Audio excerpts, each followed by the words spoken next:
Good evening, everyone. Let me call to order this meeting of the West Palm Beach City Commission. It is Monday, November 13th, 2023, and the time is 5 p.m.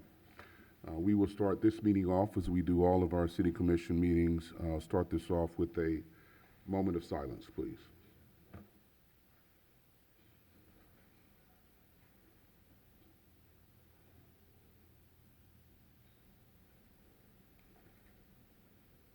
Madam President, can you lead us in the Pledge of Allegiance? To the flag of the United States of America and to the republic for which it stands, one nation, under God, indivisible, with liberty and justice for all. Thank you. I just want to remind everyone of the rules of civility and decorum that govern this body.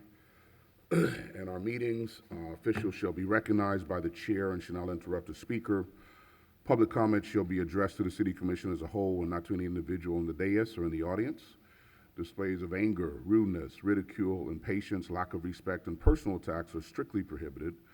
Unauthorized remarks from the audience, stamping of feet, whistles, yells, and similar demonstrations should not be permitted. Please govern yourselves accordingly, as offenders may be removed from the meeting.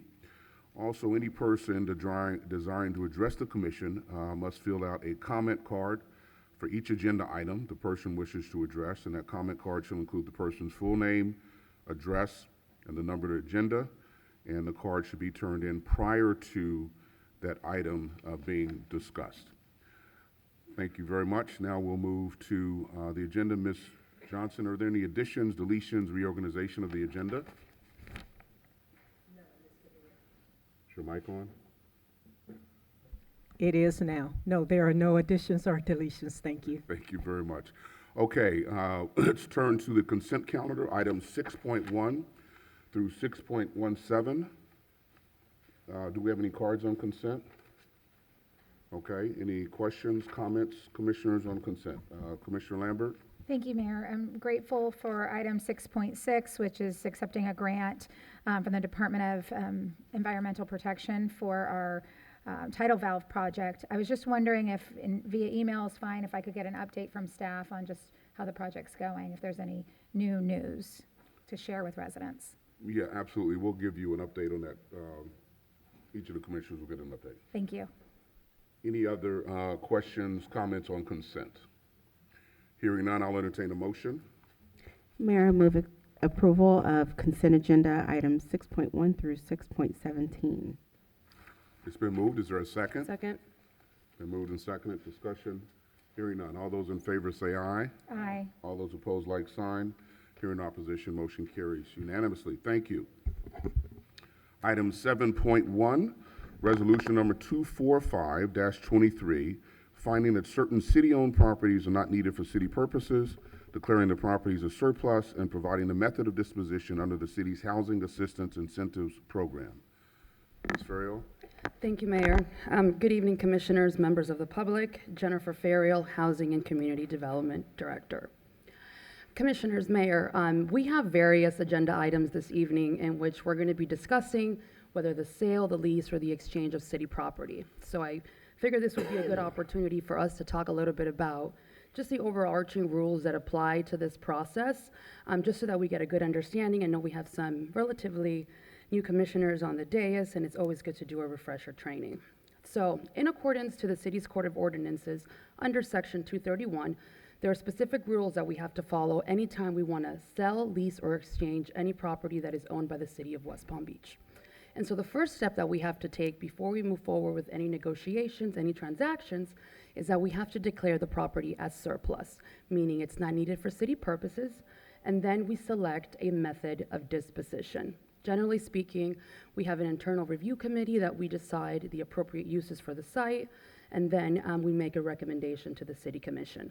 Now, there are 5 different methods of disposition that we can utilize. One of them being authorizing formal negotiations with interested parties, and we have done this recently. The first one that comes to mind is the property with 512 NLC, which is the property here on Clematis, which we sold to the adjacent owner, Frank Navarro, and Mr. Spina, and they were able to develop, or they're working towards developing a mixed-use property that should have some residential as well as some commercial space. We also did a formal negotiation with the West Palm Beach Housing Authority. That was another time in which we utilized this method of disposition. We can also issue a competitive request for proposals with interested parties. We can also issue a competitive invitation to negotiate, also known as an ITN. Most recently, we have been under ongoing negotiations with the site located at 8111, in which we utilize the ITN process. We're also allowed to dispose of property via auction or through a referendum, in which we will allow the electors to determine if we should sell the property. Now, if the City Commission selects the method of disposition to be via an ITN, we have to bring back that ITN fully completed, outlining all of the goals, all of the objectives, the entire process that has to be presented to this governing body before it is issued to the public. The Code of Ordinance also talks about appraisals. So, for example, any property that is assessed by the county property appraiser between $50,000 and $500,000 requires one appraisal. Anything over $500,000 requires two appraisals. And the sale or lease of those properties shall be no less than 85% of the fair market value of the appraisal. If two appraisals are required, then we take the average of those two appraisals, and they shall be no less than 85% of that price. Now, of course, there are exceptions in which appraisals are not required, one of it being the sale to another non-government agency, to a 501c3, the sale or lease under a city community redevelopment block grant program, or any property that is valued under $50,000. Now, of course, any requirement that is outlined in this section can be waived unanimously by the City Commission. So whether it is a property that could be valued at $2 million and this governing body decides that that's not the direction you want to go in, we don't have to go in that direction. Now, anytime we are going to sell property, we are required to have a public hearing, and that is to ensure that the residents have the approval or the ability to provide any feedback or comments on the sale. And of course, any contract has to be approved via an ordinance, which requires 2 readings, one of which has to be approved by supermajority of the City Commission. Now, we're not going to get into all of these, but I did spell some of it out. The code also allows for exceptions relating to the sale or lease of any city-owned property, in which we don't have to follow a public hearing and an ordinance process. It could be done via resolution, whether it's a licensing agreement, a revocable permit, or any property that is used for the construction or rehabilitation under an approved housing program, i.e. the city's Housing Assistance Incentives Program, which we are discussing now under Resolution 24523. Any questions, Mayor? And I don't know if this is the appropriate time or if you want to do this after I conclude this presentation, just in case the commissioners had any questions as it relates to the process. We'll see. We'll see if there are any questions at this point. Okay, proceed. Okay, great, thank you. So the resolution that is being brought before you, 24523, identifies certain properties not needed for city purposes. We're selecting a method of disposition under the city's Housing Assistance Incentives Program. On October 2nd, we provided you with an array, about 12 parcels that you have identified as appropriate uses for affordable housing. This was to ensure that we complied with Florida State Statutes 1660451, which require us to have a public list of properties that could be suitable for affordable housing purposes.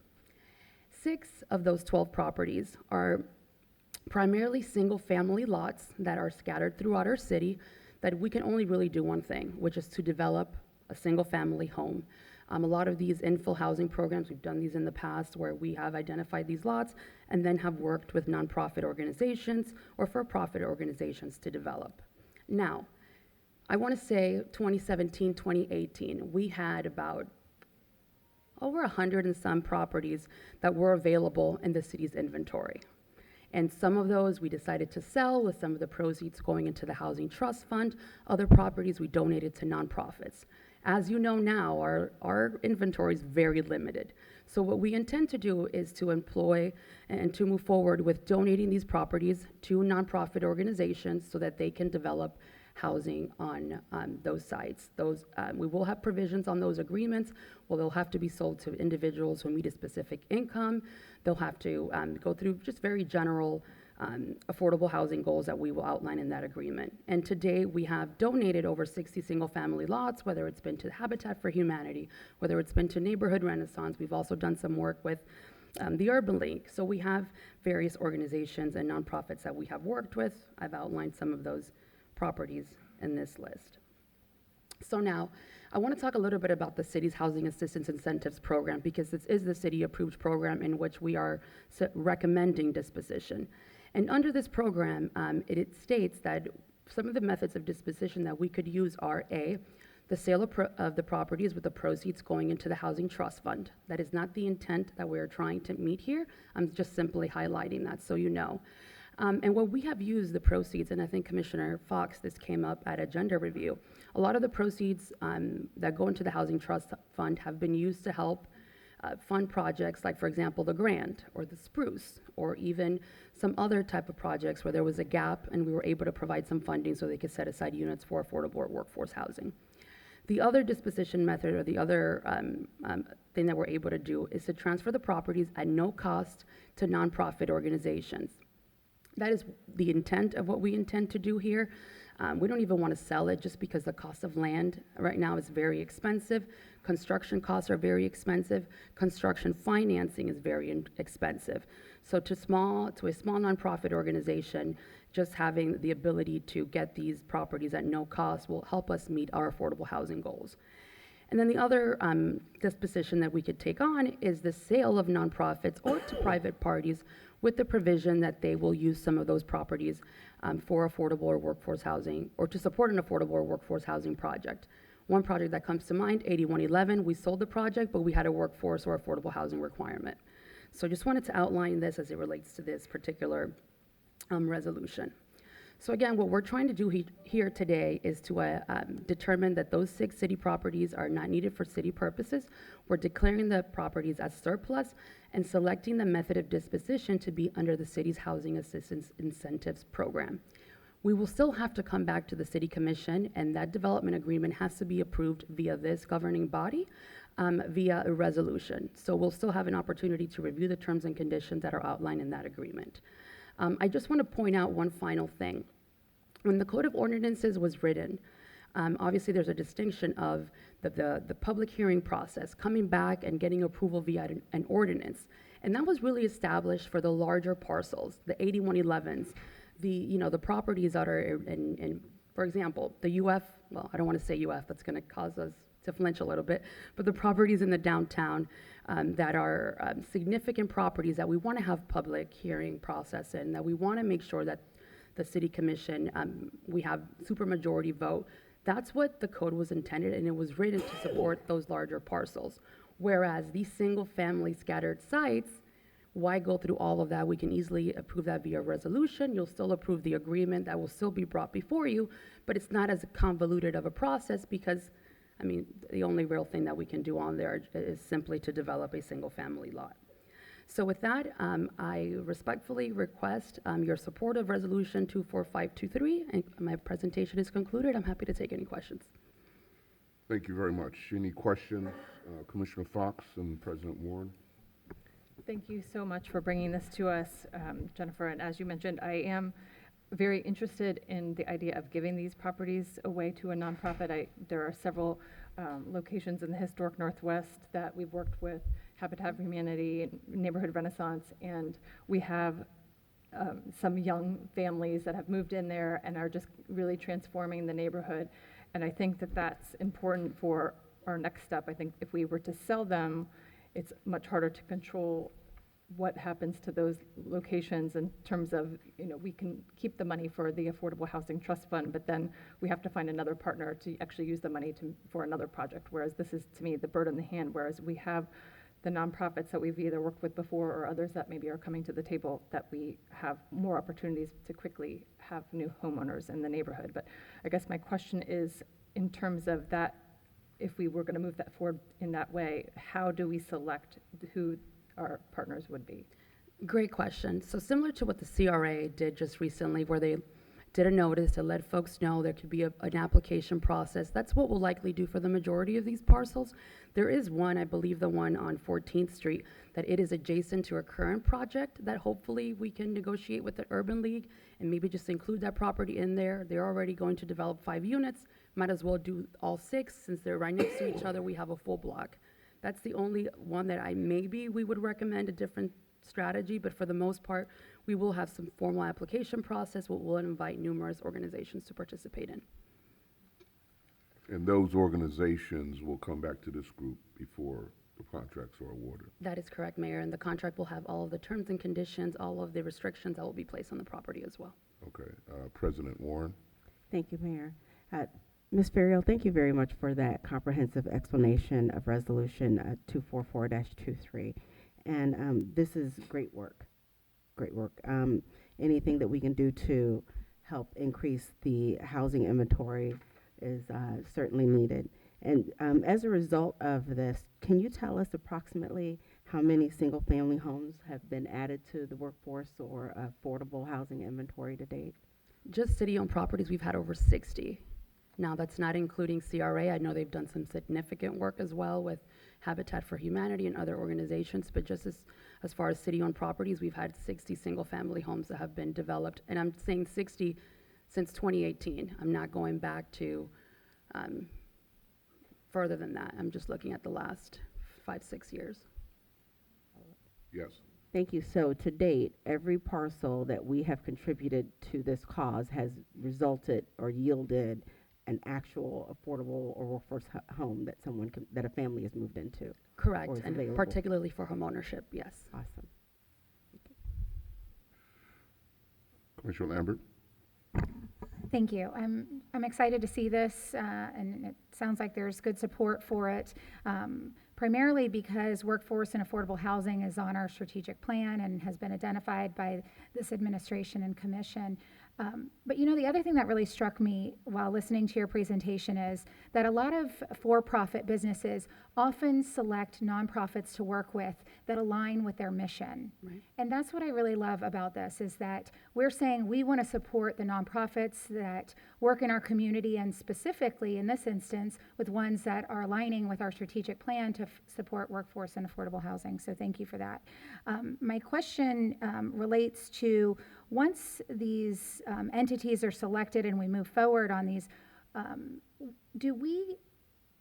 as part of that agreement, do we get regular updates from them? Is there certain requirements that they have to meet for this to continue moving forward? Yes, great question, Commissioners. To answer, yes, we will have a development agreement in place, which will outline time frame, obviously construction and completion timelines. It'll dictate the period of affordability, so the property has to remain affordable for X, Y, and Z time frame.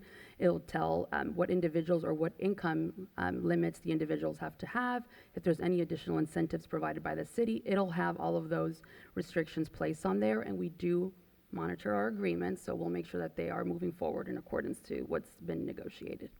Well, thank you. I look forward to supporting this and hopefully seeing those come forward in the Thank you, future. Thank Commissioner. you. Very good. Any other questions or comments? Hearing none, I will entertain a motion.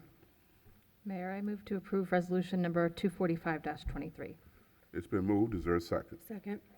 Been moved and seconded. Discussion. Hearing none, all those in favor say aye. Aye. All those opposed, like sign. Hearing no opposition, motion carries unanimously. Thank you. Item 7.2, resolution number 246-23, finding that city-owned properties are not needed for city purposes, declaring the properties as surplus, and providing the method of disposition through a competitive invitation to negotiate with interested parties. Ms. Ferriel. Thank you, Mayor. For the record, Jennifer Ferriel, Housing and Community Development Director. As I previously stated, on October 2nd, in order to comply with Florida Statute 1660451, the City Commission approved Resolution 24423, which in essence declared 12 properties as appropriate for affordable housing purposes. Now, we just previously discussed 6. Now we have an additional 5. There's one that's still pending, but we haven't made a determination on how to move forward. But the remaining 5 that we will be discussing today are properties that are along the Broadway corridor, particularly in District 1 under Commissioner Kathleen Ward's district. And these properties, you may recall, were properties, there was a project initially known as Arts on Broadway. We were trying to move that forward. Unfortunately, that project did not move forward. And so what staff is proposing here today is essentially to issue a competitive invitation to negotiate. The Broadway corridor is a very it's a very desired neighborhood. We do have some requests from individuals who are interested in developing in that community. And so from staff's perspective, we are recommending to make it a competitive process. Having an invitation to negotiate gives us the ability to outline our goals, the different things that we will be negotiating with the various developers. However, it will also give us the ability to negotiate with multiple parties as opposed to just one. And we thought this was the best approach to move forward just because, again, it's a desired area. It is, larger parcel, and something that we know many members of the public or many members in the development community have been interested in. With that said, should we move forward with issuing an invitation to negotiate, that invitation to negotiate will be developed and we will come to you for approval to ensure that all of the goals have been identified in that document. And so with that, I will respectfully take any questions that you may have. Thank you for the presentation. Any questions, Commissioner Ward? Thank you. And I know that we went through this previously with Arts on Broadway, but I also know that there's a new owner of the adjacent properties, and given that we have other methods of disposition, including authorizing formal negotiations with interested parties, such as the adjacent owners, and given the sometimes lengthy time period with these ITNs, I'm curious why we're not going that route. If we know we're already doing visioning sessions for BMUD, the community's already actively participating, giving their opinions on depth, height, what they want to see, what their experience outside their doors should be in this community.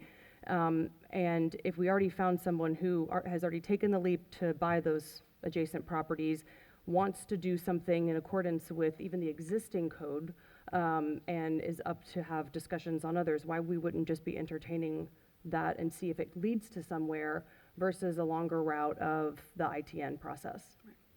To answer your question, it is staff's recommendation, and again, we just wanted to make it a competitive process. Now, it is the decision of this governing body what disposition method you want to take. We make the recommendation as staff, but it's ultimately your decision. And if the decision is to move forward with a direct negotiation, should you make that determination, staff has the ability to do that, and we will follow the direction that is given. But this is staff's recommendation, but it's ultimately at your discretion.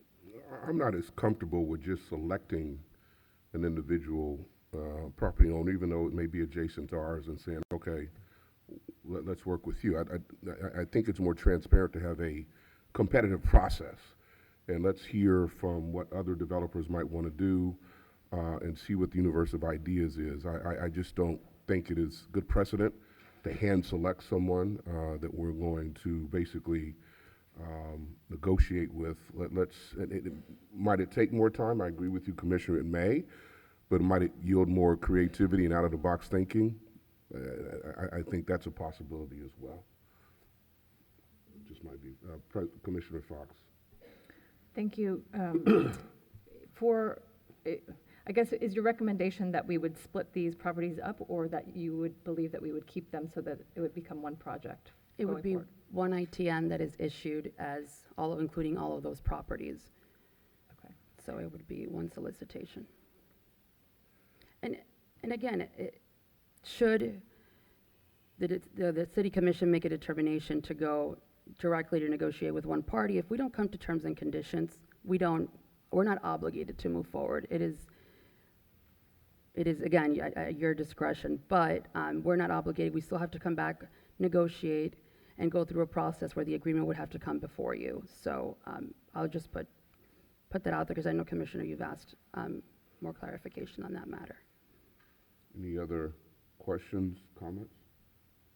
If not, okay. Commissioner Lambert. Thank you. What do we anticipate the time frame being for the ITN?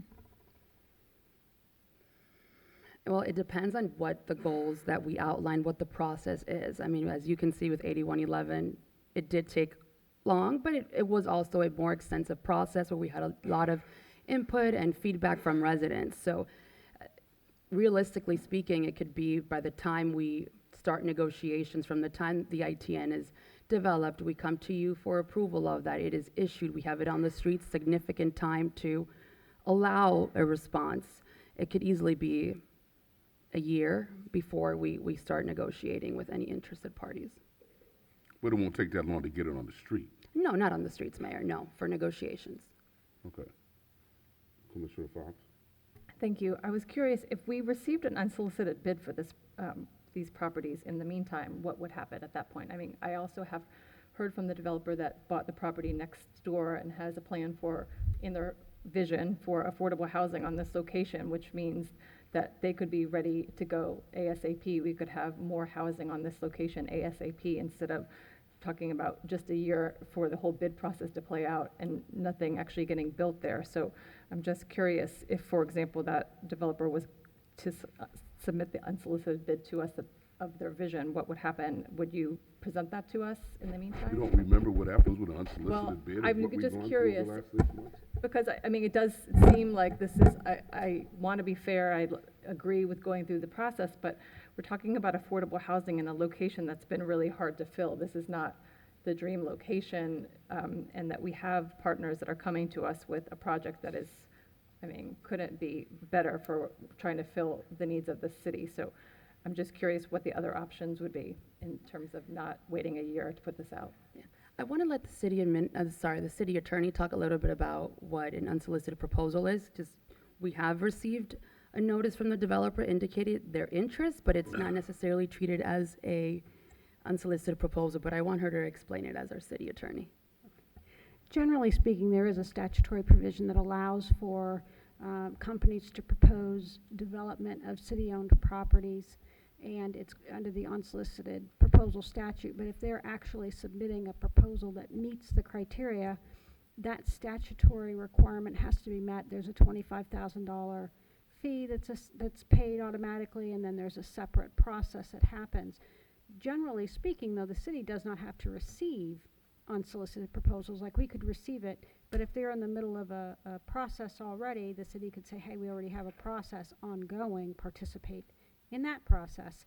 So, I mean, there's unsolicited proposals are very specific as to how they're filed, what the statutory requirements are to be eligible to be considered an unsolicited proposal, and then there's a whole nother process that also takes time to go through that could be as lengthy as the process that Jennifer had laid out for you all. But nothing would stop them from participating in her project unless they don't meet the criteria that's put together. There's not necessarily a quicker process. We had an unsolicited bid for the marina. We had the next instance of process, and so an unsolicited bid does not mean that they automatically get it and then it's a done deal. It's still, anyway, Commissioner Lambert. Thank you. I have two questions. The first is, can you just clarify, when you said could take up to a year, I think I just want to clarify what you meant there, because you were saying to the end of negotiation or getting to negotiation. And, Right. and then the mayor asked a question, but And I'm just thinking now at the top of my head here, right? So the next step would be that we would have to come back to staff would have to take the time to develop the ITN document itself with the process outlined. Everything from how developers are going to make their presentations, how we're going to shortlist them, so all of that. So we would have to draft that document. That document would have to come before you for approval. So let's say that takes a month or two. Now the holidays are coming. Then we have to work with procurement, make sure that it is issued. And we want to leave it out for at least 2 months so that we can get the appropriate response. So there's another 2 months there. Then you go into the process of, if there's a review committee, all the reviews committee getting together, reviewing the documents. Then if, depends on how it's structured, right?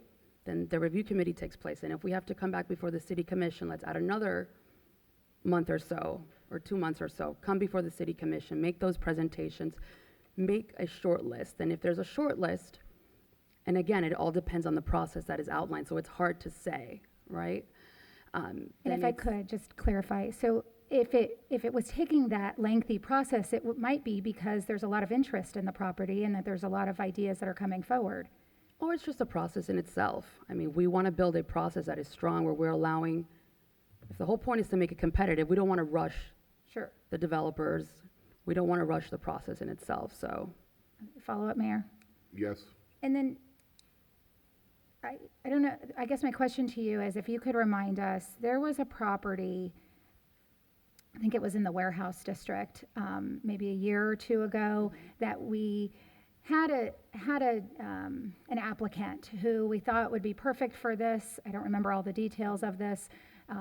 It was staff's recommendation, I think, that we negotiate with them on the property, and then after we had already moved forward with that, there was a lot of interest from the community coming forward and saying, hey, I didn't realize you all were negotiating with them. I would have liked to have been involved in that process. And so while I have heard from the developer, who has the adjacent property, and I look forward to reading their proposal and seeing that process, I think that, whether that was a year or 2 years ago, we gave direction to staff that we really would like this transparent process. And I think at that time we gave direction to, move towards this direction.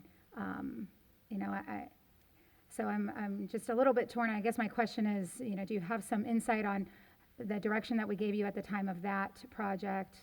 Yeah, the direction was to yes, and hence why we are making the recommendation for this to be a invitation to negotiate. This was discussions that we've had in the past, and just because we know that everyone's looking for land, right? That's now with this particular property, and with even, let's say hypothetically speaking, the city commission makes a determination today to negotiate with one specific party. You're not binding yourself to anything. You were just telling us to go and negotiate. If we bring forward we have to come to terms with an agreement. If we don't come to terms with the agreement, we don't bring forward anything. We go back out and we say, okay, we want to now move the route of going, via an ITN. We can bring back an agreement that the city commission doesn't want to support. We will have to, again, go back out and do if that was the direction given, we can go back out and do an invitation to negotiate. So making a determination today, whichever way you want to go, we still have a whole process to move forward. We will still have to come back and bring agreements to you, and you will still have to approve those agreements twice. So it's really going to be, this is just the beginning. This is just the first step, so we get direction in which way to go. Thank you. Commissioner Ward? Well, I agree that we want a transparent process, and I understand the rationales behind some of the other times that we've chosen to do ITN. I think in this instance, why I would prefer the alternative is because we had Arts on Broadway. We had all the community input. We had developers have discussions of potential interest. I'm looking at a corridor where we want to see development, and there's one development that's going on right now that's a 3-story development, a couple properties that are being redeveloped on a smaller scale, and CRA has acquired certain properties, but this is a project that the community knew about, was on the fence, to be perfectly honest, about the concept when it came to Arts on Broadway, but nonetheless wanted to see development and wanted to see it not down the road, but sooner, so that the North End can reap some of the benefits of development that's happening all over the city, other than where we are, and we're on the cusp of it, and I'm really excited about that.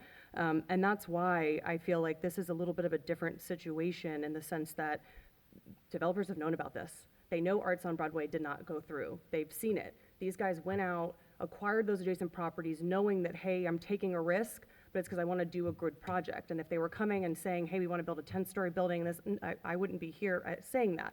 But they want to do something within the confines of the current regulations. They want to do affordable housing. And I think it's in our interest to go maybe a faster route and say, let's hear what they have to say. And like you said, potentially negotiate and see if we can go somewhere. And if not, then we move on. We're already going to have a longer process and go the ITN route to see if there are other options if what they said is not true and they can't deliver. They could participate in the ITN process. If we do an ITN, they could certainly participate in that, as well as other potential developers. And to say that no other developers stepped up, well, we haven't really formally issued. No one else has given us an unsolicited proposal, but when we issue an ITN, we are telling the public, the development community, please come to us with your best ideas for these parcels of property. So I doubt very seriously that would go unresponded to. And this particular developer, and I don't know anything about the project because I haven't talked to him, this particular developer would have the opportunity to participate in the ITN process and compete. I just think it is, from a precedent standpoint, it is a better look. The optics are better if we go with the ITN process, extend that opportunity to the development community and say, give us your ideas as to what you would do with these properties, and then we as a body, a board, can then decide what works best. But I think we expand the universe of possibilities by using the ITN process rather than being limited to whatever idea, and I'm sure it's a wonderful idea, this particular developer has. There may be other ideas out there if we use the ITN process.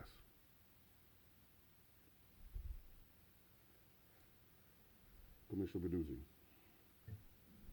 Thank you. I'm hearing it's a great discussion. For me, it boils down to whether an exigency exists that would have us, that would make more sense for us to go that route of negotiating with that one developer as opposed to putting it out there as an ITN. And I think that while we would like to promote, affordable and workforce housing, has it reached that critical stage that an exigency exists, that we should kind of subvert that process of transparency and allowing everyone to participate.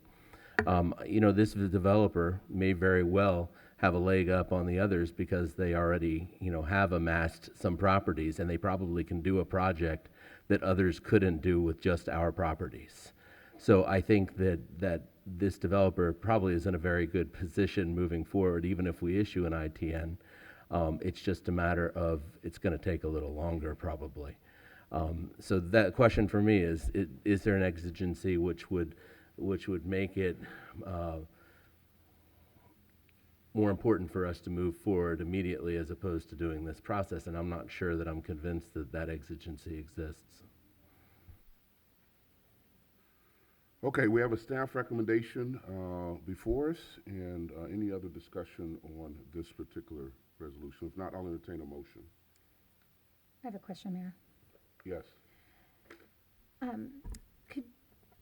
Could you speak I don't know if it's you, Ms. Ferriel, or somebody else on staff who could maybe speak to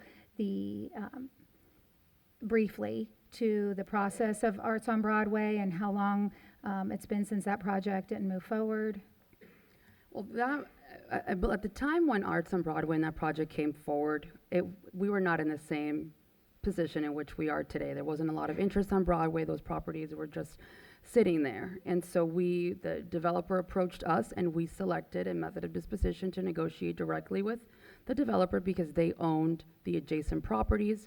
That particular properties, you were able to get more, units built. You were able to have a greater project just because we're not talking about 5 parcels. We were not talking about 8. And they came forward. They were willing to take a chance on the community. They purchased those properties, and there was a decision made by the city commission to negotiate directly with that specific developer.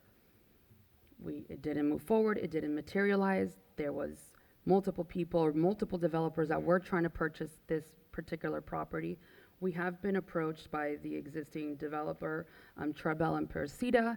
I believe they made presentations to all the commissioners. Mayor, you may or may not recall, but we have had discussions on this, and that's where we are. We've had some discussions on it. I don't know the project in great detail. Sure. How long ago was that? Which part? The Arts on Broadway? Arts on Broadway, I believe it started in 2016, 17, 18. Okay. And then just follow-up comment, Mayor. Yes. I guess I am sympathetic to what Commissioner Ward is saying for the community there that, I certainly understand we want to do whatever we can to move projects forward, that, we're passing legislation to help that area. And so while I'm supportive of staff's recommendation, I would like to say that I'd like to make sure that we do everything we can to move the process forward quickly, and that, Mayor, to ask your direction to staff to move on this quickly so that it doesn't delay this any further, because I know that the residents in that area and the other businesses in that area would like to benefit from development here. Thank you. Understood, but I think it's interesting that we ended up in this situation because we did put all of our eggs in the basket with one particular developer. I don't want to do that again. Now, I don't know who this developer is, and maybe I said in a meeting, I don't recall. That's probably the best way to put it. But I just think it is a mistake to put all of our eggs in one basket with a single developer, because we did that before with these parcels, and it fell through. let's do, my view, let's accept staff's recommendation, do the ITN. This particular developer can participate in the ITN process. Yes, we'll try to get it done as soon as possible. But I'd rather it be right than rushed. And I'd rather it be transparent to the public than rushed. We will get a project up and it will be a very fine project. But I don't think that we should rush into anything, because when you rush, that's when mistakes happen. So I still believe the ITN is the proper way to go. This developer, and if they have this wonderful idea, as fine as they are, they'll probably win the competition. But at least it's been a transparent, open process, and we've also heard from other members of the development community as to what ideas they might have. All right, any other comments? Commissioner Fox. Thank you. Will the ITN specify that it has to be affordable housing project, or is it, or can we ask that it is that specific? We can include that as one of the goals, and as we're drafting the ITN document, I'll reach out to the commissioners, see if there's any specific goals that you would like for us to include, but I think we can all agree that we want a project that's gonna maximize the greatest use of the site, include some affordable workforce housing component, some of those general things, but we can have a discussion in terms of any specific project goals that you'd like to include. Thank you. And if there's any direction that you want to give now, please feel free to, so we can take note of it. I would love it for you to include affordable housing as very specifically, because I think that's our greatest need. Thank you. Got it. Any other questions, comments on this? I'll entertain a motion. Mayor, I move to approve resolution number 246-23. It's been moved. Is there a second? Second. Been moved and seconded. Discussion, questions? Hearing none, all those in favor of the motion say aye. Aye. All those opposed, like sign. Hearing no opposition, motion carries unanimously. Thank you. Thank you.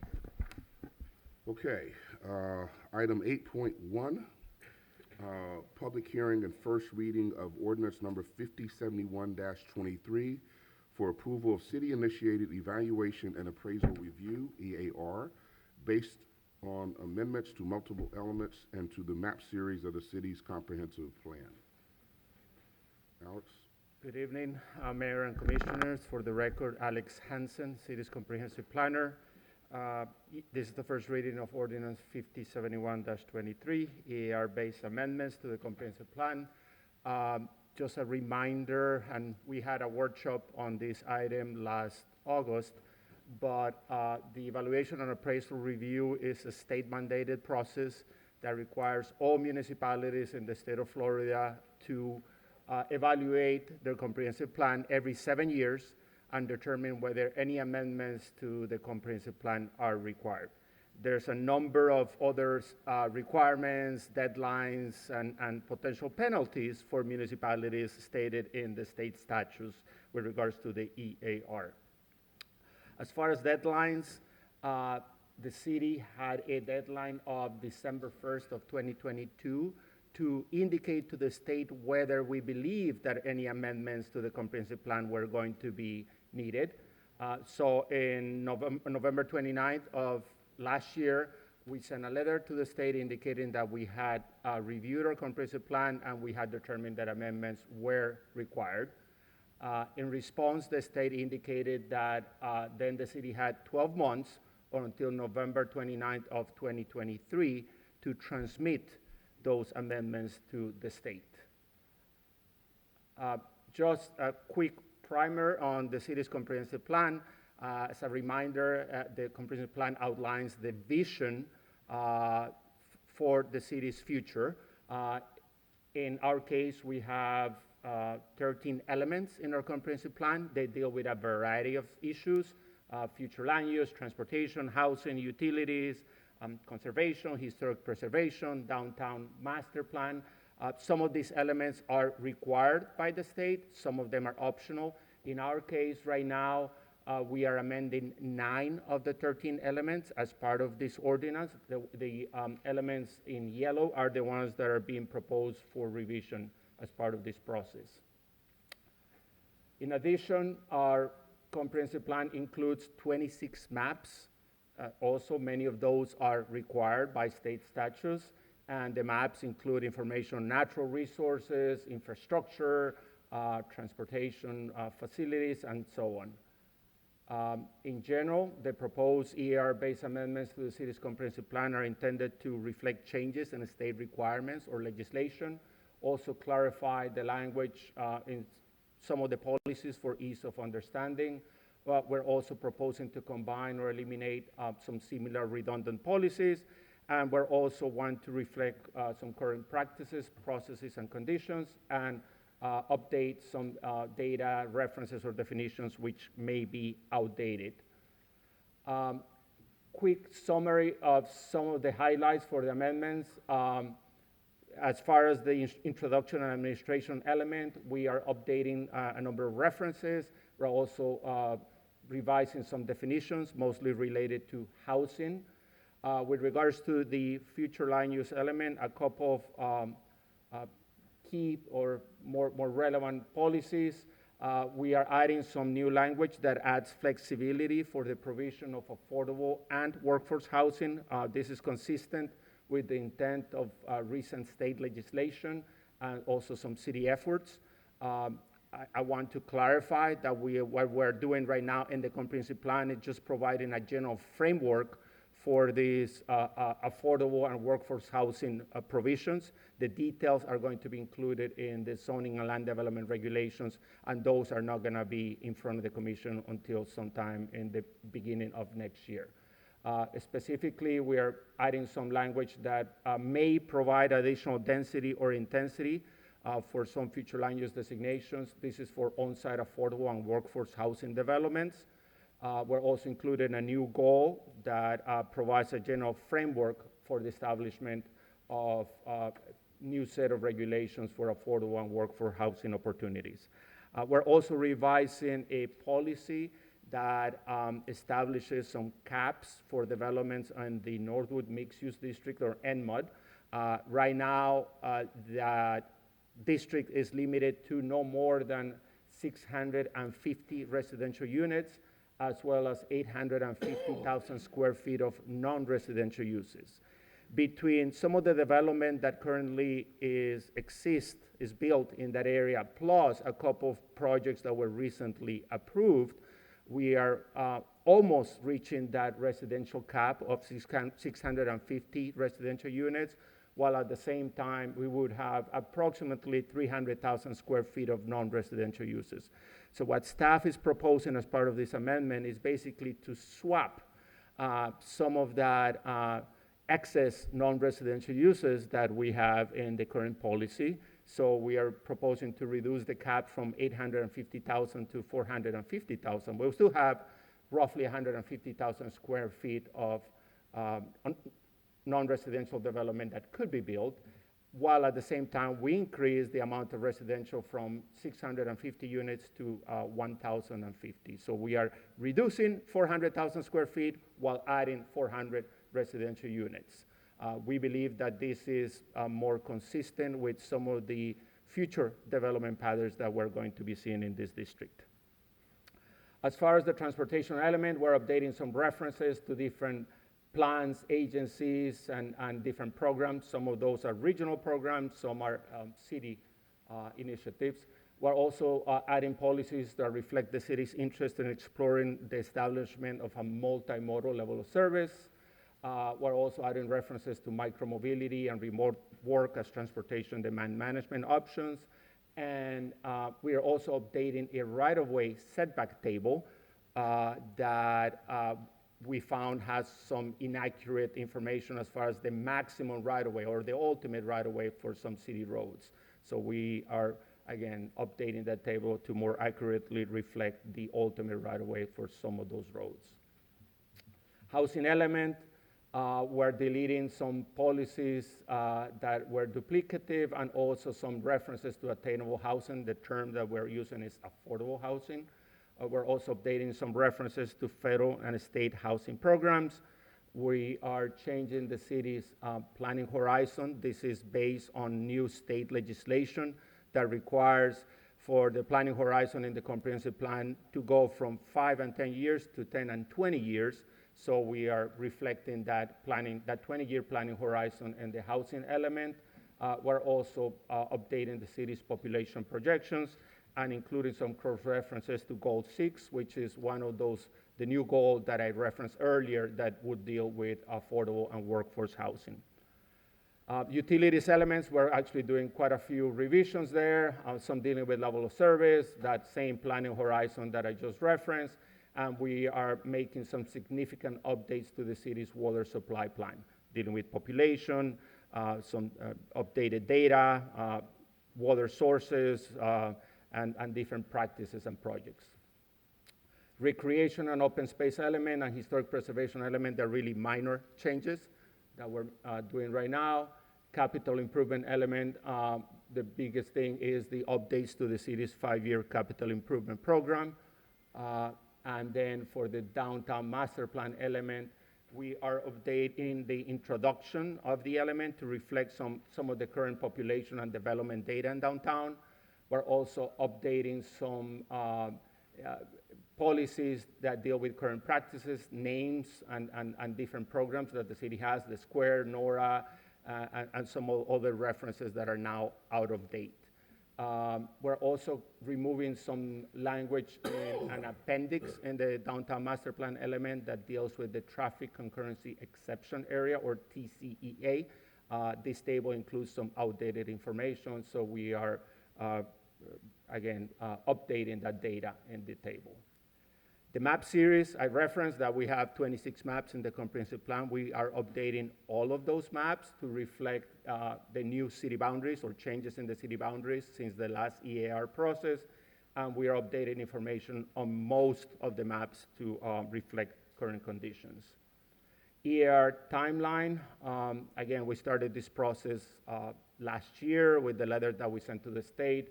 We had multiple meetings with different city departments. We held workshops with the commission as well as with the Downtown Action Committee, Historic Preservation Board, and the Planning Board in August. We had the Downtown Action Committee meeting on September 13th. This was to review the changes to the downtown master plan element. That committee recommended approval of the changes. We went to the Planning Board September 19th, and the Planning Board recommended approval of the amendments to all the elements and the maps that are in front of the Commission. We're here today, November 13th. We will be complying with the state-imposed deadline of transmitting the amendments before November 29th of this year. Because the EAR process is a little bit different than other amendments to the comprehensive plan, we will be sending these amendments to the state and to different regional agencies for their review. They have up to 60 days to do the review of these amendments and provide any necessary comments. So our expectation is that the adoption of this ordinance will not happen until March of next year at the earliest. One final note, Wednesday evening after agenda review, Rick Green, Development Services Director, received a letter from David Riggs, county engineer, in which the county provided some comments on the EAR-based amendments, maybe a little bit difficult to read because of the size. In summary, the county suggested that the city eliminate its transportation concurrency exception area for downtown. This is basically an exception and concurrency that allows for development to happen in downtown without having to comply with traffic concurrency regulations. The county is also suggesting that we include some policies recommending the inclusion of an overpass over Okeechobee Boulevard on Rosemary, and then an underpass or a pedestrian tunnel also on Okeechobee to connect to Sapodilla. Staff is not in support of these changes. But I just wanted to bring them. Pull that out of their hat? I just wanted to bring it to the commission's attention. Okay, yeah, it got our attention. Staff recommendation, we are recommending approval of ordinance 5071-23. This recommendation is based on the findings that these proposed amendments meet Chapter 163, Florida statutes, which is the one that deals with comprehensive plans, and that the ordinance also complies with all other statutory requirements and is consistent with the different elements of the city's comprehensive plan. This concludes my presentation. I'll be happy to answer any questions that you may have. Thank you. Go back to the letter from the county, please. Yeah, that one. Yeah. Now, I am intrigued by the idea. It seems like they're suggesting eliminating that whole TCEA concept, Correct. which I know we're approaching some limits in terms of the amount of development that we, Correct. The concern that staff has is that if the TCA is removed without another alternative system, right, then we will be, new development, new non-residential development in downtown would be bound by the county's concurrency system, which will mean that every non-residential development in downtown would have to be basically approved from a traffic concurrency standpoint by the county. That is our concern, and that's why we do not support okay. this And I certainly proposal understand. at this time. Okay. Any other questions, comments, commissioners? Thank you for the presentation. Thank you for the hard work, because this is not an easy lift, and I know we have some deadlines, so thanks to all staff that were involved in this, getting us to this point. If there are no further questions, I will entertain a motion. Mayor, I move approval of ordinance number 5071-23 and direct submittal of the adopted amendments to the State Land Planning Agency. This recommendation is based on the findings that these proposed amendments meet Chapter 163, Florida statutes, and all other appropriate Florida statutory requirements, and are consistent with the different elements of the city's comprehensive plan. Second. It's been moved and seconded. Discussion? Hearing none. Madam Clerk, can you read the ordinance, please? Ordinance number 5071-23, an ordinance of the City Commission of the City of West Palm Beach, Florida, amending the introduction and administration element, future land use element, transportation element, housing element, utilities element, recreation and open space element, historic preservation element, capital improvements element, downtown master plan element, and the map series of the comprehensive plan based on the evaluation and appraisal review EAR process of the comprehensive plan, stating the intent of the City Commission to amend the comprehensive plan in accordance with Chapter 163 Florida statutes, providing a conflicts clause and a severability clause, providing an effective date, and for other purposes. All those in favor of the motion say aye. Aye. All those opposed, like sign. Hearing no opposition, motion carries unanimously. Thank you. We will now turn to item 8.2.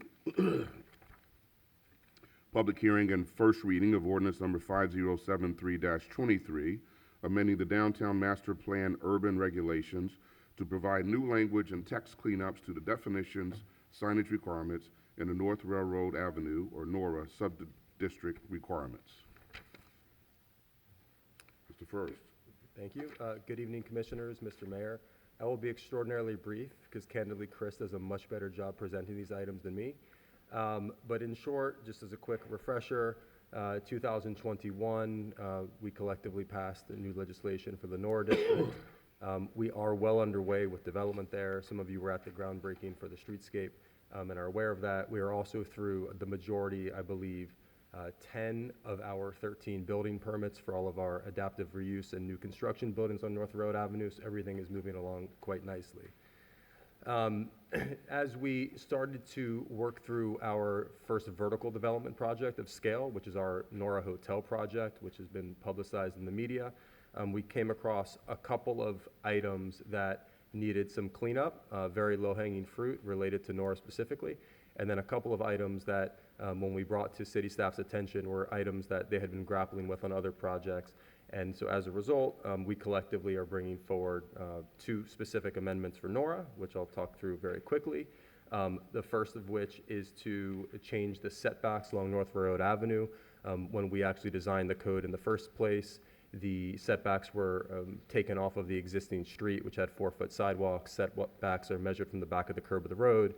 As you know, we now have 14-foot sidewalks on a curbless street, so the previous setbacks didn't work with the actual street conditions that are being built. So that's the first one. The second one is related to signage. The west side of North Railroad Avenue has the general commercial downtown signage program. The east side, because it was a residential district, has a residential signage code. So when we were developing wayfinding and street signage, we could not have continuity between them, so that's the second piece of low-hanging fruit to fix that, to ensure that we have a cohesive signage code.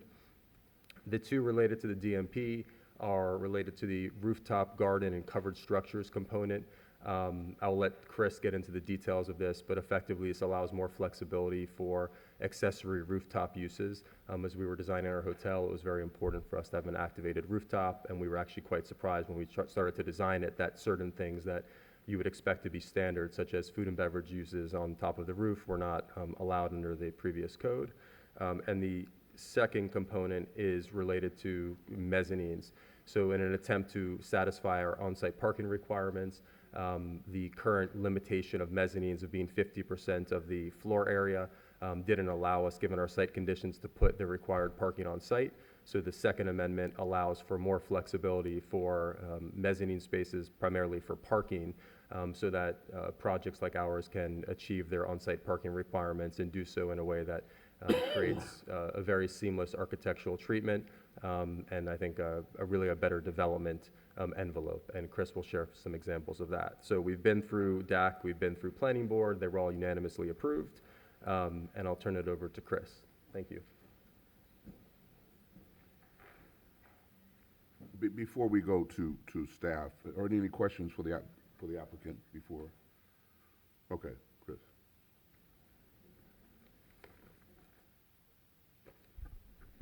Good evening, Mayor and Commissioners. Chris Kimmerly, Urban Design Planner. This is for ordinance number 5073-23. I'll just provide a little bit more context and detail into some of these code revisions that are proposed before you tonight. The first of which is speaking into our definition of covered structures within the DMP.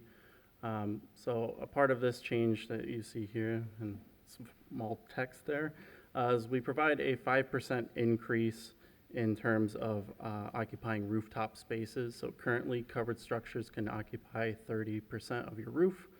We provide an additional 5% to 35%. And this is again just to provide a little bit more flexibility in terms of the rooftop garden spaces for programming, as well as additional space for pool gazebos, things like that. And again, that's reiterated here. We do want to clarify that these covered structures shall count toward FAR if they are enclosed.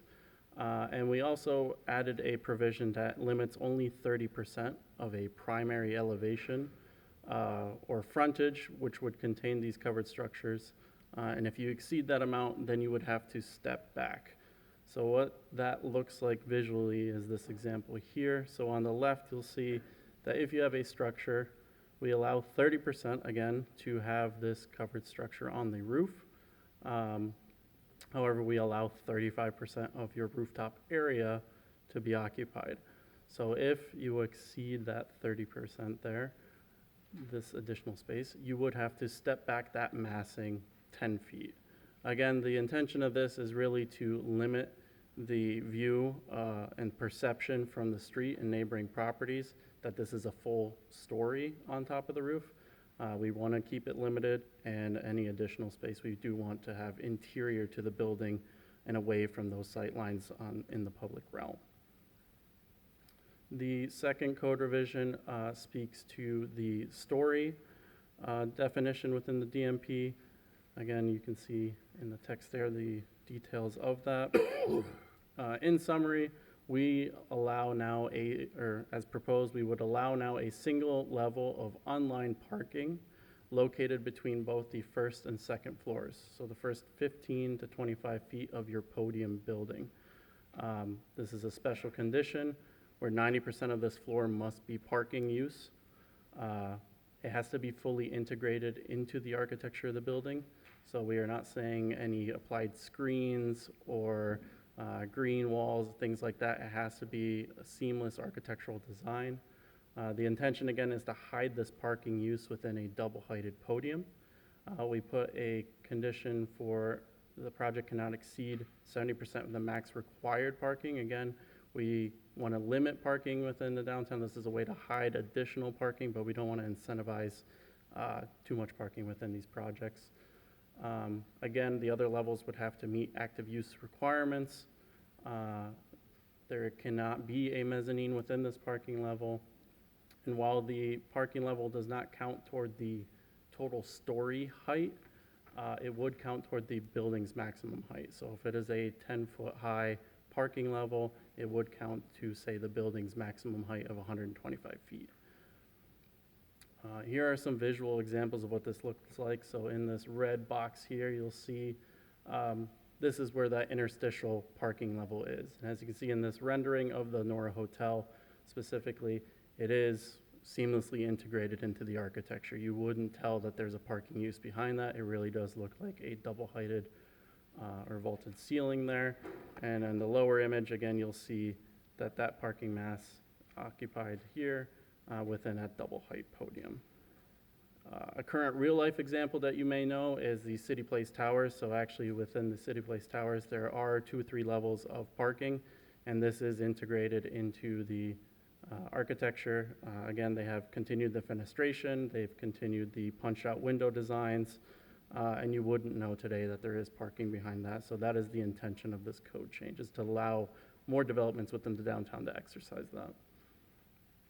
And then as Joe had mentioned, the other items are really just text cleanup. So for signage requirements, this particular strip of the Brailsford Park Residential District didn't fall under the residential signage category or the commercial signage category. This was missed when we did the rezoning.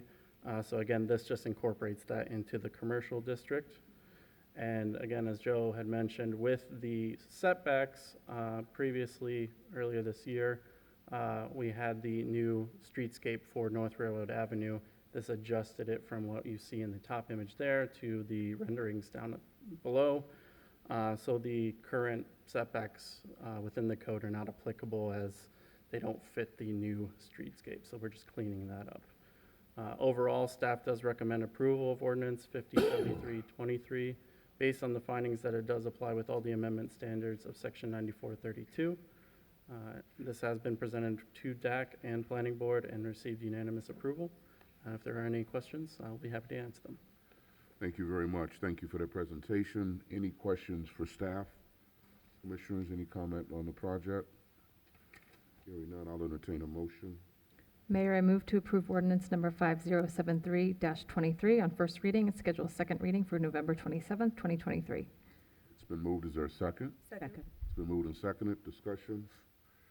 Hearing none, Madam Clerk, can you read the ordinance, please? Ordinance number 5073-23, an ordinance of the City Commission of the City of West Palm Beach, Florida, amending Chapter 94, Article 4, Downtown Master Plan, Urban Regulations, Section 94-109, Definitions and Minimum Requirements, Section 94-110, Signage Requirements, Section 94-124, North Railroad Avenue District, and Section 94-132, Transfer of Development's Rights Program to permit newly defined covered structures on rooftops to exclude an interstitial non-active parking garage level from overall story counts, to extend mixed-use signage provisions to commercial properties fronting North Railroad Avenue, and to revise Nora ground level setbacks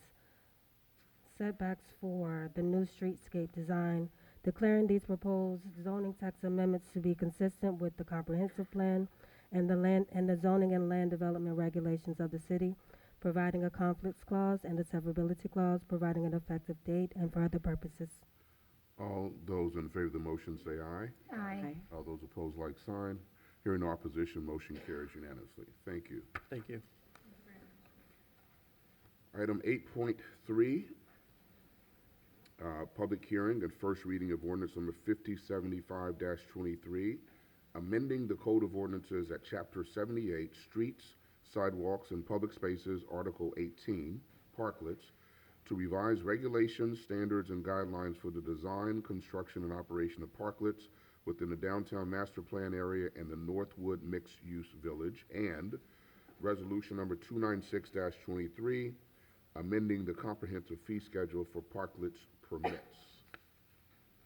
Good evening, Mayor, Commissioners, and everyone in the room. My name is Claudia Babin, City Urban Designer in the Planning Division. Let me know if you can hear me okay. So yes, we are bringing forward ordinance number 5075-23 and resolution number 296-23 as it relates to amendments to the Parklets program in the city. But before I give you an overview of these revisions, I do want to provide you with a brief background about why we're here. The Parklets program has been established in the city since 2017, and during COVID in 2020, the temporary outdoor dining program was established. During this time, city staff, along with other stakeholders such as restaurant owners and the Downtown Development Authority, started to reevaluate whether or not this Article 18 of the Parklets needed to change based on the lessons learned during COVID. That's why in November 2021, the city declared a zoning in progress for parklets, which allowed for those business owners to continue to operate under the TOD program, and also for city staff to have time to really look into the Article 18 and changes that we needed to make. In 2022, in collaboration with the Downtown Development Authority and consultant Dover Cole & Partners, the city staff started to reevaluate and really looking at the Article 18 and what changes they could be making to be more flexible and to really take in consideration all the lessons learned throughout COVID and obviously from merchants that were under this program. This year, in the beginning of the year, the zoning progress was extended to allow that additional time for the city staff to finalize these amendments. And in the summer of this year, city staff brought this final draft to merchants. On August 29, we presented this final draft to the Northwood Village merchants, and on August 30th, we provided this to the downtown merchants. This is also part of, if you want more details about these community engagement meetings, we have that as an attachment to the ordinance in the community engagement report. So the actual revisions that we are making into the Article 18, these are very overview look at it just because it's very detailed in the ordinance. We are adding language that to clarify the acceptable parklet locations throughout the city. We also are accepting applications at any time of the year compared to before. It was only at a certain time in 1 or twice a year. The permit is now will be for 2 years instead of 1 year, and that relates to merchants wanting to have a more permanent structure, which is another revision that we're doing to really allow semi-permanent or permanent structures to be part of these parklets. We are also having this application process that is consists in 2 steps, one being the location approval process and the other one being the parklet permit review process. The merchants will have to first get approved that location and then move forward with step number 2.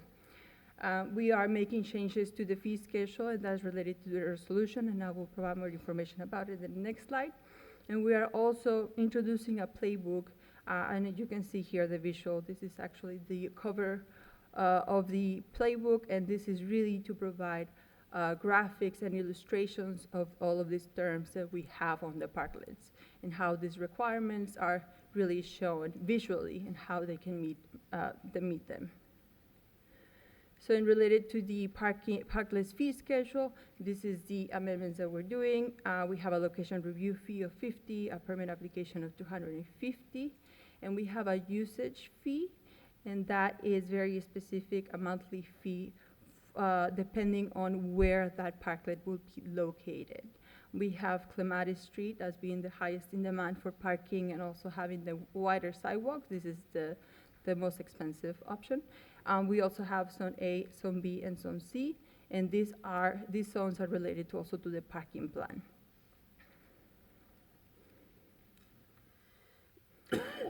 So city staff recommends approving the ordinance number 5075-23, amending the code requirements for parklets, and is scheduled a second reading on November 27 of 2023, the city commission meeting. And also consider the resolution number 296-23 for approval at the second reading of ordinance number 5075-23. So if you have any questions, I'm here for that. Thank you very much for that presentation. So remind us again the extent of the outreach to the merchants. Yes, so since 2022, there were several meetings related to that. But more recently, in August 29 and August 30th, we did meet and with merchants in downtown and Norwood. And the feedback was? The feedback from the Norwood residents was very much related to parking. They really wanted to keep parking as much as possible. So we reduced the amount of parklets that will be available for them. And for downtown, the conversations were more towards safety and some of the issues that are around for safety in the downtown area. All right, thank you. Questions, commissioners? Commissioner Fox? Thank you so much. I just wanted to, the mayor's point, I just wanted to mention that I did my own outreach in the last week or two to the merchants downtown and really only heard positive reviews, and they were very happy with the presentations that you gave. I was at that meeting downtown at the DDA, and I think that you've done an excellent job communicating, and I know it's been a long time, so I really appreciate all the efforts to go back and forth and make sure that we were accommodating some of the feedback that we heard. So I'm very supportive of this. Thank you. Thank you. Any other questions, Commissioner Lambert? Thank you. I have a question and then a comment, but can you talk a little bit about the fee schedule and how we came about that? And I just want to clarify. So it's a little bit more a fee in the metered parking area, but we've reduced that fee in areas that we did not have metered parking. Is that correct? The usage fee is only for those parklets that are in a parking space with a meter. If they don't have a meter, they don't have that usage fee. Okay, excellent. Great. Thank you. And I just, wanted to say thank you for bringing this forward. I don't know if anybody has been to Blind Monk lately, but I think that that's one of the restaurants that had utilized this parklet opportunity very well. It's always extremely well utilized, and it's beautiful out there, and it makes it another way for residents and visitors to enjoy our city. So thank you. Any other questions, comments? If not, I'll entertain a motion. Mayor, I move to approve ordinance number 5075-23, amending the code requirements for parklets, and schedule the second reading at the November 27th, 2023 City Commission meeting. Thank you. It's been moved. Is there a second? Second. Been moved and seconded. Discussion? Hearing none. Madam Clerk, can you read the ordinance, please? Ordinance number 5075-23, an ordinance of the City Commission of the City of West Palm Beach, Florida, amending the Code of Ordinances at Chapter 78, Streets, Sidewalks, and Public Spaces, to amend and replace Article 18, Parklets, to revise regulations, standards, and guidelines for the design and construction and operation of parklets within the downtown master plan area in Northwood Mixed-Use Village, providing an effective date and for other purposes. All those in favor of the motion say aye. Aye. Aye. All those opposed, like sign. Hearing no opposition, motion carries unanimously. Thank you. Thank you. Item 8.4, public hearing and first reading of ordinance number 5076-23, granting an aerial pedestrian bridge easement to KJWPB1 LLC across Eucalyptus Street, a city right-of-way between 740 and 840 North Dixie Highway.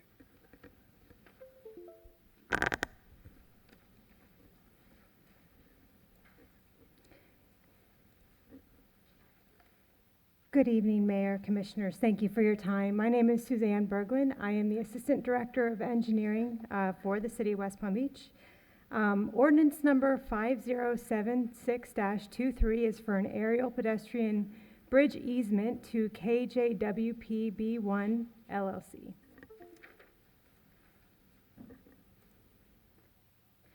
So pursuant to Section 22-31 of the City of West Palm Beach Code of Ordinances, the granting of an interest in city property shall be approved by ordinance, and such ordinance shall be approved by a supermajority vote of the City Commission at either first or second reading.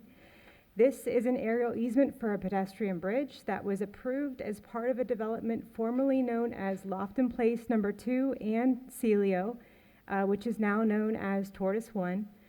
This development was approved by the Downtown Action Plan on May 12th, 2021, and received site plan approval on September 29th, 2021. The proposed pedestrian bridge is located just east of Dixie Highway on Eucalyptus Street, and Eucalyptus Street is a city-owned and maintained right-of-way.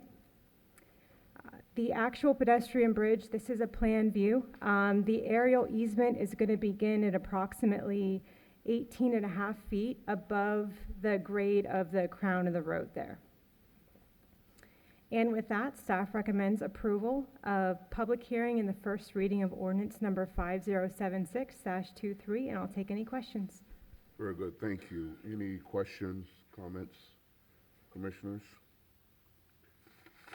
Hearing none, I'll entertain a motion.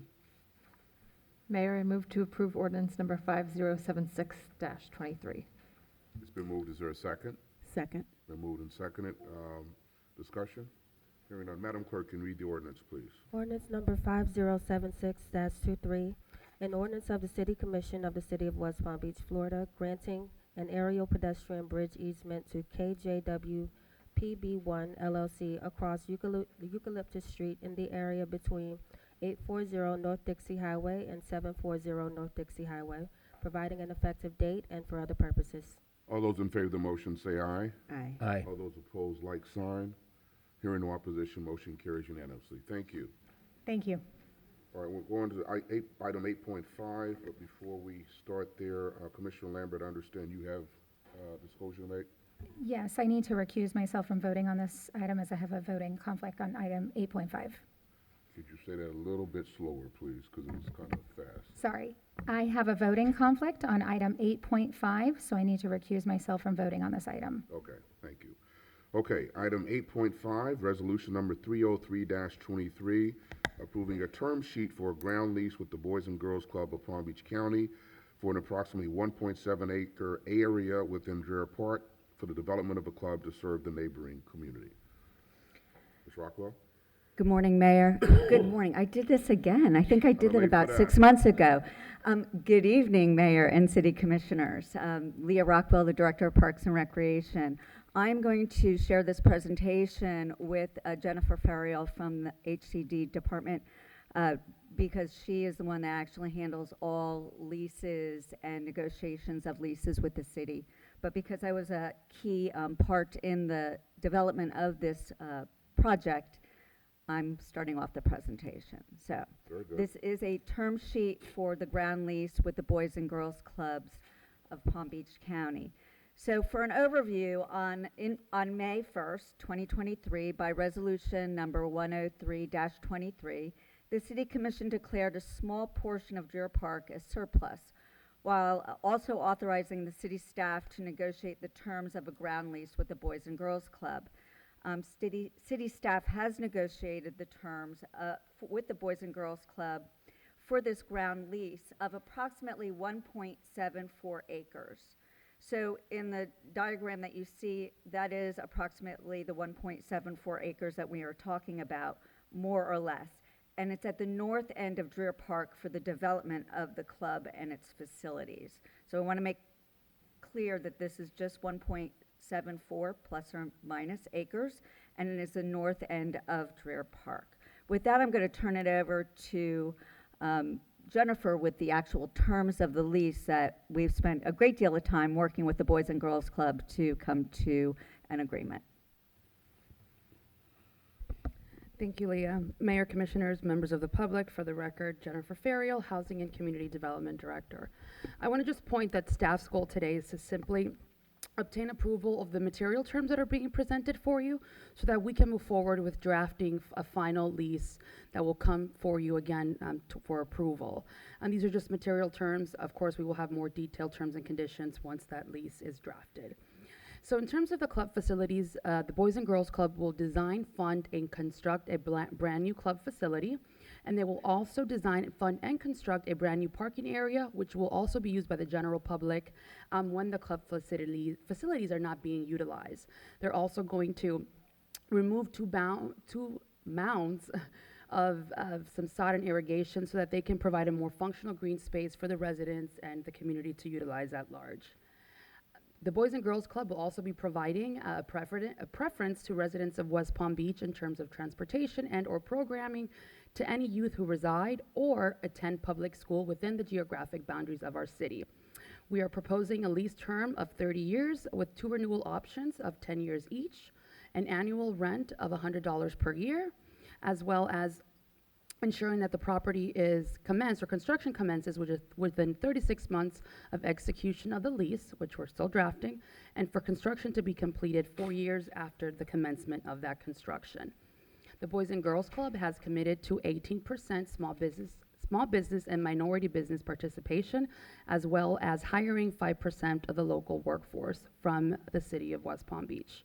The Boys and Girls Club will be responsible for all the maintenance and the operating costs associated to manage the facility, as well as maintaining the parking area, their monument sign, which they'll also install, and the access sidewalk that they're also developing. In terms of naming rights, the Boys and Girls Club will have the ability to name up to 4 significant donors to the exterior of the club facilities.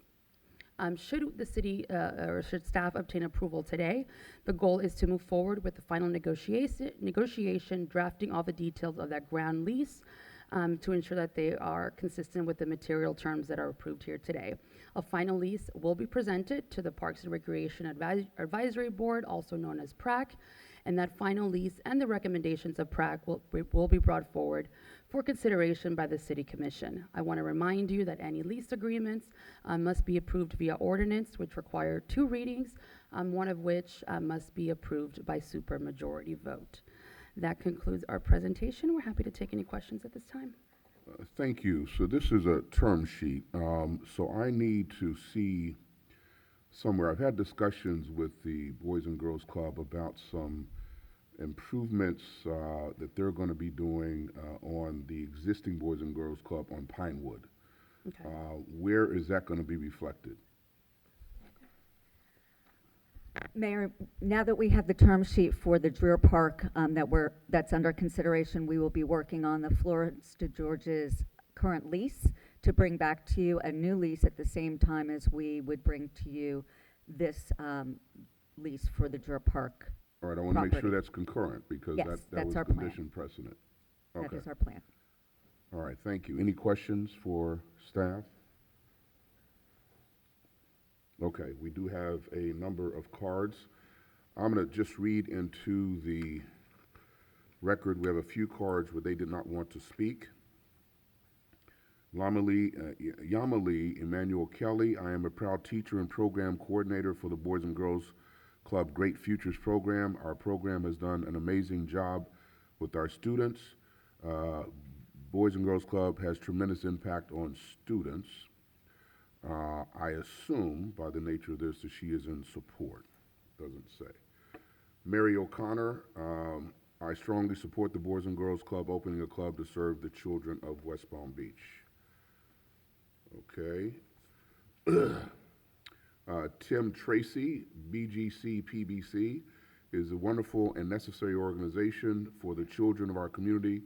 We need more clubs across this county. Okay. Now, we do have several people that did fill out a card to speak, so I'm going to call out 4 cards at 4 names at a time, and if you could start positioning yourself to approach the podium. Beginning with Cynthia Miller, Christian Armstrong, and Lily Hope Dillon, and Sheila Nuchili. You start making your way up here, please. Cynthia Miller. Good evening, Mayor James and Commissioners. My name is Cynthia Miller, and since 2017, I've been the guardian for my 4 nieces and nephews, whose ages are 7, 11, 12, and 15, whom all attend the Marjorie F. Fisher Boys and Girls Club.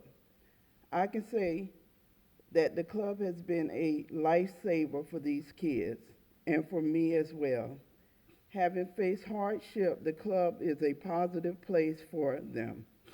It's a place where they get to be kids and are able to play flag football and dance, which Renaya and Labria loves. Darion and DeMonte loves playing basketball there. The club always has something good for the children to do. I like the idea that they always do something, including getting help with their homework, going on camping trips, field trips, and many activities at the center. So with that being said, the reason I'm here tonight is because, like my nieces and nephew, I know there are thousands of local children in need of services and benefits that the Boys and Girls Club can offer. All children and teens need a positive place to go and caring adult role models who only want the best for them. That's what the Boys and Girls Club provides for my kids and will provide for people throughout West Palm Beach, South End. Without your support, this new club would not be possible. Thank you for considering and for your dedication to helping families and especially children and teens in need of help. Thank you very much. Christian Armstrong.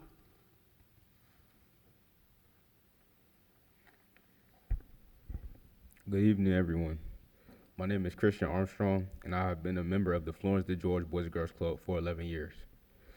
I'm here tonight because I wanted to share how important my club has been to me, and because I know it will be able to bring what it will be able to bring to the children and teens in the Gerald Park area. Being at the club has made a huge impact on my life. Many of the friendships and connections I have made, have been because of the Boys and Girls Club. Boys and Girls Club is not just a place to have fun with friends, but it is also a place to learn as well. The Boys and Girls Club has over 130 certified teachers working with students after school. We also have programs to help us in the near future, such as Money Matters and Career Bound. Being in those programs have helped me a lot when it comes to learning how to manage money and buy stuff that I really need instead of stuff that I want. And it also helped me look at different career choices I have in life. I attended my first college tour, got my first job, and gained valuable mentors by attending the Boys and Girls Club. It is these things that have changed my life. This is why I support the building of this new club, and I just want to take a brief moment to thank the mayor and the commissioners for giving me this opportunity to speak. Thank you. Great job, thank you. Lily Holt.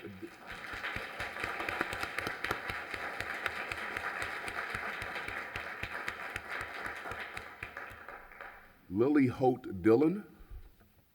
Good evening, Mayor James and Commissioners, and thank you for the opportunity to speak with you this evening. My name is Lily Holt Dillon, and I have lived at 228 Elwha Place in Soso for the last 10 years. I have been in Soso for 20 years, so I'm obviously very familiar with my neighborhood. I have lived my whole life in Palm Beach County. I'm fourth generation in Palm Beach County, and I have seen many things go through this county. I'm aware of the challenges so many of our young people in the South End face. Unfortunately, far too many of the area's young people live in or near poverty, and most are not performing at grade level in school. Often coming from homes where English is a second language, these children start school at a disadvantage. By providing academic assistance with the help of certified teachers and trained youth development professionals in the club, strives to level the playing field so disadvantaged children and teens can perform successfully in school, graduate from high school, and become productive adults, productive, caring, and responsible adults. Having been a supporter of Boys and Girls Club of Palm Beach County for many years, I have witnessed the entire organization's total commitment to the young people they serve in our community. I know this new club, like the 20 others throughout the county, will provide both hope and opportunity so young people can reach their full potential. I appreciate all you do for this city and for your support of our efforts to open a new club in Dreher Park. And I want you to please think about it. These children are counting on us to bring them these opportunities. And I'm here to tell you that I'm fighting for this opportunity for our children. Thank you. Thank you very much. Sheila Nucilli.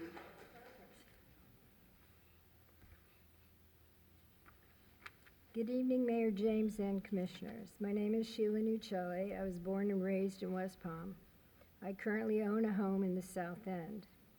I'm here to voice my strong support for the Boys and Girls Clubs of Palm Beach County in their effort to open a new clubhouse in Dreher Park.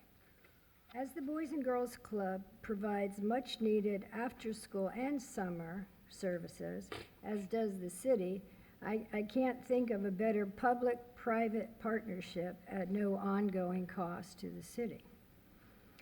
The new club could not be in a better location, as we all know that far too many families in the South End struggle to make ends meet. From what I understand, 1 out of every 10 children within just 1 mile radius of this proposed club live in a household with income of less than $15,000. 35% live in households with income of less than $35,000. There are a lot of children. In addition, statistically, disadvantaged children struggle in school, and most of the children in the area schools are not performing at grade level. They need all of us. They need the services of the club will provide, including a safe and affordable haven after school and throughout the summer. They need a place where they can just be kids, where they can laugh and play with friends and feel a sense of community. They need the club's certified teachers to help them achieve academic success, a hot dinner every night, and hope for a brighter future. These children may never know any of our names, but they will remember the staff that greeted them each day, that taught them how to work with others, taught them how to dance, play a musical instrument, fly a drone, build a robot, and understand the meaning of giving back, even when they have very little themselves. I could list so many programs, but the club is about people.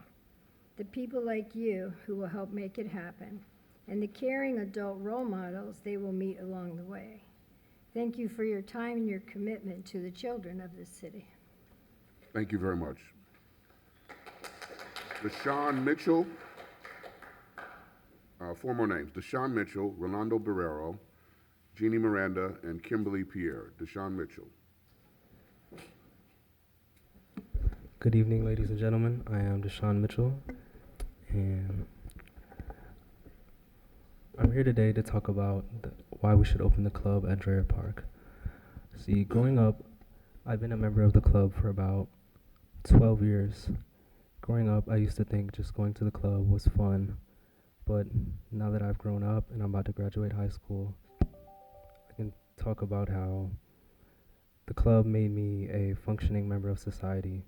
Growing up, I was always surrounded by positive role models. My dad, the fellow staff. These were all people who came from backgrounds that were less fortunate, and they climbed up to be where they are today in order to help educate and lead the next generation forward. And just being a part of the club and being surrounded by these role models, it really scratched an itch that school can reach. Without it, I wouldn't be who I am today. And I just think that, especially down in Dreher Park, that area needs a location where children from different backgrounds can come and they can just be children. They can play, they can learn lessons, they can figure out who they are, who they want to be. And that's just what the club stands for.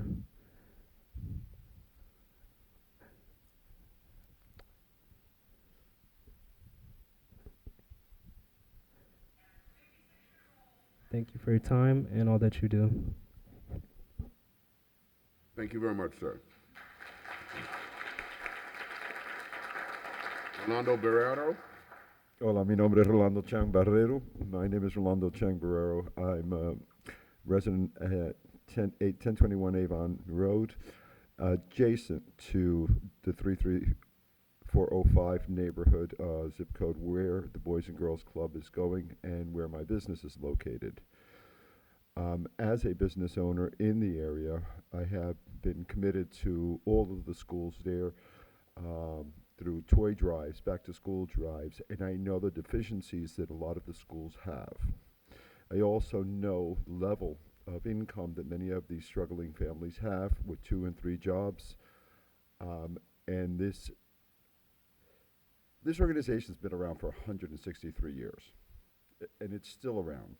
So needless to say, it's meeting some needs in the community.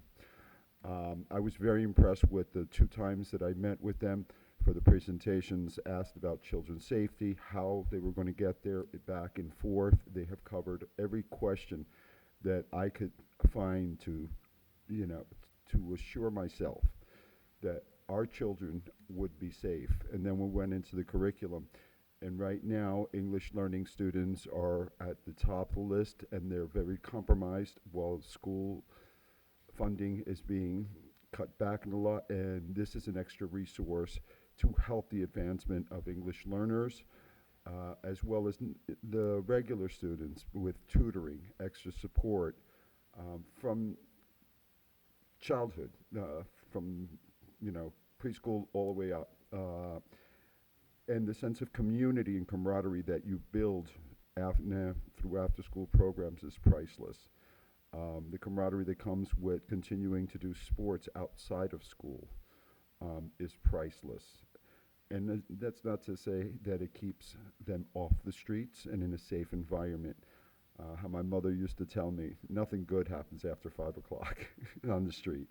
So if we could put them in a place where they could leave school and then be picked up by their parents, I believe it behooves us to support it 110%. Thank you. Thank you very much. Jeannie Miranda. Good evening, Mayor, Commissioners. My name is Jeannie Miranda, and I'm President and CEO of the Boys and Girls Clubs here in Palm Beach County. And I'm here to thank you for your previous support and ask you again tonight to support our Dreher Park Boys and Girls Club project. I appreciate you making yourselves available for all of our many updates, and I'm here tonight and if you have any additional questions, I'm here to assist in answering them. I also want to make sure to acknowledge and thank the city staff, including Faye Johnson, Kimberly Rothenberg, Nancy Urchek, Leah Rockwell, your government aides, your Parks and Rec Advisory Committee members, and Officer Seth Buxton, who I saw in the back of the room. It has truly been a pleasure working with each and every one of you, so thank you. The City of West Palm Beach residents, I have to say, are truly fortunate to have leaders just like all of you who are really concerned about the welfare of the children, and we so appreciate it. Thank you very much. Thank you very much. Kimberly Pierre.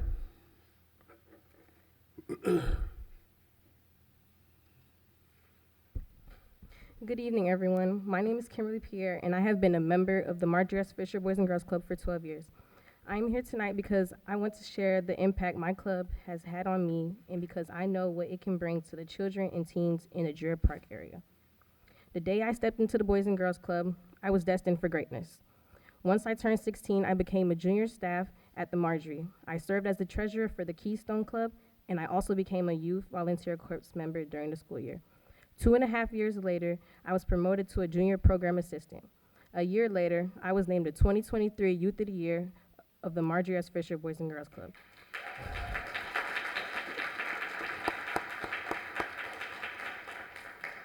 Where I still continue to work at. I'm currently in college majoring in nursing to become a nurse practitioner. Boys and Girls Clubs provide youth with many growth opportunities for success. This is why I am supporting the construction of this new club. Thank you to the mayor and the commission board for providing me the opportunity to share my story. Great futures start here. Thank you.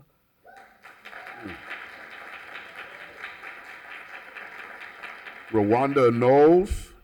Rwanda Knowles. Oh, 4 more names. Rwanda Knowles, Vinnie Sutherland, Nicole Kiley, and Karima Cross. Those are the next 4 names. Rwanda Knowles. She left. Okay. Vinnie Sutherland.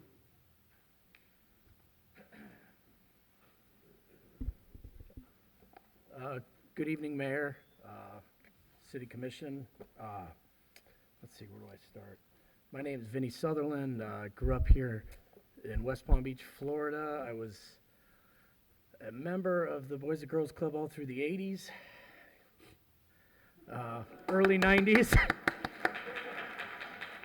I even worked there in high school. I currently sit on many boards there now, donate thousands every year. I'm trying to involve myself as much as possible. You know, for a lot of the youth now, Boys and Girls Club helped me live my dreams. You know, I was a troubled youth. I was able to basically live my dream. I got raised up in the Boys and Girls Club playing every sport possible. It got me through high school. I got a football scholarship to Purdue. I was able to get drafted. I played a few years for the 49ers and Bears. I can't express how vital it is for the youth with the mentorship and all the programs that they provide. You know, if I'm not proof, I don't know what to tell you. I'm here in support for this and basically any project they do. So thank you for hearing me. Thank you very much. Nicole Kiley.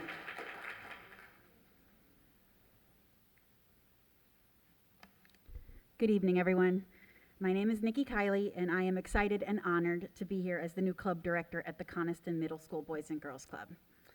This new job is like coming home to me. Born and raised in West Palm Beach, and I grew up also in the original Boys and Girls Club over on Marine Drive. So I'm a walking, living testament to that program as well. As a matter of fact, I was one of the first, if not the first girl to actually be part of the Boys Club before it became officially the...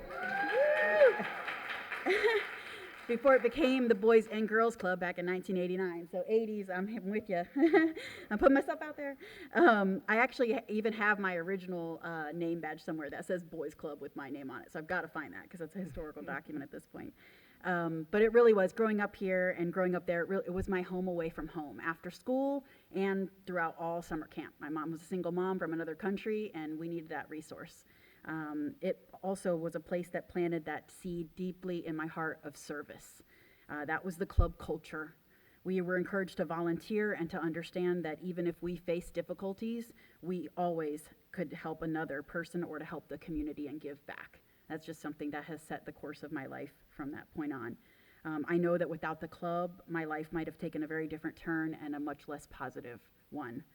So like me, the vast majority of the young people who walk through our doors after school at Coniston are from disadvantaged circumstances, and they need us.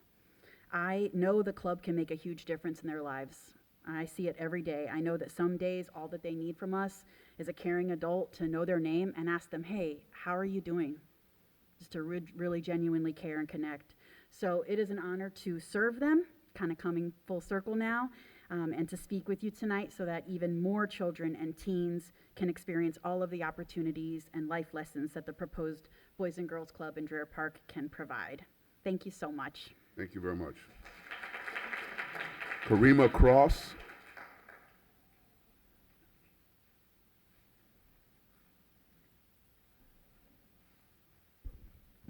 Good evening, everyone. Mayor, Commissioner, ladies and gentlemen.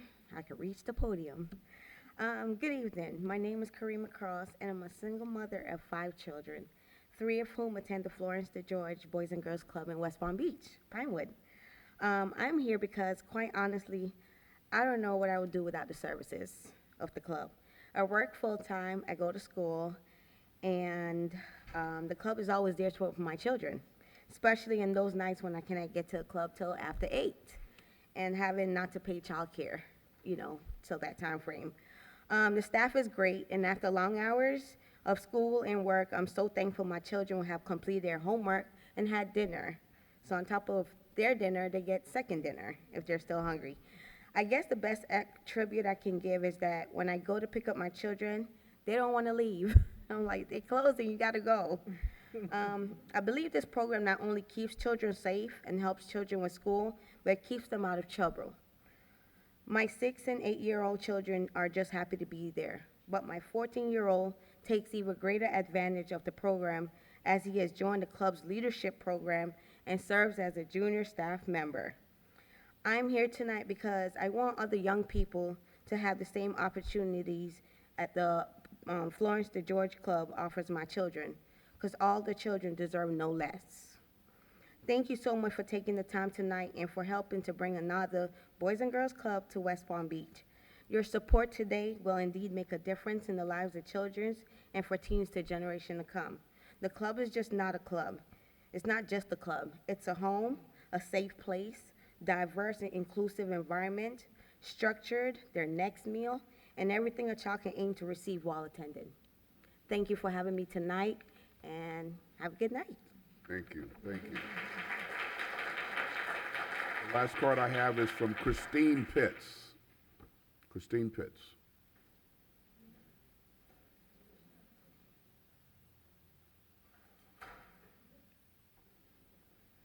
Good evening, Mayor James, council people, audience. I had the luxury to start to serve the Boys and Girls Club 30 years ago. I've been on their board 30 years, and I do that because the passion I feel about the clubs. When I started, we had 2 clubs and maybe served 100 kids. We now have 20 clubs and serve thousands of children. To know that back then we used to say, do you know where your children are at 3 o'clock? Or we latchkey children, or whatever we called them. Now it's a machine. These kids have the opportunity to get homework help, to come in and get someone who's directing them with development, certified teachers, people that will help them to understand what's ahead. When we speak about the Youth of the Year, it's with passion that we are lucky enough to have a donor who provides a 4-year college education for each of our Youth of the Year. The Youth of the Year are chosen by each club. So it's a committee situation. It's not favoritism on our part. You know, in the summertime, a lot of the kids had nothing to do. And when there's idle time, we know what happens. Well, in our summer camps, these kids are jammed up with things to do. Not just educationally, because we do that all year long, but because we want these kids to have fun. They've worked hard all year long. We have youth development professionals.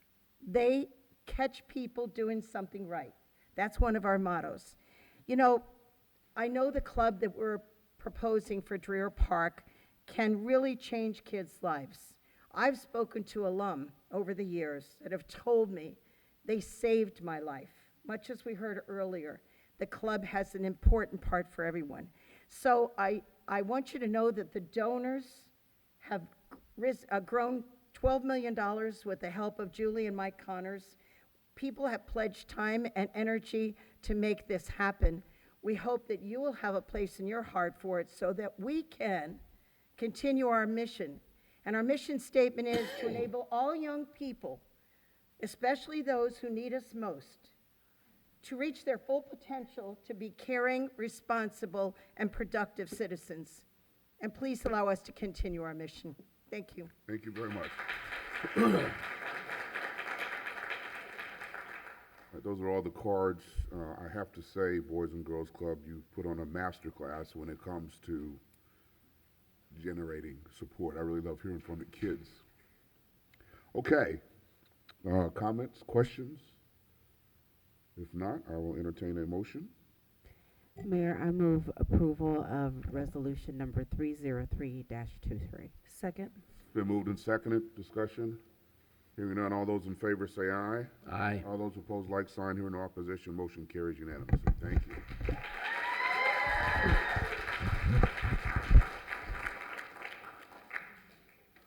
All right, commissioners, we'll now move to the quasi-judicial portion of the meeting, so I will need you to make your disclosures. And we'll start with Commissioner Ward. Looks like she's ready. Yes.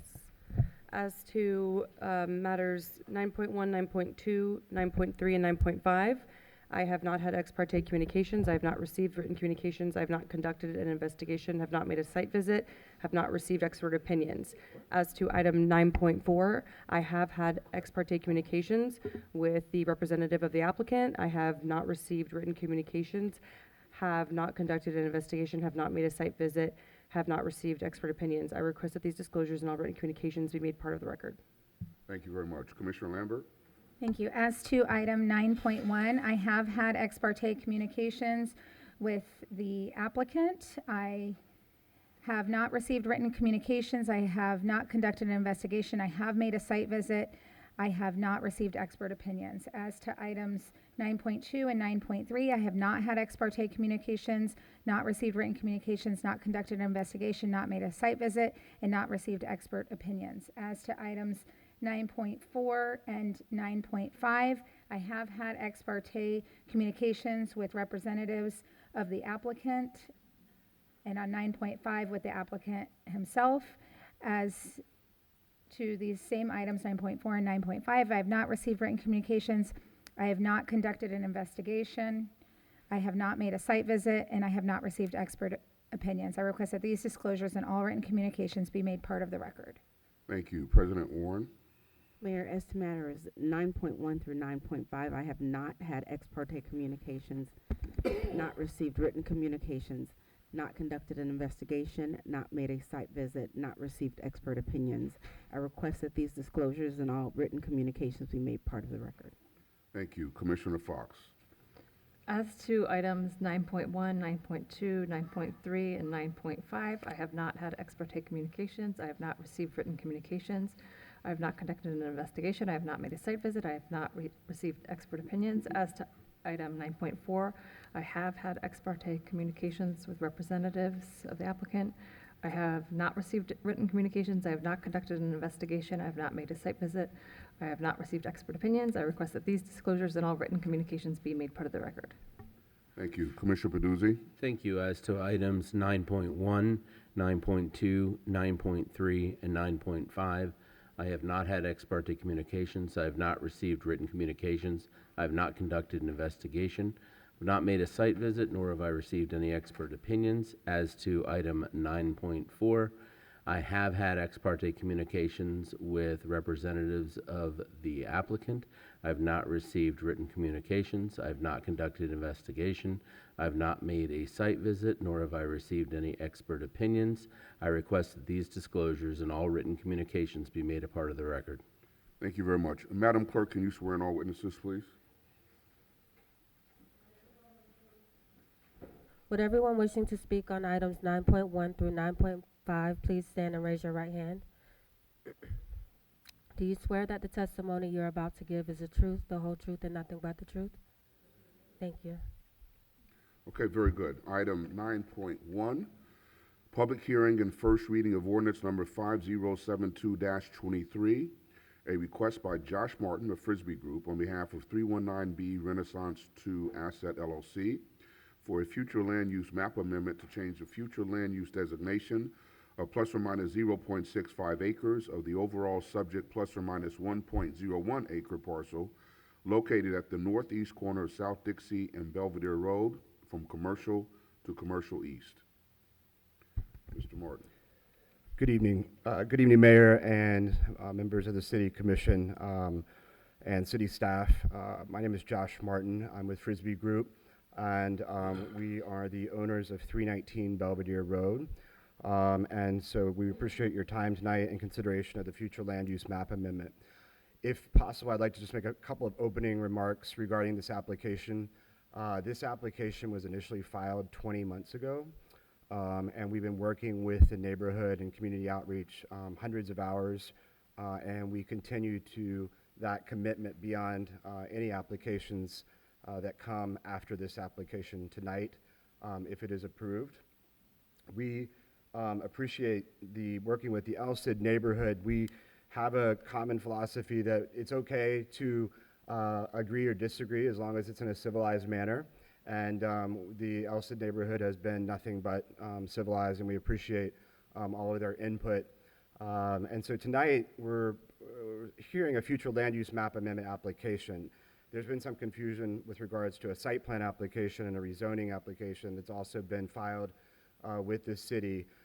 After some public outreach with the neighborhood, with the site plan and the rezoning, we weren't there yet. We had not reached consensus.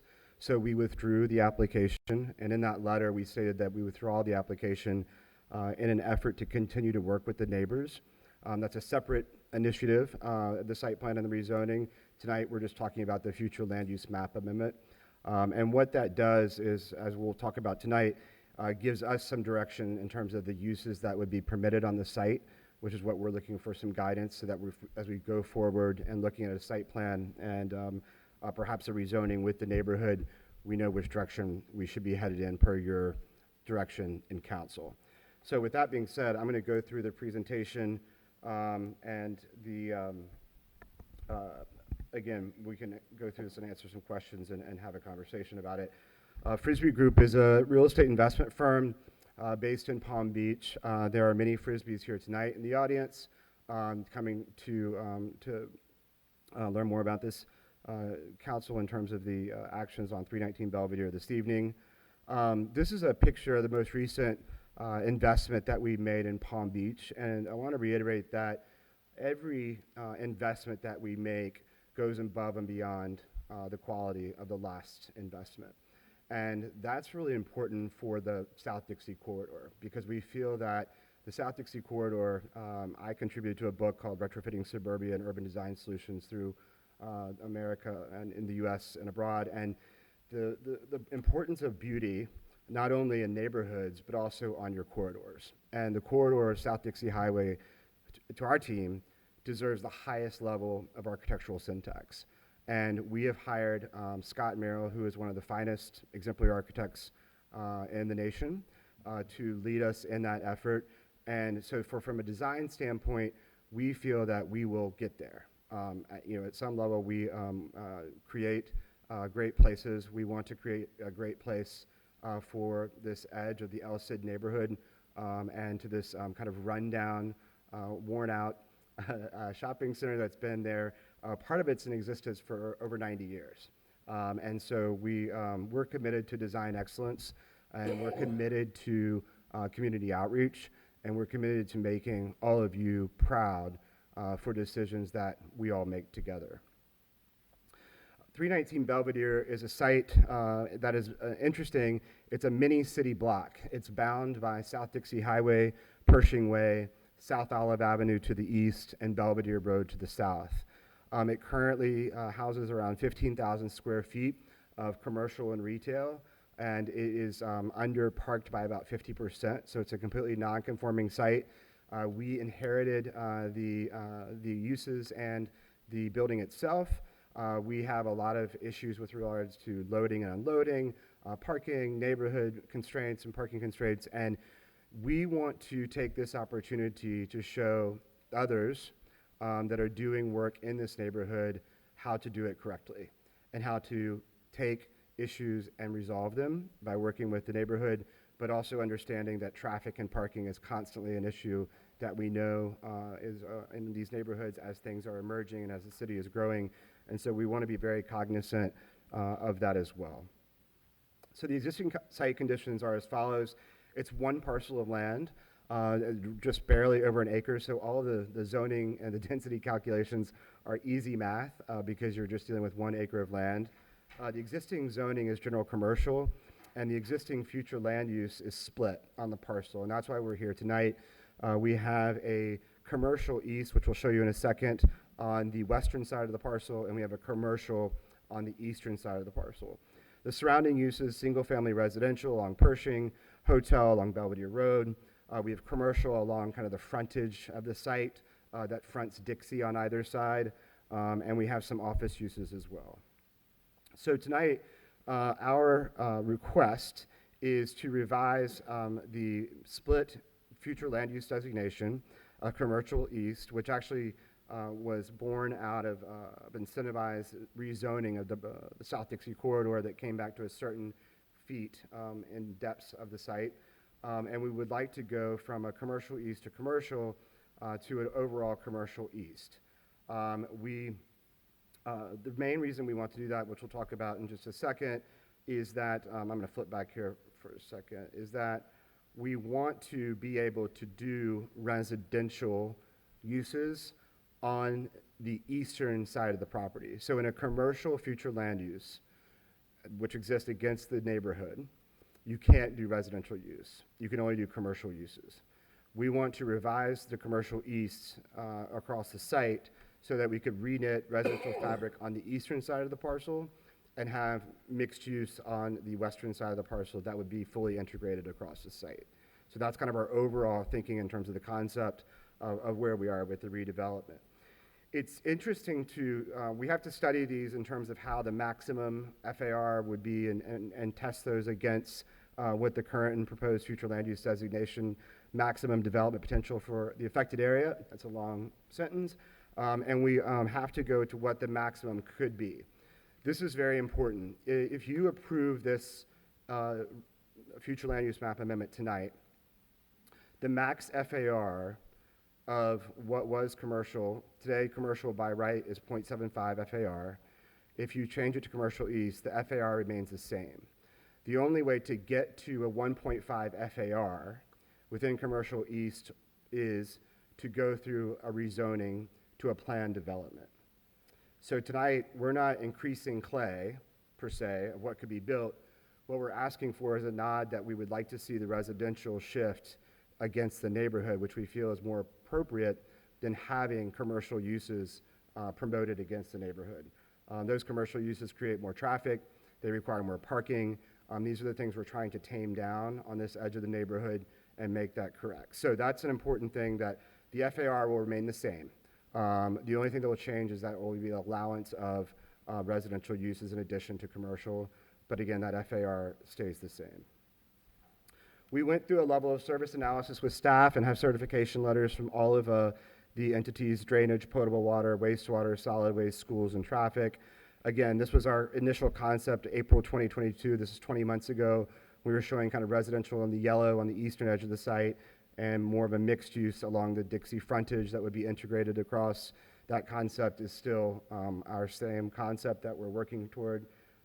And so this is where we have the existing, the commercial east, and the commercial showing proposed commercial east on the east.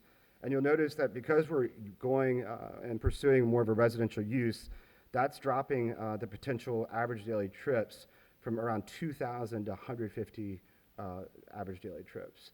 And it requires about 1/4 of the parking spaces in a residential context as opposed to the commercial context. This is a 92.8% reduction in traffic, and it's a 50% reduction in the required parking. So we feel like we are, again, making these uses more neighborhood friendly. The future land use map amendment justification, which is outlined in the application and the justification letter, regards the history of the commercial incentive district. This is a district that was created 200 feet in on the sites along South Dixie Highway. Some of those have been amended over time, and that also allowed for the commercial east to be there. So the commercial east allows the mixed use along Dixie, but the commercial does not against the neighborhood. We have, and we'll submit for the record, received 53 letters of support as of today from residents in the neighborhood and the surrounding areas. As you know, this is a neighborhood retail center that not only serves the neighborhood, but a lot of people come here to grab takeout, eat, get a smoothie, what have you. And so we feel like that it's important that it's being received well by not just the neighborhood, but by the surrounding neighborhoods as well. We're consolidating a split future land use designation on the site. We have all of our land use analysis, level of service analysis and certification letters, our standards for compliance, our changed assumptions, of course. We feel that adding density to a transit corridor is the best. Hold on for a minute. Your presentation is not on our screens. All right, there we go. There we go. Thank you. No, that's not true. Okay. And the change assumptions with regards to the need for residential along a transit corridor such as South Dixie, which we feel is appropriate. And then at the planning board, we received unanimous approval recommendation to this body this evening. So we can go into much greater detail. I know it's been quite a lengthy evening, and so I will stop there and then turn it over to Linda with the staff. Any questions of the applicant before we hear from staff? Okay, Linda?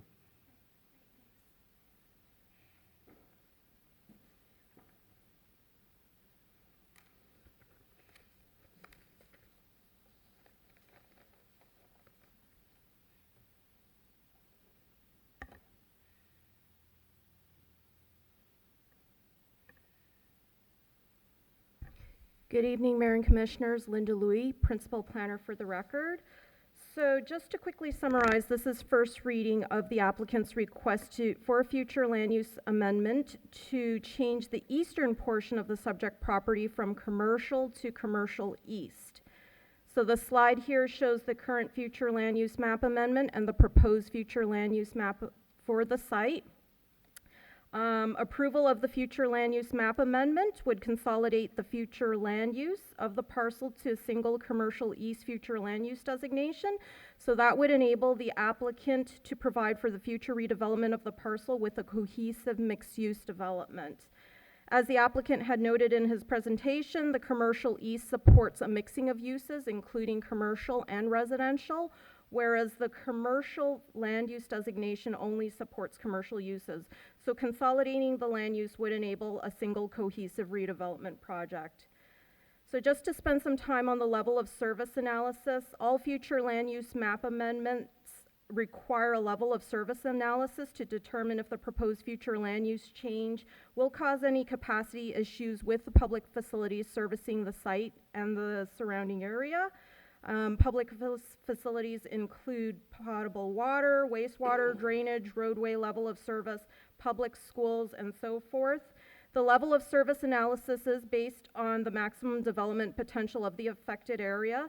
So as you can see, the development potential within the affected area will increase by 20,471 square feet with the proposed future land use change to CE. So that means there is an increase in service demand with the proposed future land use change. The applicant has provided letters from various public facilities agencies stating that the proposed land use change will not cause any system capacity issues with the increase in demand. So based on staff's findings and analysis, staff is recommending approval of ordinance number 507223, as staff has found that the proposed future land use map amendment complies with the Florida statutes as well as the city's comprehensive plan. Just a reminder that this is for the future land use map amendment only. There is no site plan associated with this application. It is not a required component of the land use map amendment. And that concludes staff's presentation. If there are any questions, Thank you very much. Any questions for staff? Commissioner Lambert? Thank you so much for the presentations. I know that working with this neighborhood as well as many others along South and North Dixie, that one of our concerns is always making sure that we preserve the quality of life of the neighborhoods that are there. And so I can appreciate that the applicant is suggesting that they would put the residential closer to residential and put the commercial closer to South Dixie frontage. The applicant talked a little bit about the change from more commercial into residential and the change of trips and traffic. Can you talk a little bit about that?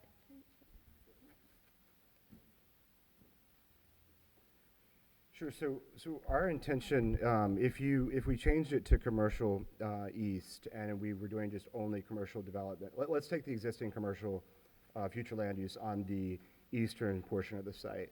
Today, that would promote only retail and non-residential uses, which are higher in trip generation and higher in parking requirements. And so that would be what we would like to do is go to more residential, less parking, and less traffic on average daily trips by a great deal. I think I mentioned 92.86% on that one parcel. So that's our intent, and if what's the main reason why we are applying for this future land use amendment is to get direction from the city to see if that intent is aligned with what you feel is appropriate, then we'll go in that direction for the site plan. Again, working with the neighborhood, and I'll mention as well, we received a letter on the 27th, which I think you all received from the Elsted neighborhood, and it outlined the issues with regards to height, density, FAR, building to code, frontage, loading, traffic flow, parking, sun study.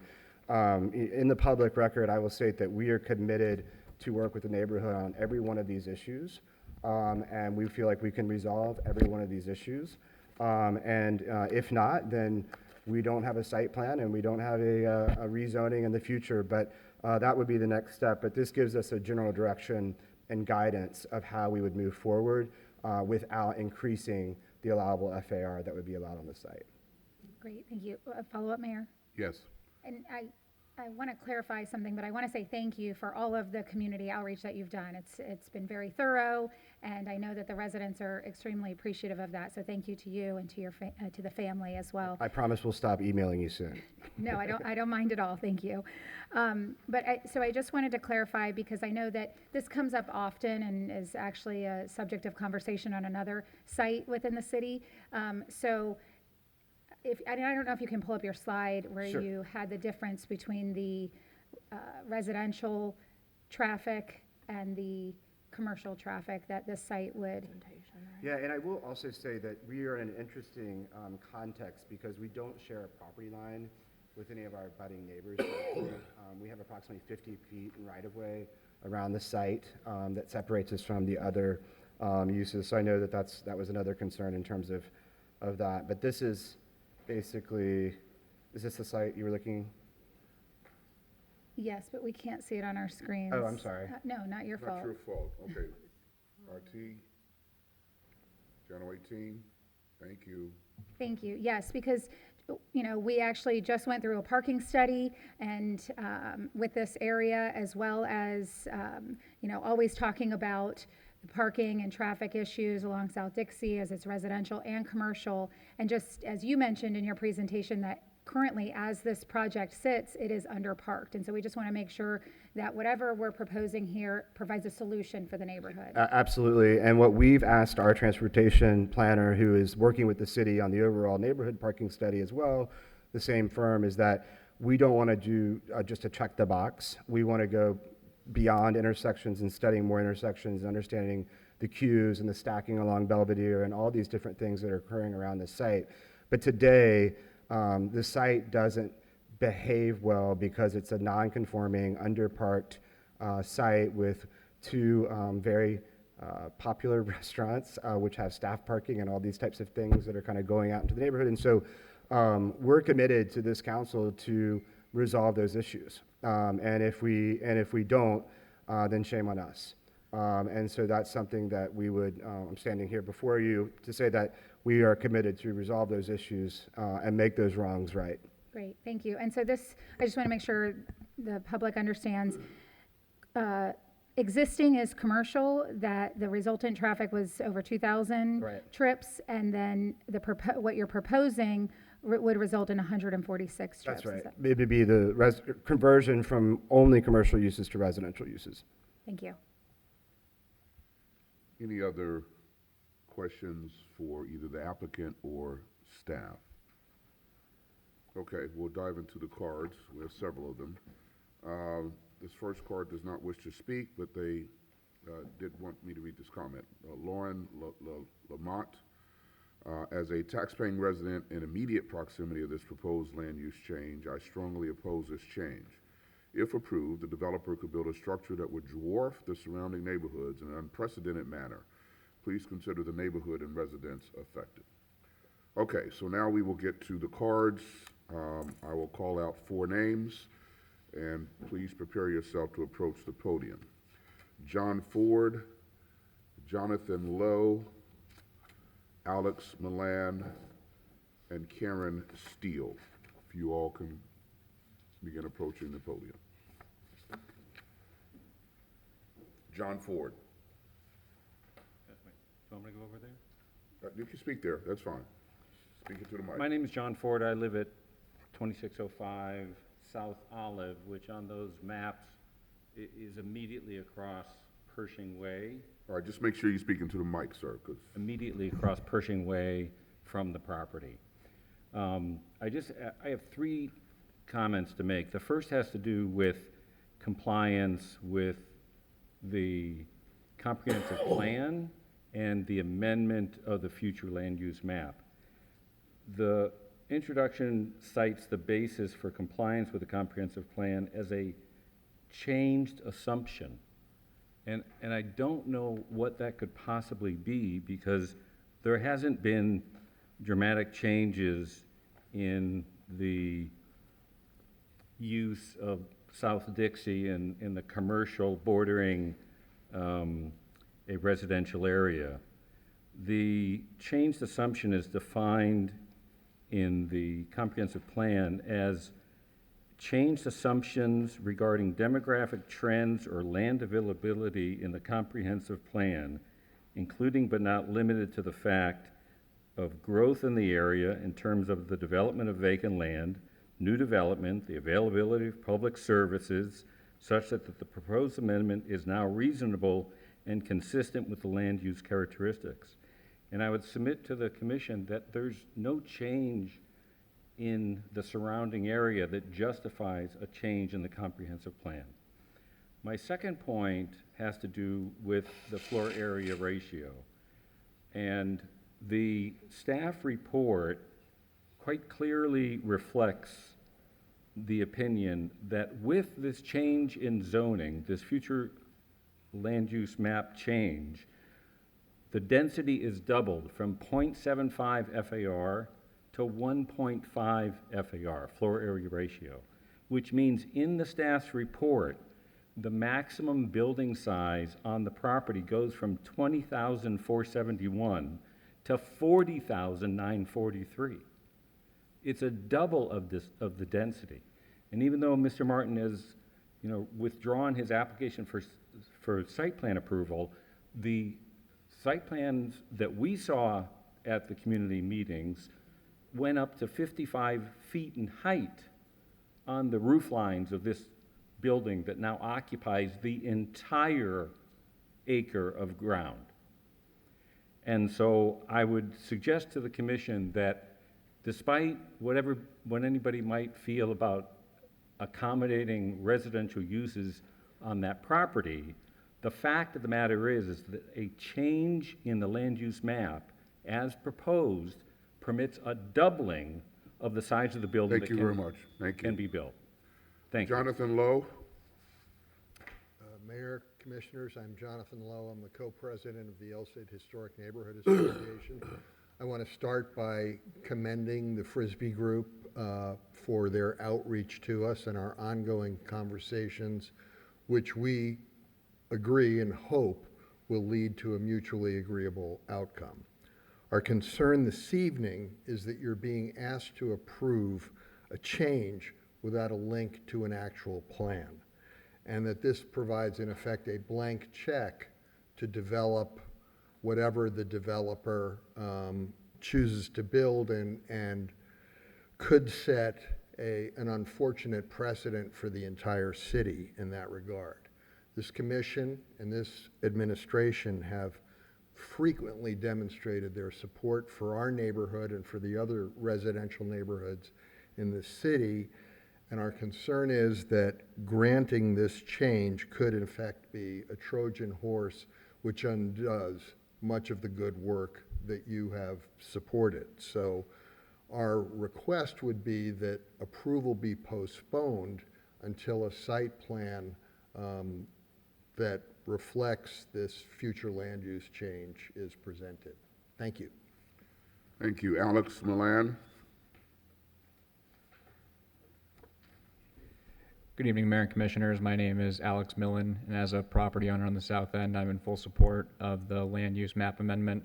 I think it's an excellent first step towards the Frisbee Group delivering another world-class project to our city, and I think their track record speaks for themselves. So I ask you to support and approve the project. Thank you. Thank you. Karen Steele.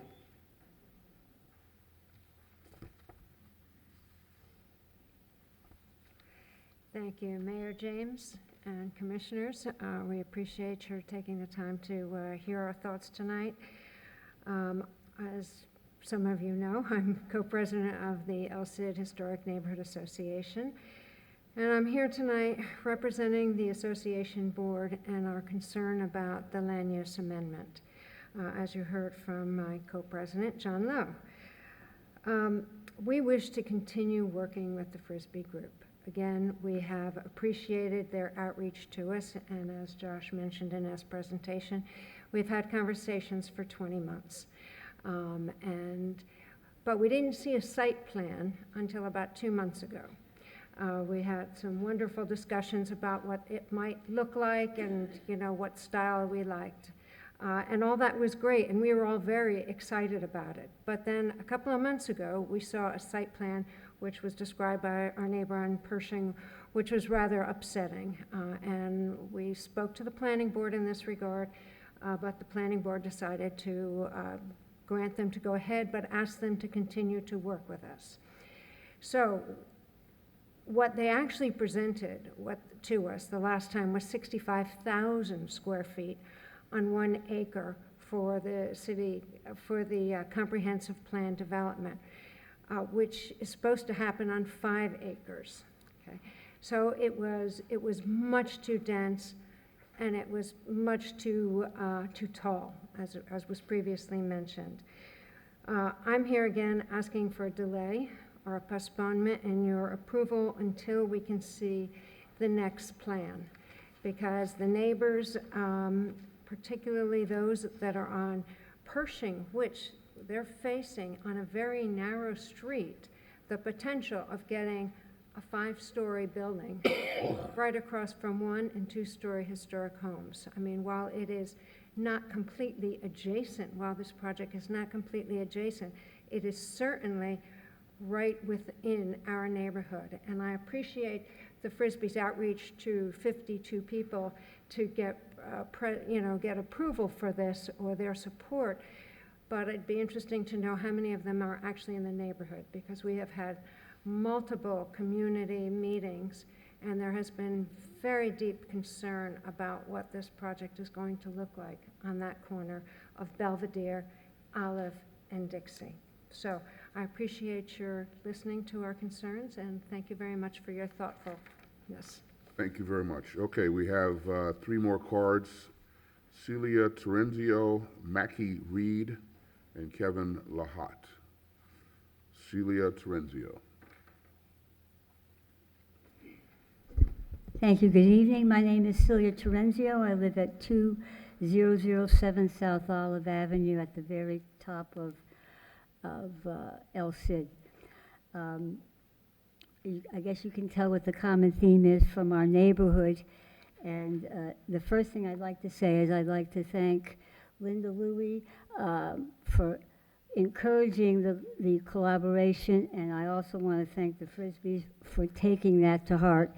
All our meetings, and as Josh said, there have been many, many meetings with neighbors, with the neighborhood, either in groups, small groups, large groups, individuals, and I really do believe that there is a common goal and to work together, and it's been a sincere collaboration, which obviously we all need, because if we can work and get something that we all like, everybody buys into it and everybody gets something out of it.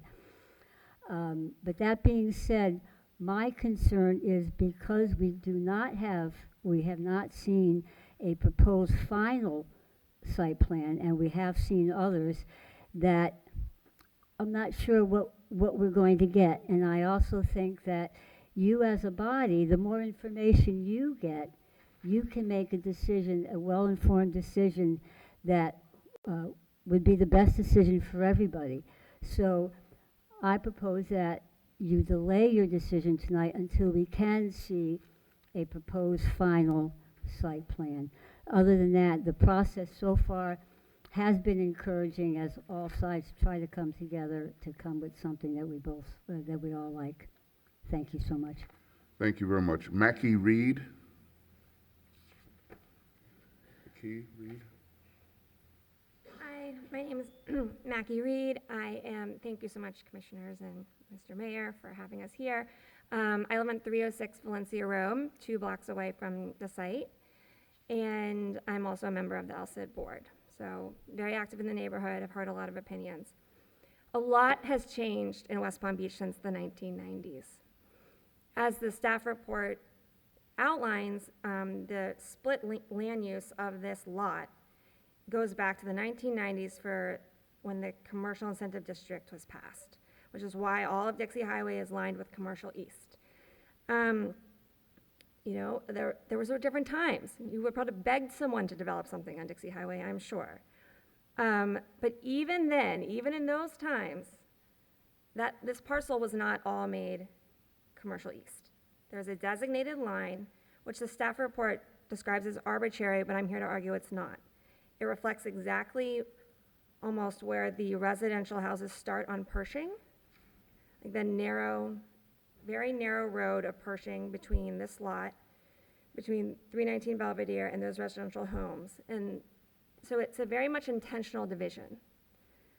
And on top of that, if you were to pass this tonight and consolidate this lot will be the only lot on all of South Olive, the only one with a commercial east designation. So this is unprecedented decision that you would be making. It would have repercussions to the entire area, going from, you know, all these historic neighborhoods down. And of course, with the very aggressive development, this is gonna come at you again. Like, you're not gonna be able to one-off re-land use this lot. And then I would just have to say that while we are really enjoying working with the Frisbees, and they do amazing work, and I very much believe that they can make this a much prettier and much better functioning plaza, it is in their every right to sell this parcel after they get this land use designation. It'll be at a higher premium, and then the developer next would say, oh, well, you know, I bought this at this premium, I need to max it out. And that's something I know you're facing across the board, across the city. I've heard it from our Commissioner Lambert, I've heard it from the city assistant commissioner, and that's a real thing. And then just additionally about the parking, like if you live in the neighborhood, the very neighborhood serving commercial that is there, cute little restaurants and jobs that they create, the trips really aren't the problem. It's not the traffic. The traffic is from school drop-off, it's from getting on 95. This is a delicate ecosystem. Thank you very much. Thank you. Thank you. Kevin Lahat.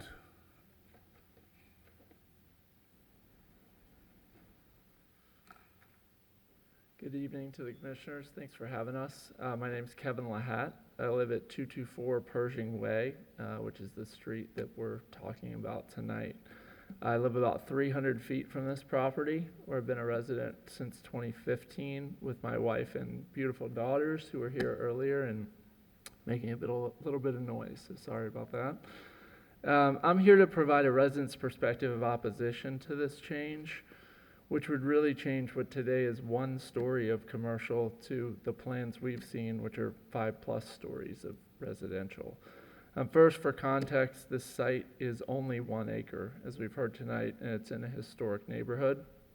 2 of the sides of the site are bordered by historic homes, 1 side by another historic building, and none of these can exceed 2 stories. So the requested change is really not consistent with a historic neighborhood. And my second point is that we are really concerned as residents about the excessive density, height, and waivers requested for this redevelopment. The site is only 1 acre, and this change is being requested for the developer to build what we've seen to be a 5 to 6 story building. The surrounding historic houses are 2 stories, and you'll notice really the examples that the Frisbee group showed in their slides tonight as being very well fitting with the neighborhoods are all of 2-story buildings, not the 5 stories that we've seen plans for here. Equally troubling, as has been referenced before, is the precedent this could set for developments all along historic districts up and down Dixie. Last, I can convey that my neighbors who have the personal and professional backgrounds to understand that this technical process are opposed to it. This includes my neighbor at 234 Pershing, Amanda and Scott Skyer. Amanda unfortunately can't be here because of a family surgery, but many of you know her as she's the chair of the West Palm Beach Historic Planning Board and is strongly opposed to this change, as are my neighbors on the other side, Tim and Natalie Frank at 230 Pershing. Thanks for your consideration. Thank you very much. So that is all the cards. I don't know, Mr. Frisbee, if you want, I'm sorry, Mr. Martin, if you wanted to address any of these comments. Staff, if you wanted to address, I don't know, you have time. Sure. Thank you again, Mayor, members of the City Commission. I'm just going to address some of the comments that we received. First of all, the this is not a precedent-setting move. You take action items in terms of rezonings and future land use map amendments on a case-by-case basis. So this is not setting a precedent. The second thing is that you have withhold the right as to whether or not an FAR increase would occur from 0.75 to 1.5 through the review of the rezoning and the site plan, which has not yet come. So no additional building square footage is being added to this site at this vote tonight. If the only way to get to additional square footage is through a planned development as cited in the code, and that applies to the commercial future land use designation as well as the commercial east as it exists today. So that's not being changed, the FAR tonight. Again, we are continued to work with our neighbors. This is not a blank check. This is no change in the FAR from what it is today. Again, we're getting a nod of whether or not we want to bring a residential back. Going back to Mackey's concern, we've always wanted to bring residential back on the eastern side of this site because we feel that that's more appropriate in keeping with the neighborhood. And so that's something that we want to work toward that. The historic district comment, I will state that my whole professional career I've worked in historic districts, in the oldest historic district in the country, Charleston, South Carolina, and I can tell you that some of the beauty of historic districts, the most beautiful historic districts, are beautiful roofscapes that you look up and see instead of one flat suburban form. And so that's something that we'll be working through again through the design. We're not asking for more square footage tonight. We're asking for a future land use map amendment and the ability to continue to work with this neighborhood. We've worked with neighborhoods all the time. The reason you see the height of 2 stories on Palm Beach Island is because that is the height limit in Palm Beach. And so that's important. And 5 stories was not shown. That was a 5-story projection, and 4 stories is where we had last talked, and we've already made revisions to that plan to bring that down, to step back down more into the neighborhood. We do not have height waivers as part of our program, and while we are not in a historic district per se, this site, we do want to honor the adjacency to a historic neighborhood and make sure that we're contextualized within our design. Again, we're not there yet. We pulled the application because we knew we weren't, and so now we're ready to reboot, and that decision will be yours as to whether or not extra square footage will come through an increase to the FAR, and whether or not you want to rezone this parcel in the future to some sort of planned development. And so that right remains with you, and tonight we would just ask that you would give us this direction to move forward, continue to work with the neighborhood. We're making that I think I've said that 11 times now tonight on the record. We always work with neighborhoods, and we always get to a point where we are not doing something that someone doesn't want us to do. So with that, I'm happy to answer any additional questions. Any other questions for Mr. Martin? Okay, thank you. Staff, Linda? Okay. Commissioner Lambert? Commissioner? I have a question for staff. I guess, no, this is for Josh. You know, the request about waiting, and I understand this conversation has come up a couple times since I've been on this dais about, you know, approving something without seeing a final plan.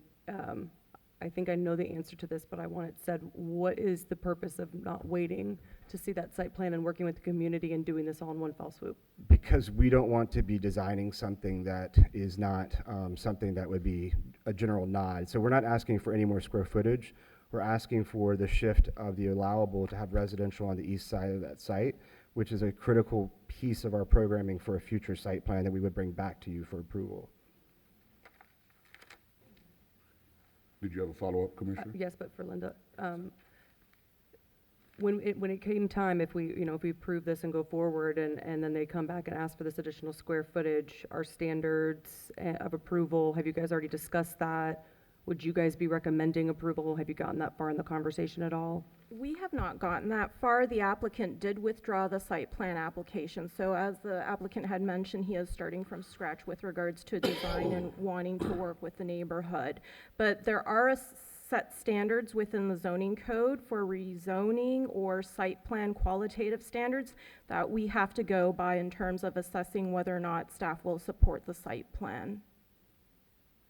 Did I answer that? And you can confirm that the site plan will come back to this body for approval. If they choose to rezone to a commercial plan development, then yes, it does require final approval by the city commission.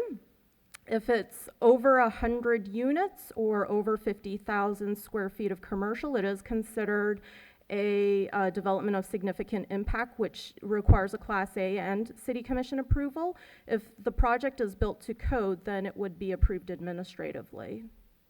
All right. You got a follow-up, another follow-up? Well, clarification, built to code, can you repeat what that is? I'm sorry? Clarification on built to code, can you repeat what that is? Yes, if they comply with all the development standards of the general commercial zoning district. So, you know, with regards to setback, open space requirements, building height, and so forth.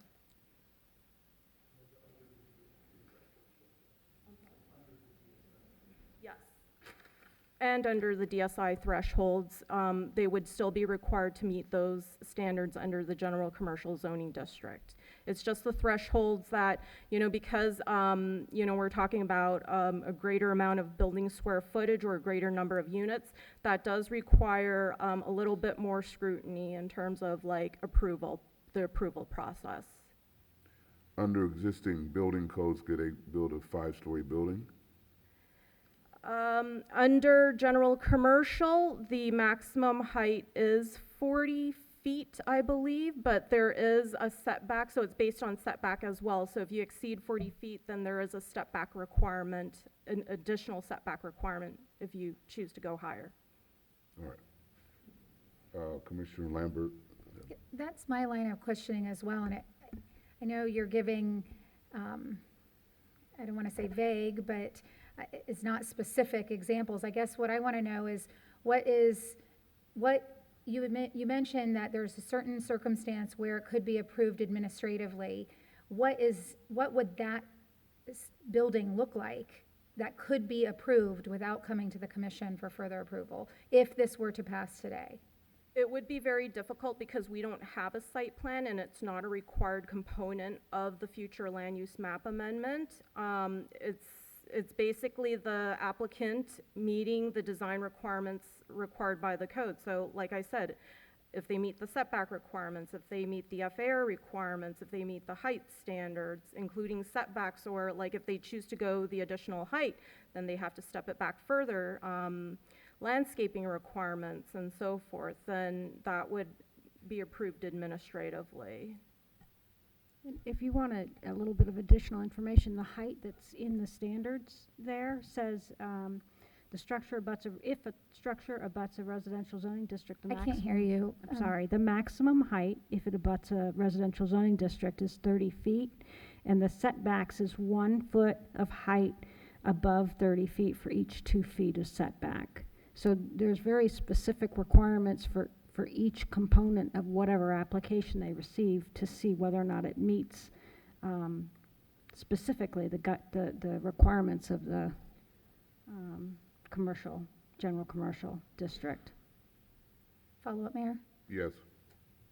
And just for our further consideration, so it sounds like if they didn't ask for additional height and they wouldn't have to do additional setbacks, they could build up to 30 feet. And about how many stories is that? I'd like to say about 2, 3 possibly, depending on the floor to ceiling height. Okay. No yelling from the audience, please. You want to repeat that answer? Follow up, Better Mayor? repeat the answer. It really depends on the floor to ceiling height. So theoretically, they could build 3 stories maximum, possibly less. All right, you got a follow-up? So it was brought up that additional density would be allowed, but then the applicant made the point to say that the FAR would not increase with this change. Can you speak on that? Yes, so the commercial east, so currently under the commercial future land use, the maximum FAR is 0.75. Under the proposed commercial east future land use, it allows a maximum FAR of 1.5. That is an umbrella. Now, based on the zoning designation of the property, if the applicant, and that is the cap, you can't exceed the 1.5, but yes, it would increase the maximum allowable FAR. But if the applicant chooses to keep the overall zoning designation, which is currently general commercial, they would be capped at 0.75 FAR. If they choose to rezone to a commercial plan development, then that could potentially increase to, that would allow them the increase to a 1.5 FAR. With the just the general commercial, I forgot the residential density. It's 20 dwelling units per acre. With the commercial plan development, that could increase to 32.27 dwelling units per acre. But they're not asking for a plan development right now, right? You know, we don't have a site plan. That would be a question for the applicant, whether or not he chooses to go that route. But if they ask for a plan development, that will come to us. It does. Yes, it does. It does. It is a rezoning, and it would require city commission All approval. right, okay. Mr. Martin, you wanted to? Just one comment again. If this were approved, the FAR would not change. It would only change if we came back to you to rezone the property to a planned development. That's in the code section under maximum floor area ratio. So the only way that extra FAR could be approved is by your vote and approval. Period. All right, additional questions, comments for staff or President Warren? I don't believe that the public's comments are unreasonable. The concerns that they've had, where they're requesting additional information or additional time. And I'm hesitant when I look at making an approval without the additional information, without knowing which direction we're going in, without that site plan, or just more detail about what it is that you anticipate doing as a result of this amendment moving forward. And I don't know if you're in a position to provide additional information or when you would be able to really address some of the issues that have been raised by the citizens. And I would like to say that I have heard them, as they've mentioned, that you've worked very closely, that you've come out and you've done extensive outreach initially, but that since that initial outreach that there have been a lot of changes that are currently causing them concerns. So how do you anticipate overcoming those concerns? So the idea tonight, I mean, basically, what we're asking for tonight, again, is not an additional increase in buildable area. We're asking for the ability to have residential uses permitted in a future site plan that will come to you as part of a rezoning effort after we've worked with the neighborhood to get that design refined and supported by the neighborhood, and then come back to you with all of those details. But before we spend an enormous amount of money going through design processes and that sort of thing moving forward, we want to make sure that that's something in a concept that you're okay with residential on that portion of the site. We're not asking for any increase in buildable square footage. Any of the site plans would have to come back to you for approval. And so that's when we would provide that level of detail. And again, we have a lot of work we need to do with the neighborhood, and we want to be very thoughtful about this. We've been in the process for 20 months now, and we're very committed to this. This is not something that we want to rush or make hasty decisions. And so we will have those details at the next round when we come back to you. But today we're not asking for any more clay on the site.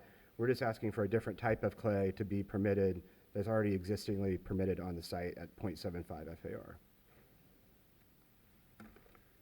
Commissioner Ward? And I appreciate that commentary. What confused me, Linda, was your comment that you couldn't actually, you did say that there were a potential that if we change this, that it doesn't have to necessarily come back to us. And I'm trying to understand in what circumstance and what type of building would be built where it doesn't have to come back to us.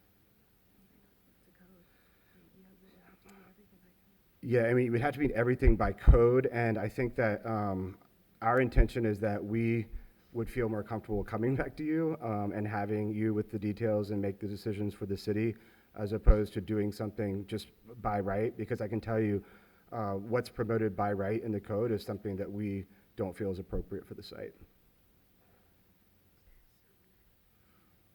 Do you have a follow-up? No. All right, Commissioner Fox?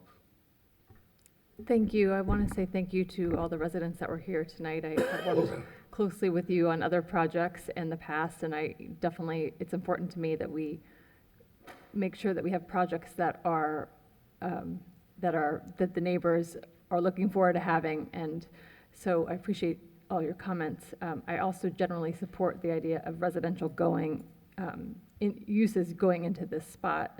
And I think that the Frisbee group, we have worked with them before. Their work is beautiful, and I trust that they will do something with this site that can improve what is there now. And so I support moving this forward tonight, assuming that we are going to be able to see the project and the revisions at some point, because I do understand that it's hard for them to move forward with any kind of development plans without actually knowing that we're going to accept the idea that residential uses can go there. So I feel comfortable moving this forward tonight, and I'm supportive of it, but I do want the residents that are here tonight to know that I'm listening to you and that I understand that this would have to come back to us again, and that they will be collaborating with you closely in the meantime in order for us to approve anything else that goes forward. So thank you to all of you that were here tonight. I just want to reiterate my support of your neighborhood as well, but I do support moving this forward tonight. Thank you. Can I make a suggestion that we would accept a condition of any type of approval this evening that the site plan would have to come back before this body? Whether it's by code or not? Yes. All right. Commissioner Ward? I was going to ask that. Is that allowed, or can we make that condition, City Attorney? He volunteered it. He's agreed to include it as a condition. I wouldn't have you impose it upon someone, but they've agreed to the condition, so I can't see how they would then object to what they've agreed to. We can accept his offer, correct? We can Yes. accept his offer. Yes. That's what I we're mean, doing. he's agreed to the condition. If we move in that direction, okay. I have a question. Yes.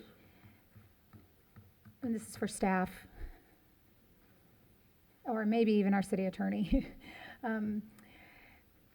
What if we pass this with that condition and the property changes hands? Does that condition stay with the property?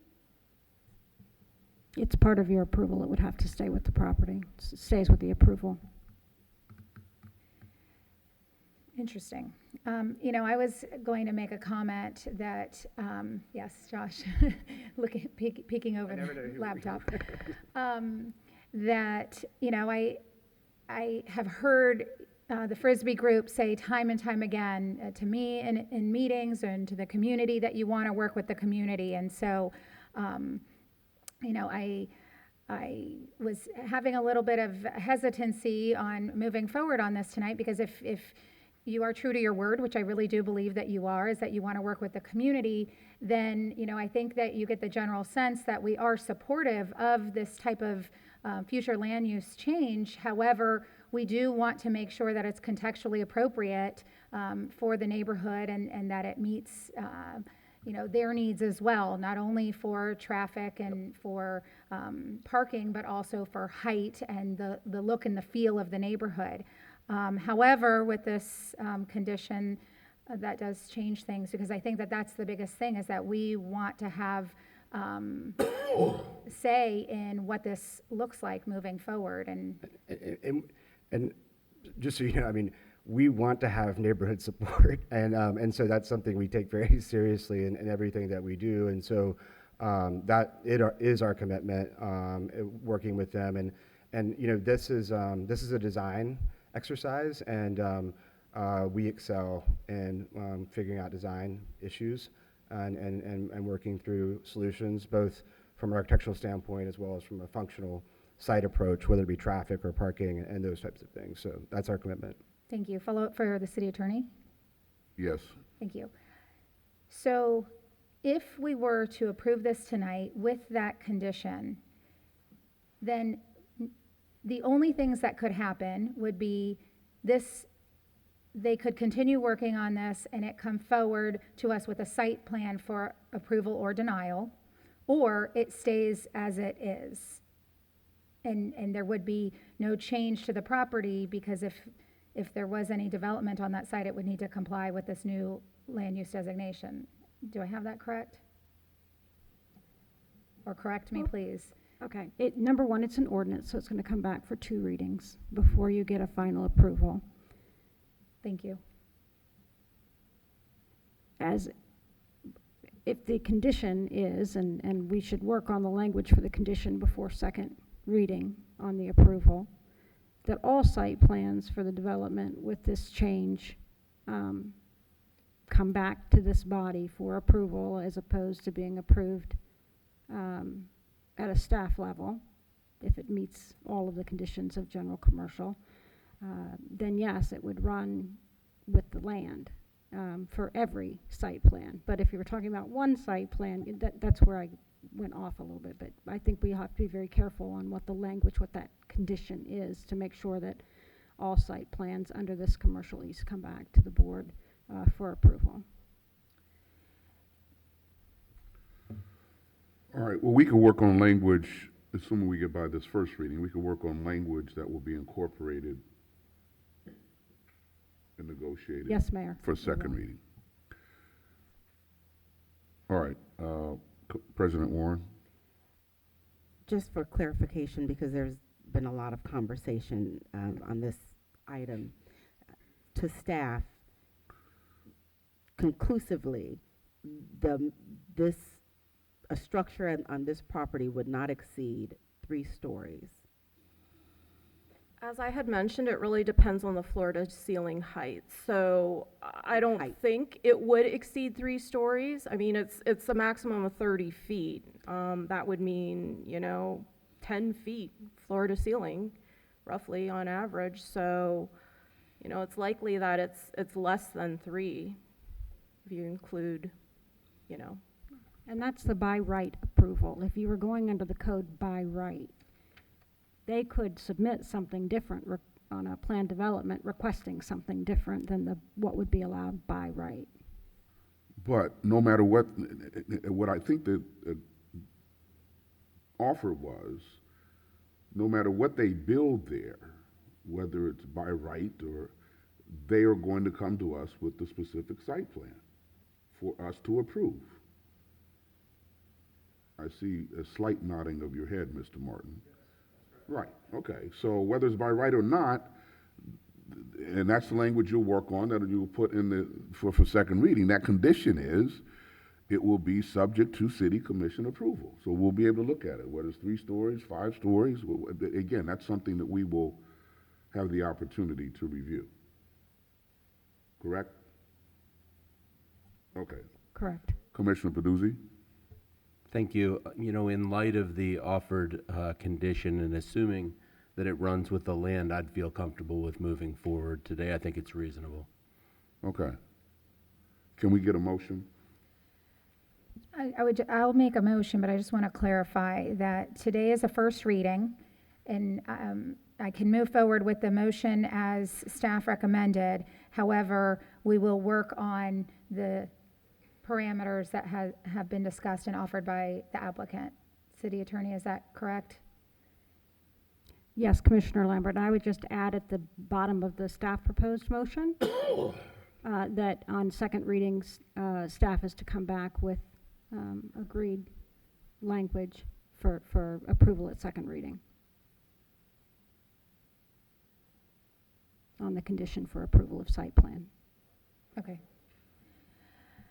With that being said, I'd like to make a motion to approve ordinance number 5072-23, changing the future land use designation of plus or minus 0.65 acres of the overall plus or minus 1.01 acre parcel located at the northeast corner of South Dixie Highway and Belvedere Road from commercial to commercial east. This motion is based upon the application submitted, the staff report, factual testimony, the recommendation of the planning board, and the findings that the request complies with provisions of Chapter 163 Florida statutes and policies 1.1.5 and 1.1.6 of the city's comprehensive plan.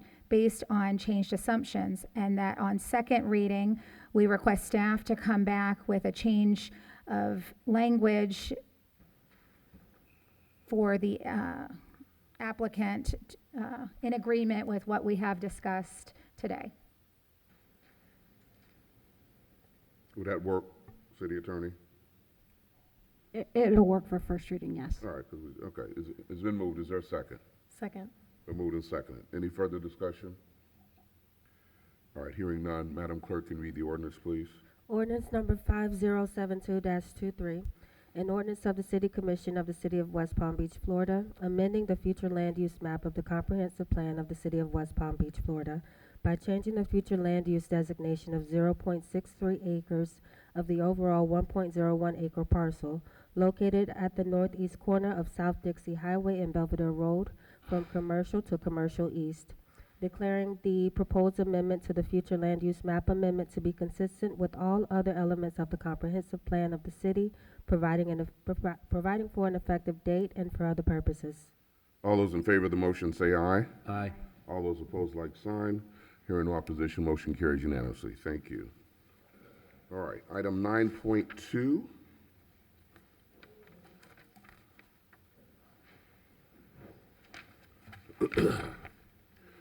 Public hearing of resolution number 253-23, a request by Eleanor B. Halperin of Halperin Law on behalf of Eric Haberstadt for a Class A special use permit to allow for a dock that extends beyond 100 feet of the subject property located at 3014 North Flagler Drive.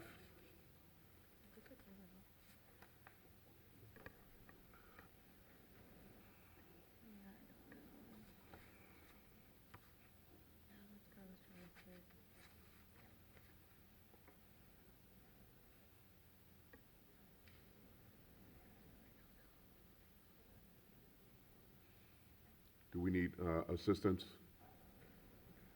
IT, can you help them, please?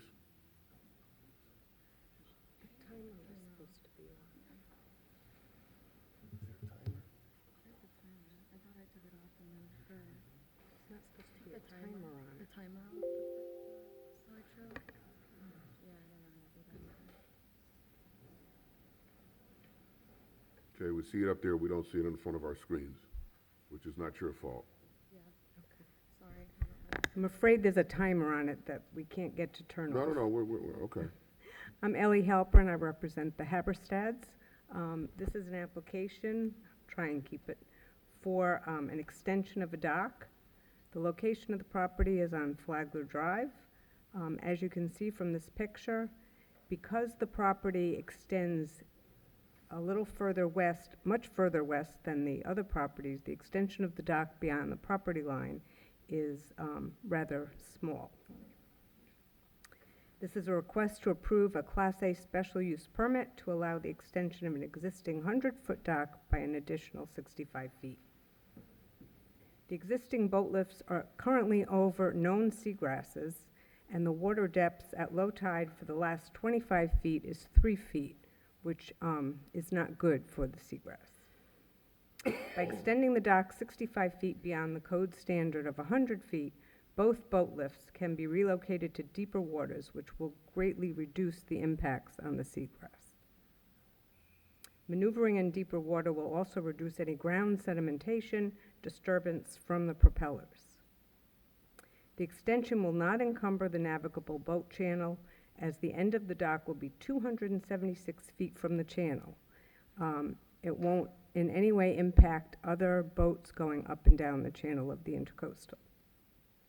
Both DEP and the Army Corps of Engineers have permitted this dock extension, which means it also meets all of their standards. The existing dock and the extension will be located within the middle 1/3 of the property. This is an adjustment that we made working with staff, and I do want to thank your staff. They've been fabulous working with us through this. No additional approvals are required. We meet both the code standards of 9436 as well as the Army Corps and the DEP. This is where the two docks will be. There's one in the middle that was proposed for a relocation, but it's not going to be used. So the current end of the current dock which is at the end of the seagrasses, is where the smaller lift will be. The boat will not be in the water, so it won't impact the seagrass. And in fact, when it is put in the water, the propellers won't affect the seagrass at all. When the larger dock is put at the end, the larger lift is put at the end of the dock, that will not be over the seagrasses at all. In addition, the dock is being designed so that sunshine can get through it and the seagrass will not be affected. At the planning board, there was some discussion, a question by the property owner to the north about the safety and the navigational channel as well as maneuverability of the boats. We did speak with the neighbor to the north, and they have asked that the dock be 15 feet to the west. If you look at the docks up and down and all of the approvals, because the location of this property line goes so much further west, if you draw a line up and down the length of the furthest docks, this dock will still be within those. It will be slightly longer than the property owner to the to the north, but it will be much shorter than the one to the south, as well as two lots to the north. And if you look, the separation between the docks, the one to the north, there is 127 feet. The one to the north, the property owner to the north, to their neighbor to the north, there's 127 feet. Our neighbor to the north and our dock will be a separation of 156 feet. And this shows much more clearly how extending this dock out will be consistent with the surrounding docks and not longer to create any hazards. The distance between this dock and the one to the south, which has been maneuvered safely, is 67 feet, and one south of them is only 75 feet. The final construction plans show that this meets all standards and will be within the center third of the property as required by your code. It meets all other standards, has no impact on any public infrastructure. And we respectfully request that you approve it. We're here if you have any questions. Thank you very much. Any questions for the applicant before we bring staff up? Okay, staff.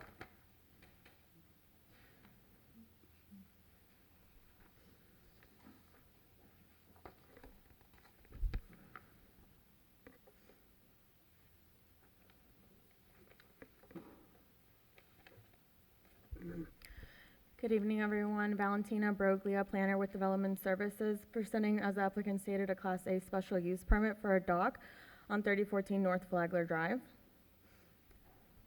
It is going to be a residential dock, a private dock. The applicant did provide approval from Florida Department of Environmental Protection and Marines Army Corps, which is required in the zoning code for the additional 65 feet of the existing 100-foot dock. In justification letter, it does states for safe water depths and preserving the seagrasses. The site plan shows that the dock is within the middle 1/3 of the property lines, which is a requirement by the zoning code to prevent that distance from neighboring docks as well. Both boat lifts that are existing will be relocated to the end of the dock. Staff's finding has shown that the dock does meet all standards, and with approval of the waiver requested, it will comply with the governmental requirements.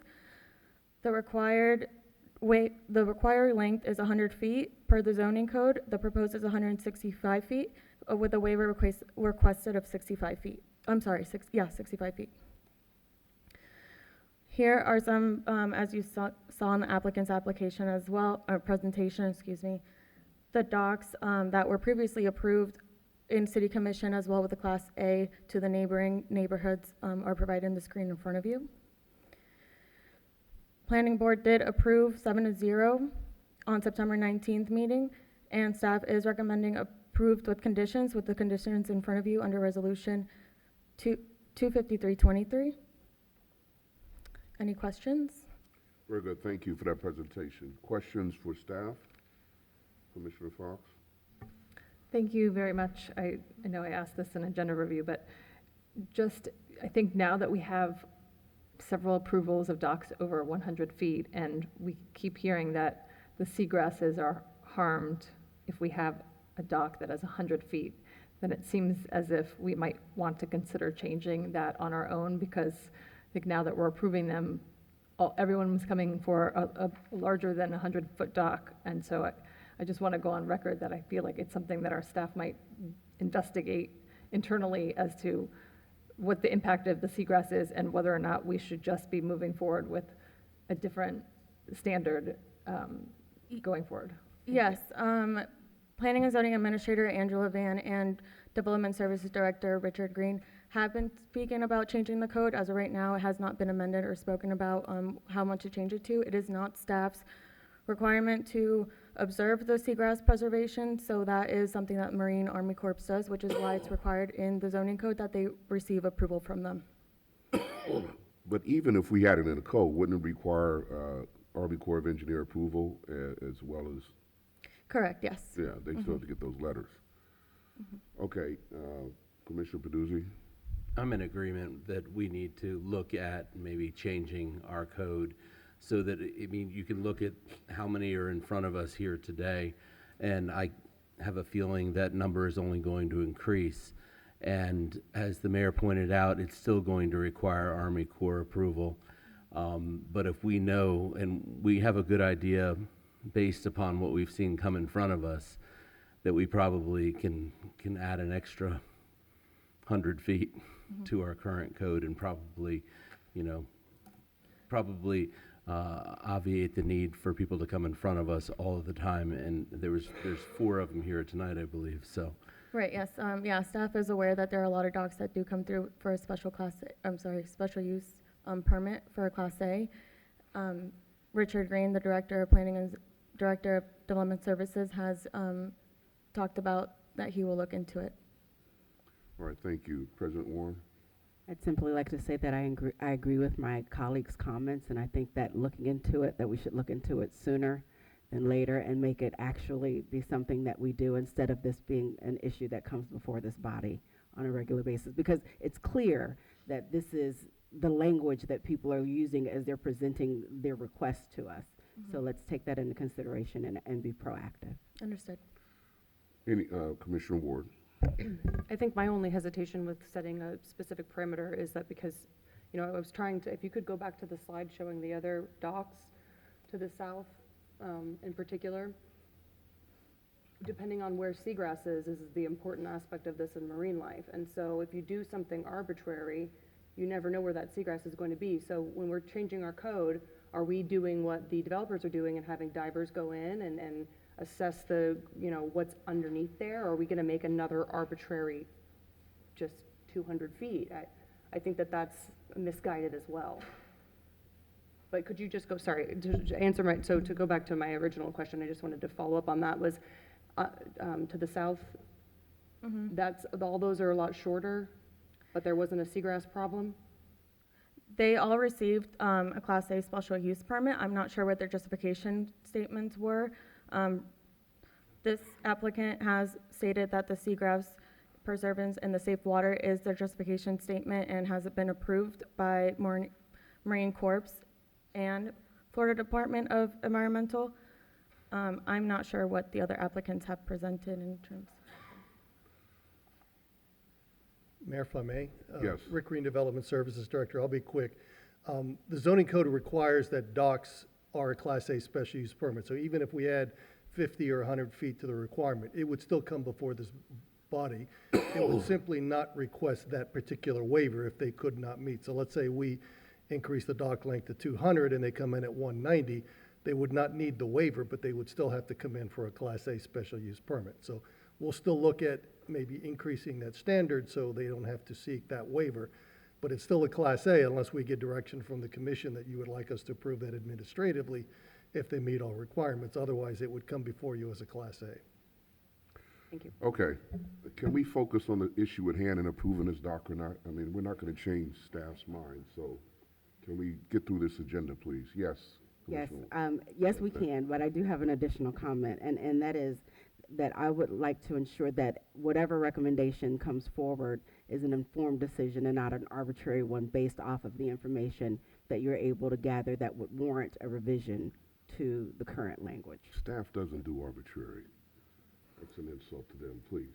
Okay, any other comments? If not, I will entertain a motion. You're absolutely right. That was an arbitrary decision on my part, sorry. Because I saw who was asking to speak. Okay, you're right. 2 cards, Brian Seymour and Carlos Vidrera. My apologies, gentlemen. Thank you, Mr. Mayor. For the record, Brian Seymour. I'm here on behalf of Wayne Huizenga and Fawn Huizenga, who live just to the north. So to clarify, there wasn't much discussion with the Huizengas. There were some emails. As you're aware, Mr. Vidrera and the Huizengas are very, very aware of docks, boats, marinas, the currents, how things work in this area, and they do have some concern. I have email correspondence as far back as October 10th was the last correspondence we had, which I'll put into the record. But the bottom line is Mr. Vidrera was asking Ms. Halpern some questions, and her response was, well, our expert said it's okay. And he said, well, we have these concerns. Well, our expert said it's okay.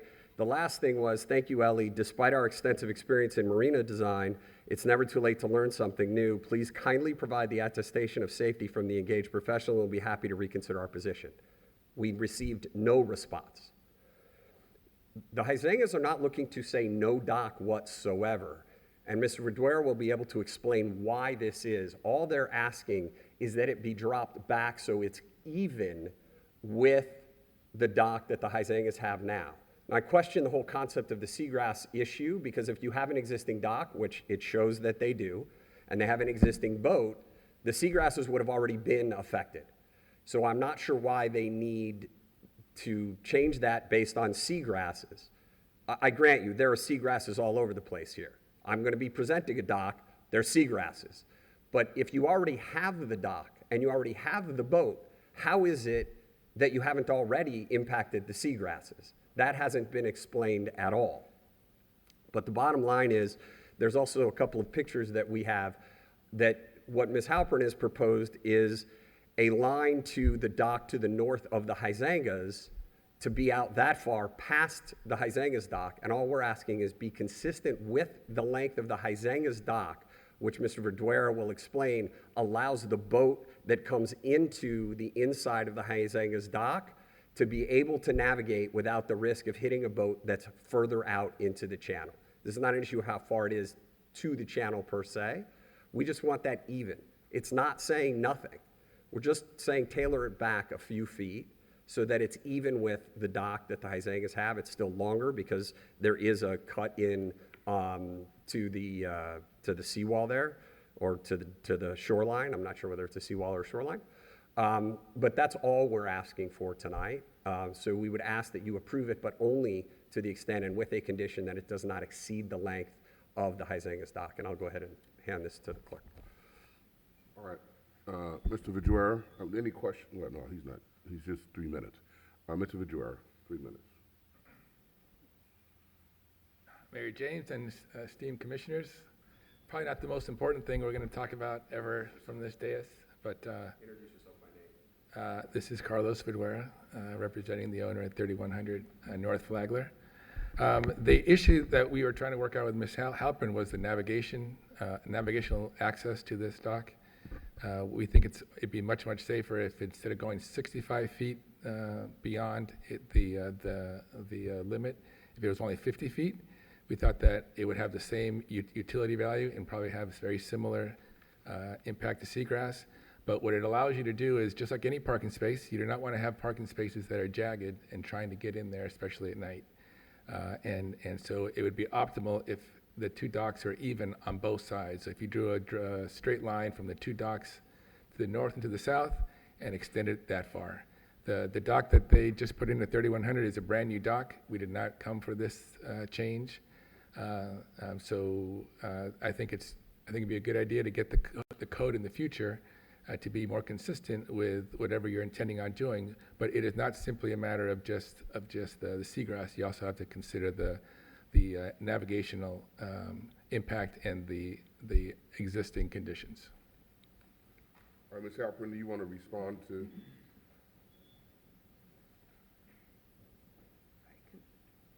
Can we get this picture? Can they see this picture? All right, can you help her with, you got the picture? This one? Oh, there it is. Okay, thank you. Yes, if you look at this from the aerial, the distance between Mr. Heisinger's dock and Mr. Haberstad is Which is Heisinger's dock? I don't know which the one to the north. Looking at this, it's the one to the right. Okay. And the distance between Mr. Heisinger and the one to the north of his is even narrower than the one between Mr. Haberstad's dock and Mr. Heisinger's. The one to the north, as you can see, is also much longer than Mr. Heisinger's, and that allows for safe navigation, as it will between Mr. Haberstad's and the one to the south of him, of which he won't be quite as long as that one, and they are much closer together. There is so much distance between these docks, it is not a navigational hazard. And the fact that Mr. Haberstad's shoreline, as we noted, is so much further east, the 165 just brings it out to be consistent with the longer docks located in the surrounding area that have already been approved. Okay. Any questions, Commissioner Ward? That's what I was trying to get at with your slide that was showing the different lengths, because I didn't see anything that was greater than 165.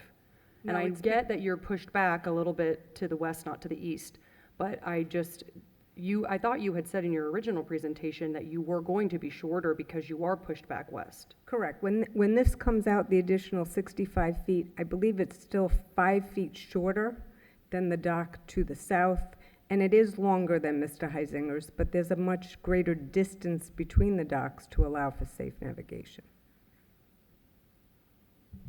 Okay, any other, Commissioner Peduzzi? Thank you, Mayor. It was mentioned that by one of the speakers that they asked for a report on the safe navigation with extending this dock. Maybe this question is for staff. I think the question is going to be for staff. Have we received any reports from any of the other owners in that area that would indicate that this request will lead to unsafe navigation of vessels in the area? Not from neighboring, it's not a requirement to the application, but because it was approved by Florida Department of Environmental and Army Corps, it would grant approval of, and it would state that is for safe water depths. Do we have any reports that would indicate that this dock will allow for safe navigation? The opposite of, have we received any reports with regard to safety and navigation, whether it be unsafe or safe? The report from the Army Corps, they are the one that do the reports. They are the ones that approve for safe water depths and preserving the seagrass. Do they Not actually staff. address navigable waters and safe navigation of vessels? I don't believe so in the report, but they did retain approval. So is it more geared toward seagrass than safe navigation? It's safe water depths and seagrass preservation. Mhm. Okay. And then for the applicant, I have one follow-up question, Mayor. Yes.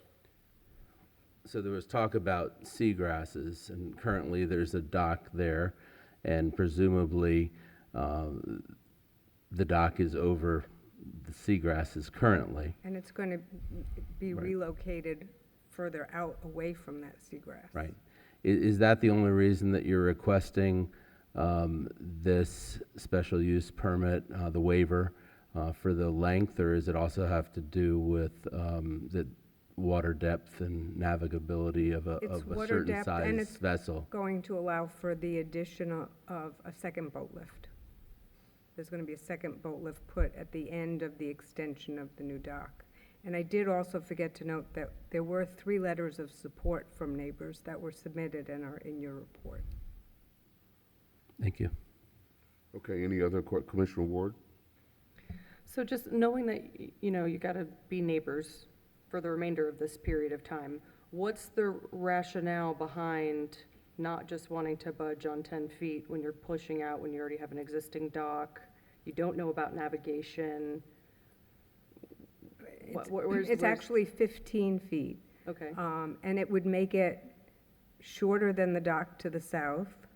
In addition, it would require going through an entire process again with Army Corps and DEP. And the dock length that we're requesting is consistent with other docks that have been approved in the surrounding area. Yes. Follow-up, you keep saying that, but when you showed that image with all the feet, there was nothing close to 165, so where are we getting this? I'm saying consistent when it's ultimately built. It's because the shoreline, Okay. in other words, if you look at it now, that dock is only 39 feet beyond the property line because the shoreline is so much further west, Okay. the seawall. So the ultimate length will be consistent. Commissioner Fox? Thank you. I wonder, can we go back to the letter that the speakers were asking about, the safety letter that? Because the answer which we had previously given was that DEP and Army Corps approved it and it met their requirements for safe navigation. Wait, so was there another letter they were requesting from They were another requesting body? us to engage another professional No, to Brian. answer them. No, Brian. I'm sorry. They were asking us to engage a professional we had not engaged to answer that question. Okay. And Mr. Haberstad felt that the approvals we had from the government were an answer to that question. I am not a boater, so I think just throws me off a little bit because I, first of all, have been told by others on this body that Fox hates docks. So I was really hoping to change that tonight, but I get a little bit nervous when I hear a safety concern. So I'm trying to understand better about what it is that they were asking you to appease their concerns about the safety hazard that you were not able to provide. It wasn't addressed because, well, we took it down. The distance and the length of the other docks, which have been approved and have functioned safely, didn't really require us to hire another expert to answer that question. Okay. Commissioner Peduzzi? Thank you. You mentioned the approvals that you received from those agencies.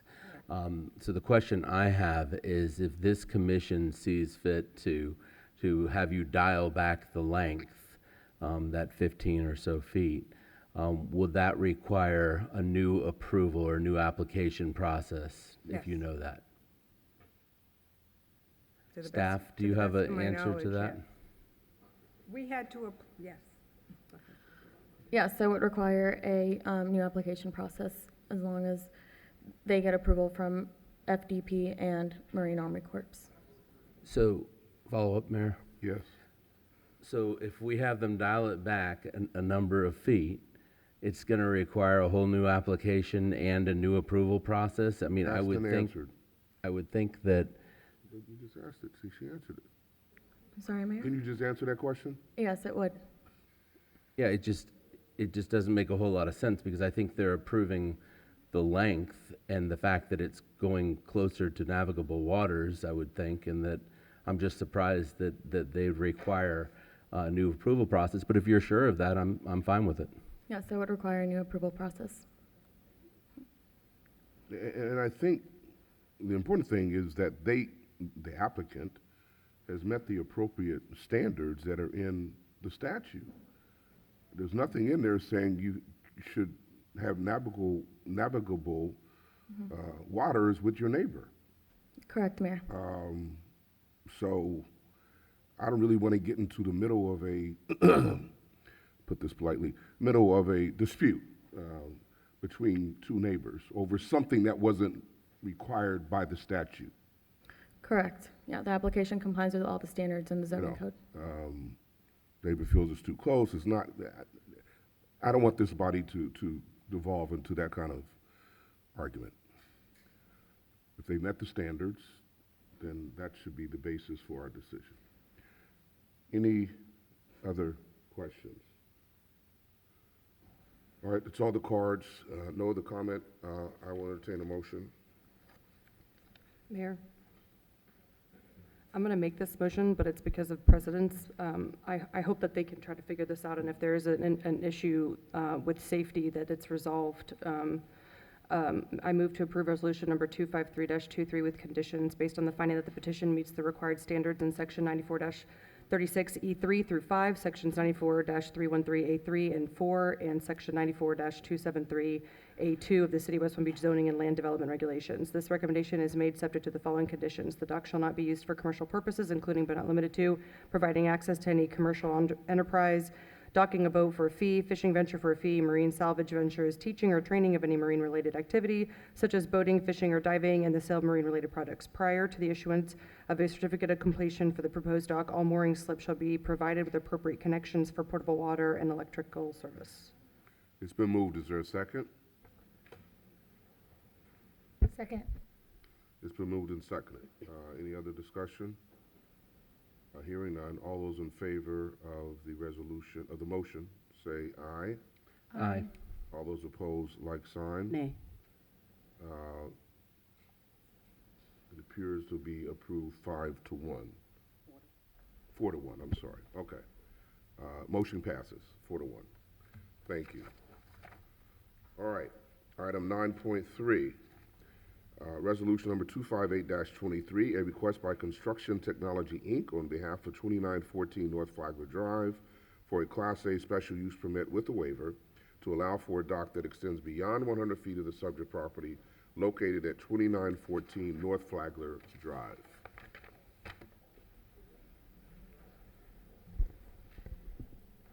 Good evening, Mayor and Commissioners. Matt Butler with Eiseminger and Stubbs Engineering. I'm here on behalf of Construction Technology, Inc., who is working on behalf of the applicant. I'm going to keep this short. I will preface by saying that I understand the issues that Commissioner Fox raised about, dock lengths and all those sorts of things. Just as a FYI, we are working with some municipalities in the area to revise their dock codes. But in an effort to keep this really short, we are asking for a dock that is 164 feet, so 1 foot less than the dock that you just heard, 3 properties adjacent south, and I believe that there are no neighbor concerns. Very good. Any questions of the applicant before we hear from staff? Okay, staff, what say ye?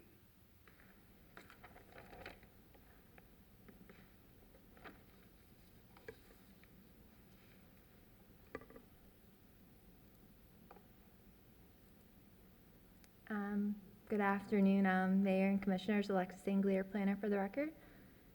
This is 2914 North Flagler. This is a accessory dock to a new construction single family. The applicant did provide the Department of Environmental Protection, and in that approval letter, they were exempt from providing us Army Corps. That is the permit number. Can you see that on your screens? Yeah. Yes, we can see it. This is the proposed dock. It is proposing 2 boat lifts as well. Everything is located in the middle 1/3. The only variance is the length. The length is 64 feet. The proposed dock will be 164. They did meet all the standards requirements. And then on this screen is all the docks located north and south of the property, the length of them, and their approved resolution numbers that you approved previously. And as you can see, the dock length of 164 would sink in with the surrounding docks. And then this is just a visual of where the dock will be located.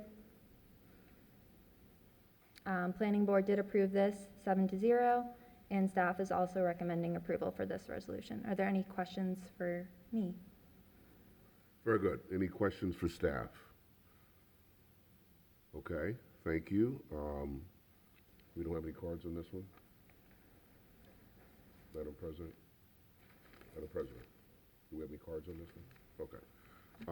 No comments, no questions, no cards. So I'll entertain a motion.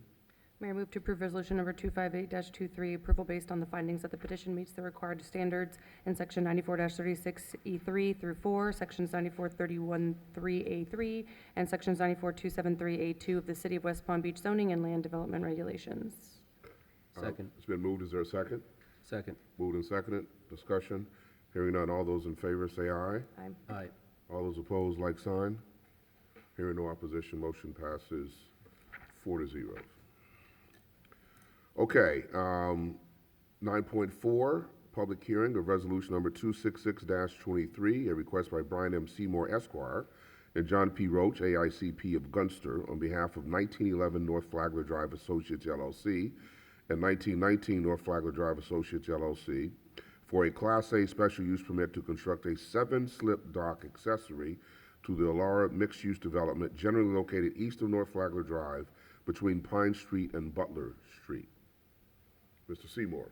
Good evening, Mr. Mayor. For the record, Brian Seymour on behalf of the applicant, and I think your mic is a little broken.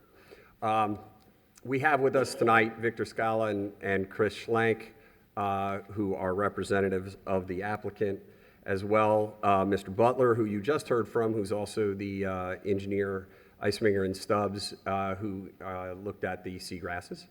As well as all of the other issues. That is what they do completely. And John Roach, who is our certified planner, who is here with us tonight. The property is a total of 3.3-ish acres at 1911 and 1919 North Flagler Drive. Included in that is 0.15 acres that's east of North Flagler, which provides contiguous riparian rights. The property is roughly between Pine and Butler and just south of Curry Park. It is part of the Alara development that was approved by the planning board about a year ago. It was the first and so far only development that has undertaken the new Curry mixed-use district. Yeah, I don't know what happened. All right, that was impressive. The Curry mixed-use district regulations that you all changed about a year and a half or so ago, 2 years ago. Alara includes 458 dwelling units, some apartments and some condominiums, and about 31,000 square feet of non-residential uses. These docks are limited solely to the residents of Alara. They are not available to any of the commercial users. You can't take your boat to go out to dinner at what will be a spectacular restaurant that will face Flagler. Only there, and though there are 31 slips that the code would allow if you do the math by number of slips per number of residential units, that would be pretty cumbersome and huge and would go out very far. And so we didn't look for that. What we looked at was how we can do this in a reasonable manner, and we're asking only for 7 slips tonight. Total length is 193 feet. It's got a 4-foot wide pier that goes over some paddle grass.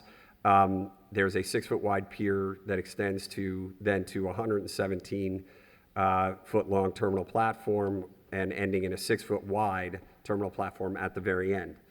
There is an ADA ramp to get to it, as well as a decorative security gate to secure the dock, as this is not open to the public, and a 42-inch railing to prevent unauthorized docking as well, which protects the seagrasses that are there, and there is some limited lighting that is there. This actually shows you what the dock looks like. The red is the boundaries of the ownership. There's an easement in favor of the city for the path for the sidewalk along Flagler there. The crosswalk that you see is in a condition of approval for Alara, so you'll be able to go right across that crosswalk, come up that path. You can see then that's a ramp that goes over the seawall, and once you go over the seawall, you now need a waiver because according to the code, you can't do anything that's above the seawall. And then you go down and you can see where Eisminger and Stubbs has determined where that 15 to 40% paddle grass coverage is, where we then immediately start the dock and those 7 slips.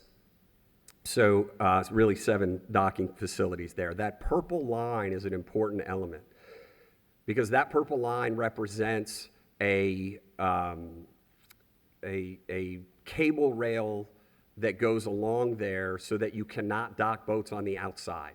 So when we say this is where the boats are going to be and they are all in the middle third, they are all within the boundary of this, that's the proof. And it's actually a requirement from DEP because they didn't want anyone docking along the north or extending out into the channel from the parcel to the east. So that actually limits where we're going to put the boats. So where you see 1 through 7 are where you're going to see the watercraft. And it's actually 5 boats and then 2 spots for some personal watercraft like a Sea-Doo or a jet ski. Those are only available to the residents of Laura. Very likely only available to the residents of the condominium. They will be operated through the condominium association. You call down to the concierge, say, I want to reserve the boat for Saturday from 2 o'clock till 5 o'clock. You know, they then set it up. You have to sign your waiver, show your licenses, do all the things that go into that in order to properly be a boater, and that's all being set up by some other lawyer. But it is all within the code there with these exceptions. The length is there. Again, there are seagrasses, the paddle grass that you saw on the previous slide. So we are moving out from the bulkhead and the mean high water line. Again, because we go above the bulkhead, we now have to get a waiver. And because that is where we have some of the fencing and the gates, that means we have to get to the 49 and 3/16. You know, they're very precise. They're at Isomringer and Stubbs. Over the allowed height that would have otherwise been by code. And then because there are no liveaboards and because the DEP has required in order for environmental protection that we do not have any pump out facilities, we are asking for a waiver from the pump out facility requirement of your code where it says if you have 7 slips, you have to have 1 pump out facility. There will be no liveaboards. Nobody's going to be on these things. A pump out facility isn't necessary. And according to the DEP, it ain't allowed anyway.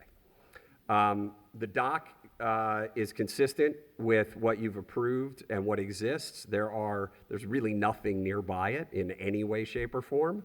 You've got Curry Park where you've approved some improvements there. That's not for boat dockage. That's for people to walk out. You've then, to the south, pretty far south, you've got the 1525, but even as that comes out, because of it being internal, it's about as far as we go. And then you've got your existing One Watermark and Palm Beach Yacht Club marinas that have been there for many, many years. So this has been reviewed by staff. It's been reviewed by experts at Isomringer and Stubbs, as well as Mr. Roach, as far as some of the planning elements of it. And all of the experts have agreed, and we have ours here tonight. If you have any questions, I don't show up without them, even when I make the presentation, that all of the standards that are required by the code are met, and therefore we ask for your approval this evening. Thank you for that very fine presentation, Mr. Seymour. Any questions for the applicant before we hear from staff? Okay, staff? Linda?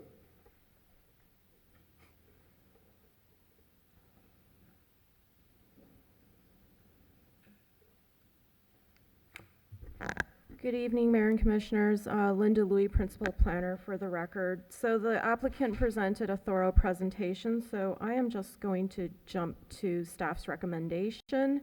Staff is recommending approval of Resolution 26623 with the conditions provided in the resolution, as staff has found that the application complies with the general use standards, specific use standards, additional standards, and waiver standards of the city's zoning and land development regulations.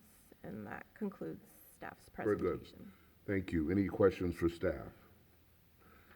Any cards on this one? All right. There are no other comments. There are no cards. I will entertain a motion. Mayor, I move to approve resolution number 266-23, a Class A special use permit with waivers from the dock requirements associated with length, height, and sanitary sewer pump-out facility to provide for construction of a 7-slip accessory dock to the Alara mixed-use development generally located on the east side of North Flagler Drive between Pine Street and Butler Street. This motion is based upon the application submitted, the staff report, factual testimony, the recommendation of the planning board, the findings that the request complies with the comprehensive plan, the standards in section 94-36E3 and 4, section 94-313A3, section 94-273A2 of the city's zoning and land development regulations. Thank you. It's been moved. Is there a second? Second. Been moved and second. Any discussion? Hearing none. All those in favor of the motion say aye. Aye. All those opposed, like sign. Hearing no opposition, motion carries 4-0. All right. Item 9.5.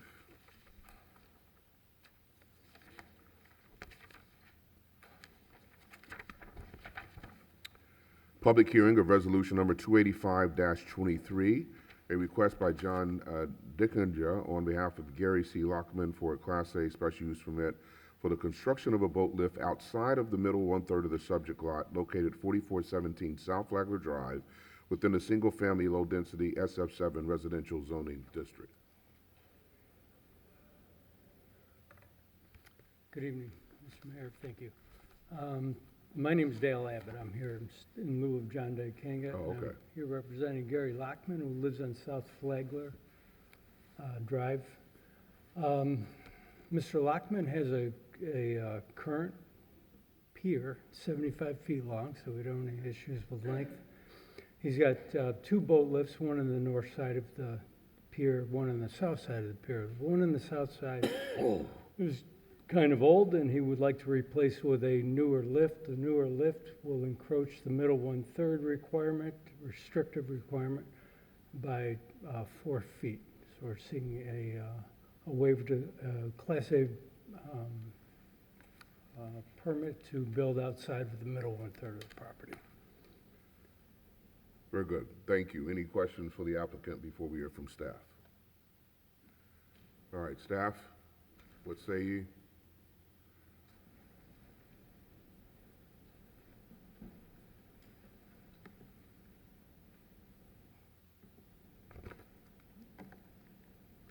Good evening, everyone. Good evening, Mayor, Commissioners, members of the public. My name is Ann Volsey, for the record, Planner, Development Services.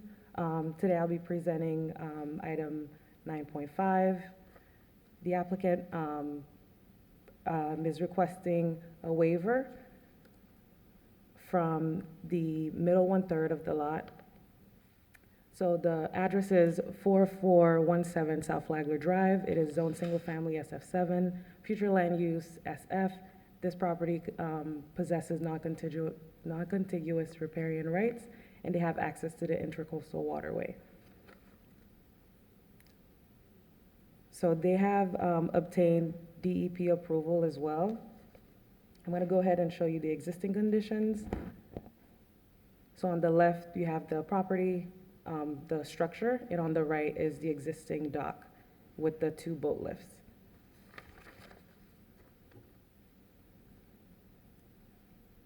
So here the waiver request is from section 94-313A3H relating to the location and setbacks, which states that the improvements have to be within the middle one-third of the lot.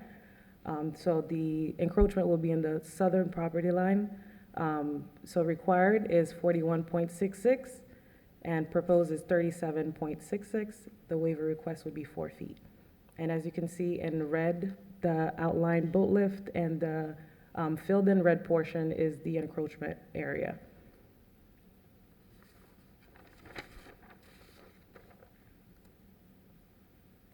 So staff recommended approval of Planning Board case number 1962 since it complied with the general use standards, the specific use standards, the residential district standards, standards applicable to all docks, and the waiver standards. The Planning Board approved on September 19th, unanimously 7-0. And today we're recommending approval of resolution number 285-23. Thank you very much for that presentation. Any questions for staff? Do we have any cards on this one?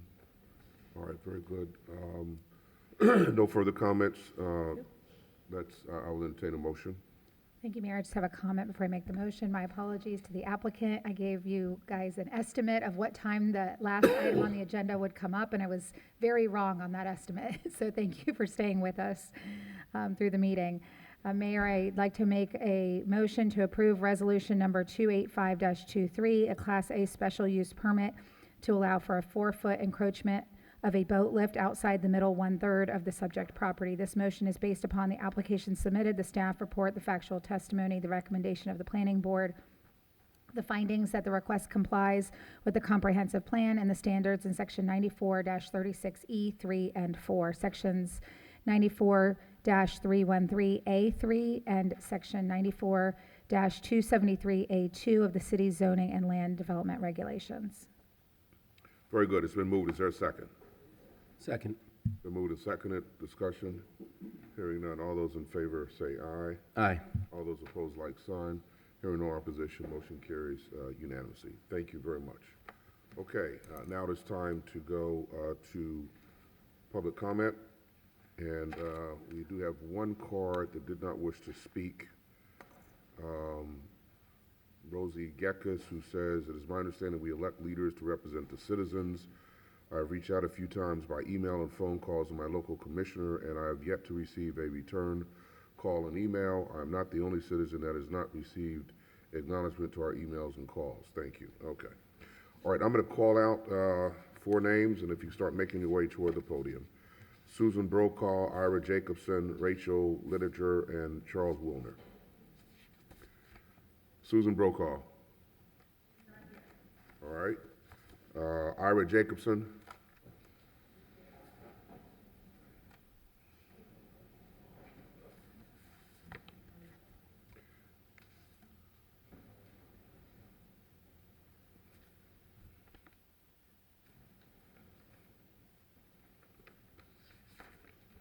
Once again, good evening.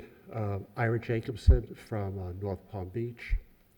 I want to show you, yesterday I ran a blood drive in North Palm Beach, and it was in honor of the 85th anniversary of Kristallnacht, which was basically the start of the Holocaust. And instead of pouring and removal of blood, I thought the giving of blood would be a good way to honor us. Elie Wiesel said, "The reason for a Holocaust museum, it's a living memorial to help prevent the reoccurrence by teaching." When the Nazis went into the World War II, I don't want you to think that it was only Jews. There were homosexuals, there were blacks, Asians, anybody that was not according to a certain race were murdered and killed. Unless, again, we educate the upcoming students, youngsters, our past is going to repeat ourselves. You go home tonight, you look at the news, and you see what we're going through.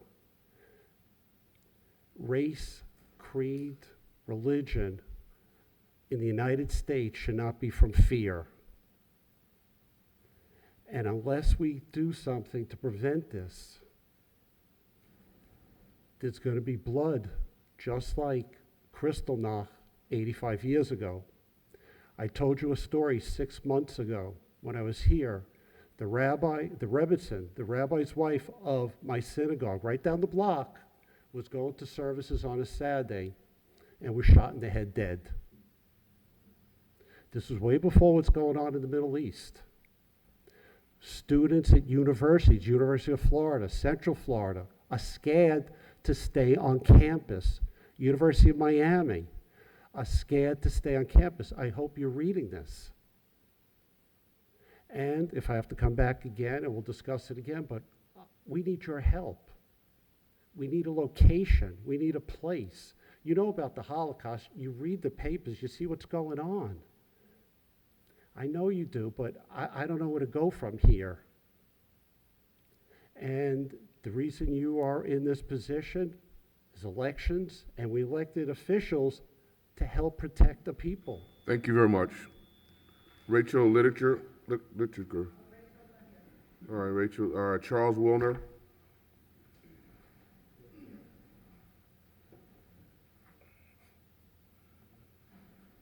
Good evening, Commissioner. Commissioners. Good evening, Mayor. I'm Charles Wilner of Palm Beach Gardens, and I was here since 4 o'clock, and I watched the beautiful workings of our government and how people can come here and share and make decisions and have you make decisions for their benefit. And it was wonderful seeing the Boys and Girls Clubs and that decision that was made to help them. What I would like you to think about is what would be the world if that wasn't available to them, if they were actually in a situation where they were being herded and slaughtered just for being themselves. This is what I want them to be able to see at what happened in the Holocaust and understand that how lucky they truly are to be in the greatest country in the world. And this museum would show them that. Do not take for granted the freedoms that you have right now. Just see what could have happened if people didn't stand up and say no more. Thank you very much. Have a good Thank you very much. I'll read off 4 more names. Carol Katz, Melissa Berenson, Deborah Leah Scarpinia, sorry if I mispronounced that, and Rick Easley. Carol Katz. I'm Carol Katz. I live in North Palm Beach, 1200 Marine Way. I'm going to ask a rhetorical question here. Why do you think these college students are so against Israel right now? Is there a reason for that? No. Nobody has done anything to cause that. And if you look at the papers, like Ira Jacobson said, you will see exactly what happened on October 7th. And everything that's happening in the colleges right now is really awful. And I think that the professors are doing badly as well by teaching these kids that they could do this. I think that they need to learn from the time they're young what's important in life, and hatred is not important. Thank you. Thank you very much. Melissa Berenson.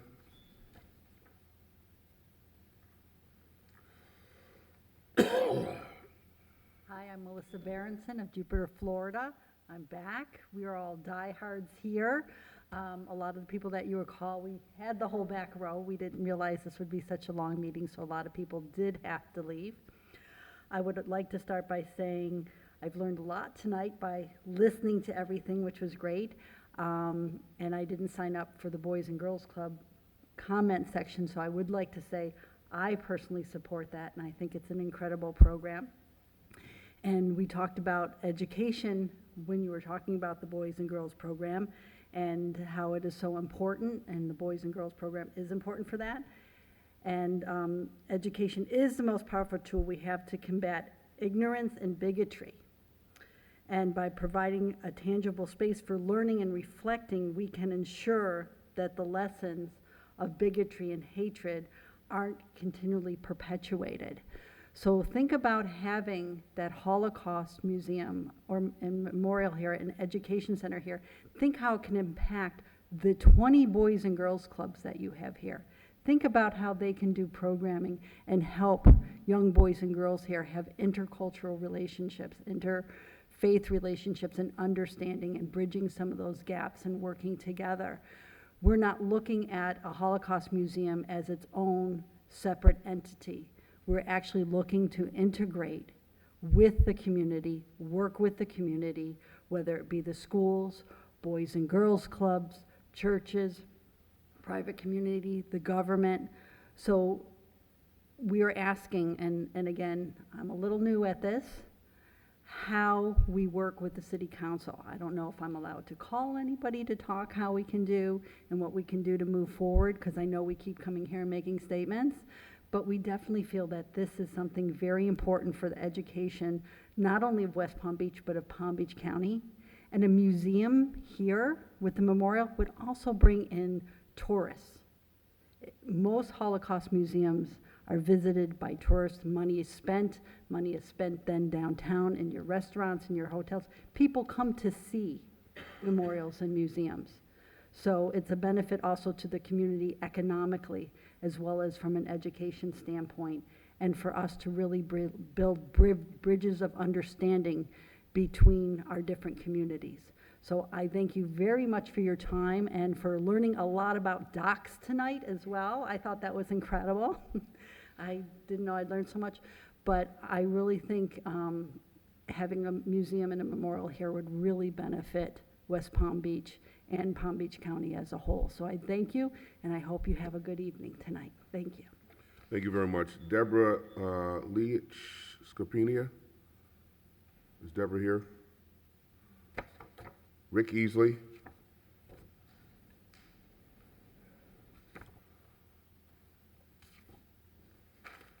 Good evening.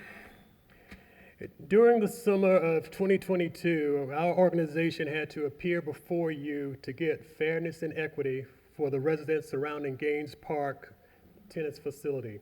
It was necessary because there was a $30 million budget that came from a referendum, and Parks and Recreation had the opportunity to use those funds to improve the city's parks in the different locations. Just for tennis, Howard Park was allocated $2.5 million. Just for tennis, South Olive was allocated $2 million. And just for tennis, Gaines Park got about $300,000. We had to work hard to convince Parks and Recreation to replace a 40-plus years old shack with a tennis center building. In the summer of 2022, each commissioner voted in favor of the budget to build a new tennis center building and to renovate the tennis facility, and we thank you for that. The following comments are from the Director of Parks and Recreation, and in 2022, we were told demolition would start in January 23. February 1st, we were told the January deadline was missed. February 6th, we were told the invitation bid is planned to go out by the end of February. We hope to have a contractor with a contract by May. Groundbreaking should happen during the summer of 2023. That didn't happen. August the 1st, the plan is to have a contractor and contract in place by the end of September and construction starting in November. October the 6th, the contractor is working through the process with procurement and legal. We want construction to start in November, but it may be December, November the 7th. The contractor is reviewing the contract November the 8th. With my experience, contractors and the city's procedures, I don't know if we're going to be able to break ground until January 2024. That was the end. The right thing to do is the city administrator and mayor should ensure construction starts in 2023. There's no good reason for this project to have been managed this poorly. Too often, we don't get the money or the allocation that's needed. We get as little as possible. And I would leave you with the expression, res ipsa loquitur. Thank you. Ari Fixler.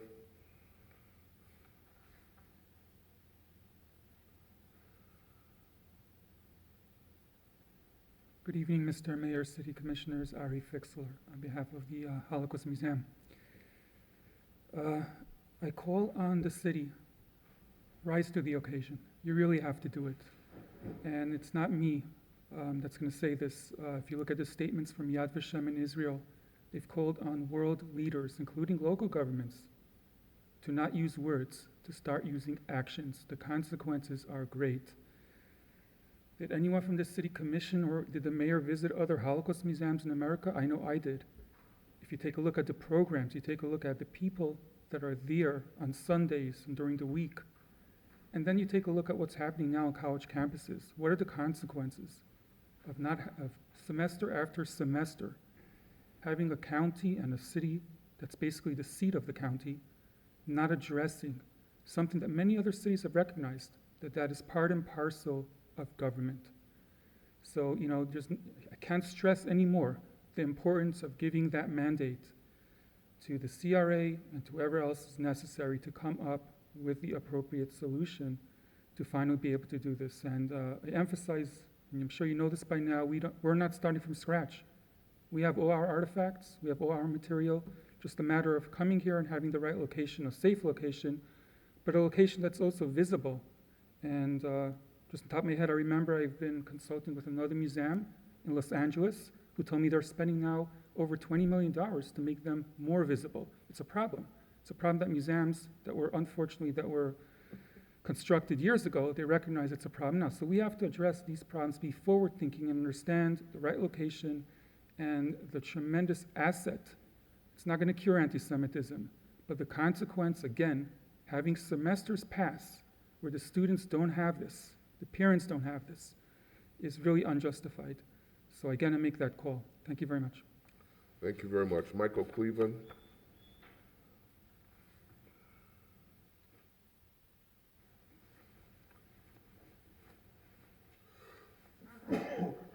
Good evening, Mayor, Commissioners, staff, and the remainder of the audience. I'm going to jump on something one of the speakers just said about freedom. Our freedom as blacks in this country came from demonstration, protests, and deaths. And we don't take that lightly at all. At least I don't. It is the main reason why some of you are up on the dais. Just a word to the wise. I don't want to be the individual to come in here to slam commissioners. But when you're wrong, I slam you. I want to go back to the last meeting in which I made comments regarding the parking lot or the parking area to the construction development on 45th Street. I've gotten a number of calls, and I didn't have to get them because I know I was correct. The slot is 95 or something like that number, and you started for 61.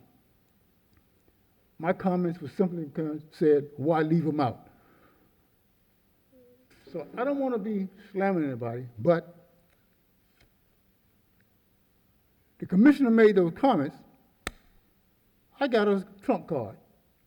I see a hold card. I learned of her in a meeting at Pleasant City when Related first came over there to make a presentation. Now, I won't beat a dead horse in the mouth, but that's my comment on that. Does the city have any obligations of the late Joel Day's estate?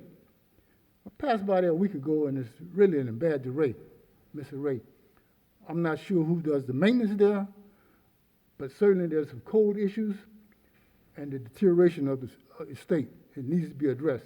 I don't know who's the owner or whatever, but I would ask, he's a good friend of mine, I would like to see some kind of, something happen to his estate. Mayor and Madam Administrator, I forward you a picture via email of some issues in Pleasant City that I have addressed it here a number of times that have not been corrected. As I stand here, I would ask that you address it at your earliest convenience, please. Also, it came to me that on Rosemary, you have striped the streets north of 3rd Street. I would ask that they be striped south of 3rd Street because the traffic is going on that, whatever it is, painting in the street, and it's confusing. I thank you for your comment. Don't eat too much turkey, and have a good feast. Thank you. Thank you very much. Ms. Johnson, can you look into the Gaines Park situation and figure out what's going on and why this delay is happening, unless you know now?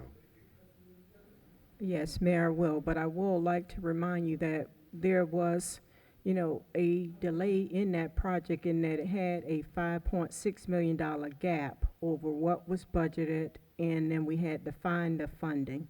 So the board approved that $5.6 million back at the July work session. We got support. It then came to the board in August to be acted on by form of vote. Since then, we've been working with the contractor to develop the agreement and all, but I will find out the specifics about the construction. But I am aware that part of that delay had to do with that big gap that we had to close. All right, what is the total cost of the project now? Geez, I want to say, well, you know what? I don't want to quote. I remember the gap was 5.6 million, but I don't remember what the total project was. You can send us an email tomorrow and tell us what the total cost of the project is. Okay, we will now turn to comments from the dais. We'll start with you, President Warren. Thank you, Mayor. I feel like there's something with my volume. Oh, okay. He's got to speak There it into is. it. Get closer. Thank you, sir. Okay, I'd like to extend a note of thank you to all of the individuals that came out and hung out with us this entire evening and that found it important to come and express yourselves and your views and to understand the value of your voice and your opinion. Thank you very much. There will be a free turkey giveaway on Sunday, November 19th from 9 a.m. to noon at 1727 Old Okeechobee Road, sponsored by Safebound Moving and Storage and the West Palm Beach Police Department. The Urban League of Palm Beach County will be hosting its 22nd annual turkey drive, and they're doing a drive-through food distribution happening on Saturday, November 18th, starting at 7 a.m. at University Preparatory Academy located at 2101 North Australian Avenue in West Palm Beach. Food will be distributed on a first-come, first-served basis. Please visit ulpbc.org to register for volunteer opportunities. I'd like to say that on October 3rd, one of my family members, a very important family member, suffered a heart attack and a stroke for which they are currently recovering, and thank you all for your prayers in that recovery.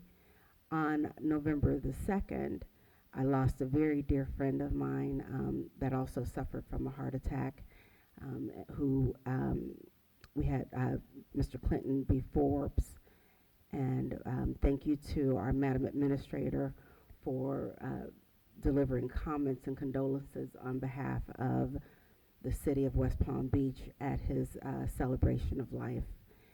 And I'd just like to encourage everyone to know that you are your primary caregiver. It's not your doctor, it's not the person that talks to you that notices the expression on your face, it's you.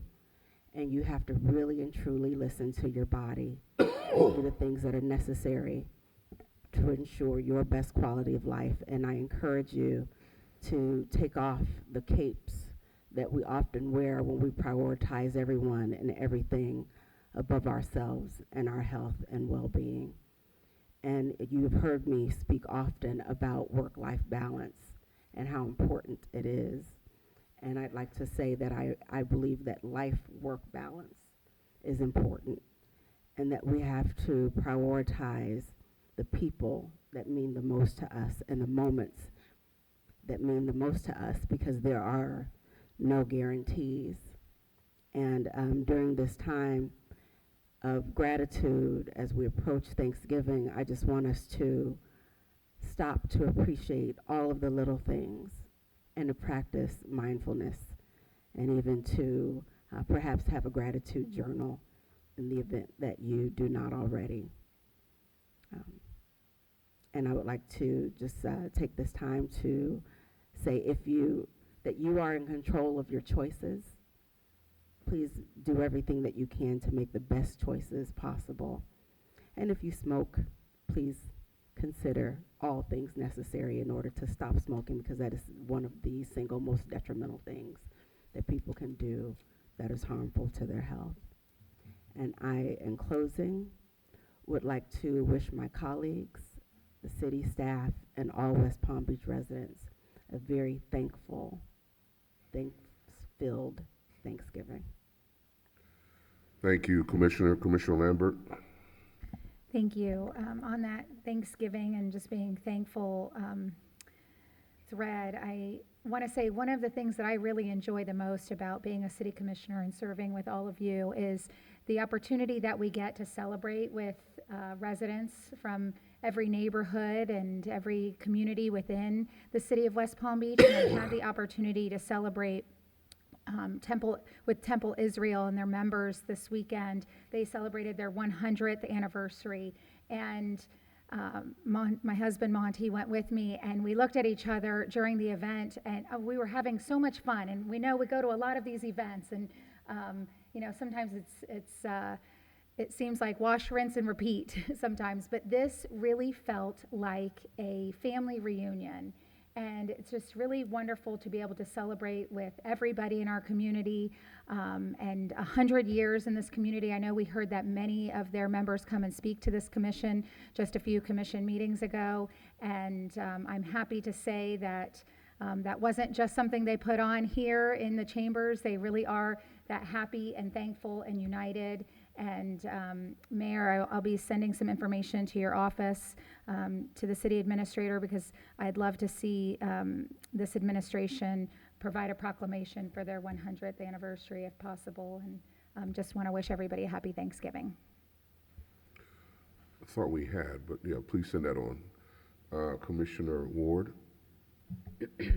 Thank you, Mayor, and thank you, Mr. Easley, for coming and speaking. I know you and I have met a couple times, and I've followed up with staff, and I did share, you know, a big part of the delay was the funding, and that we had to kind of offset and find more funds because of the increases. My only request, and not that I'm accusing us not doing that, but that these projects are project managed just like any other in Grandview, in the South End at South Olive, that these are prioritized because it's important when you go to the other tennis courts. When I first started playing tennis in the city, I had to drive all the way to the South End.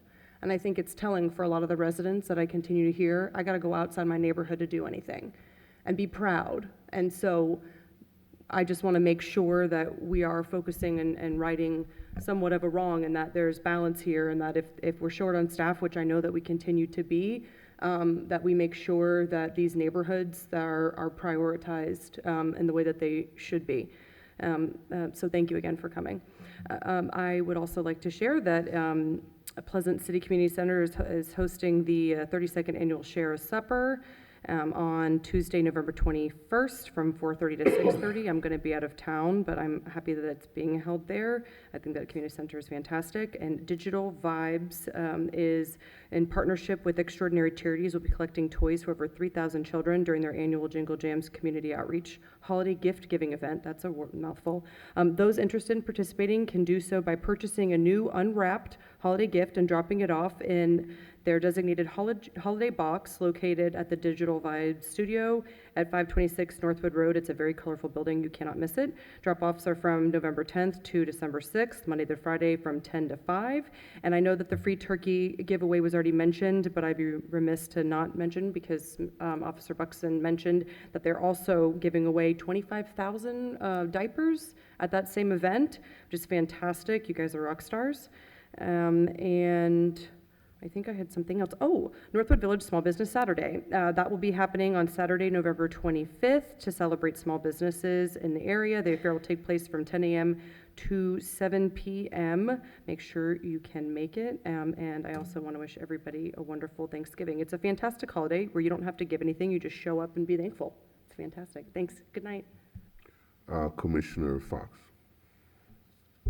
Thank you, Mayor. Well, this was a long meeting, and it was a great time to have these new chairs, so I'm very thankful to Administrator Johnson and all who were involved. I do want to thank all the residents that were here tonight to talk about the Holocaust Museum. I think most of them have gone, but for about 10 years, I actually worked on a project that was helping to return art that was stolen during World War II, and we created an educational program that was helping to bring the subject of the Holocaust to younger students through a different means of talking about the art and the property that was stolen. And it is very important to educate people at an early age in whatever avenue you can. And so I appreciate that we had so many people come tonight to talk to us. I wish that they were still here, but should they hear this, should they be watching, a few of them said they didn't know what the next steps would be. Could they contact us? Yes, you can contact us. I would like to understand better. I think for the most part, when we sit here making policy, we aren't necessarily in the real estate business, and so I'm not 100% clear about what the ask was tonight, but I am fully supportive of the idea of additional education in our city, and I would welcome anyone calling to talk a little bit more about that. We did lose a community champion last week in Clinton Forbes. He made mobility equity his passion, and he just beamed with pride when he talked about the work he was doing to connect people to the things that mattered most to them. And it is a loss, and I just send my deepest hugs and love to his family, to his colleagues at PalmTran, and to all who knew him, because he really was just a joy and a pleasure to get to know, and he will be greatly missed. Other than that, I have nothing than to wish you all a happy Thanksgiving and good health to everyone. Thank you. Thank you, Commissioner. Commissioner Baduzzi. Thank you, Mayor. I just briefly wanted to address our Jewish population. Thank you for coming here and expressing your concerns to us. I think that this city, that this commission, that this administration, and this mayor have made safety a priority, and that applies to all of our citizens, all of our residents. We want all of our residents to feel safe in all of our neighborhoods. Safety is job one, as the mayor has said, and I think that we have placed a priority on safety, and hopefully you do feel safe. And if you don't, reach out, and I'm sure that there are resources available, and the city is here to help you. Also, I would certainly support a Holocaust museum here in the city, but I think that it's probably needs to be started in the grassroots level. And I think that, as Commissioner Fox mentioned, we're not really necessarily, we're not sure exactly what the ask would be, but we're here to listen. You certainly can call me, and I'm happy to speak with you at any time. And I am supportive of the concept of such a museum here in the city, or somewhere else in Palm Beach County for that matter. But I really think that if you have a grassroots effort, that it's probably the best way to start this thing is to show us that there is widespread support, and that this is something the community wants, and then we can probably work together and figure out a way for us to help you, or for the county to help you, or for some other government agencies to participate. And that's really all that I have, other than tell my colleagues happy Thanksgiving. Thank you, Commissioner. A few things to the public who might still be listening at 9:20. Sandy has been nominated for a third year for Best Public Holiday Light Display for Holiday in Paradise in the USA Today 10 Best Reader's Choice competition. So please help make Sandy in this holiday display #1 again this year by casting your vote for Sandy. Every day you can do this. Vote early, vote often. Visit the city's website at WPB.com. Click on the banner to vote. The contest ends on November 30th, which is not too far away. Also, on this Wednesday, November 15th, is another Soul in the City jazz experience featuring Tito Puente Jr., who has become an audience favorite, performing more than 300 shows over the last 5 years. I believe tickets are still available, so visit WPB.com for complete details. There's been a reference made to the event at Safebound Moving and Storage, where they're joining forces at the local, with the West Palm Beach Police Department and Cotton Bottom Diaper Bank to provide 1,000 turkeys to families in need. That will be at 1727 Old Okeechobee Road on Sunday, November 19th from 9 a.m. to noon. On November 21st will be the 32nd annual Share a Supper event at Pleasant City Community Center. This event is Share a Supper 2023 is sponsored by the Breakers, Dedicated Senior Medical Center, Children's Service Council, Naya Sweets, Carmen's Gourmet Chicken, and Conch Bar and Publix. And come by and get a free Thanksgiving meal. As Commissioner Ward mentioned, Northwood Village is having their annual Small Business Saturday, presented by American Express from 10 a.m. to 7 p.m. on this Saturday, November 25th. Please go out and support your small businesses. On November 30th, there will be the Holiday in Paradise Sandy tree lighting at the Great Lawn from 6 to 10 p.m. Experience a 700-ton sand tree Sandy alongside Ferris, the Ferris wheel, and the new Paradise Island a 50-ton sandbox with pirate-themed activities. This year's theme, Treasure West Palm Beach, promises a night filled with complimentary entertainment, captivating sand sculptures, live music under the stars, and much, much more. Embrace the festive spirit and create cherished memories at this remarkable evening. On December 1st, from 5 to 9 p.m., the West Palm Beach Community Redevelopment Agency will be hosting their Winter in Paradise event. This family-friendly event will take place at Heart and Soul Park, located at 825 North Rosemary Avenue. Special performances by UB Kinsey Palmview Elementary, Faith Place Drumline, and Palm Beach Lakes High School Marching Band. Enjoy free food, live music, a holiday lighting ceremony, and information regarding the CRA redevelopment projects. For more information, contact the West Palm Beach CRA. And as we approach next Thursday, November 23rd, let us embrace Thanksgiving, a day of gratitude, gathering, and celebration with loved ones, not to mention football and food. In observance of this special holiday, City Hall and the Mandel Public Library will be closed on Thursday and Friday, November 23rd and 24th. So that concludes my remarks for tonight. Thank you all for all you do, spending this time up here on the dais and serving the citizens of this community. God bless you. God bless the great city of West Palm Beach. Good night, everybody.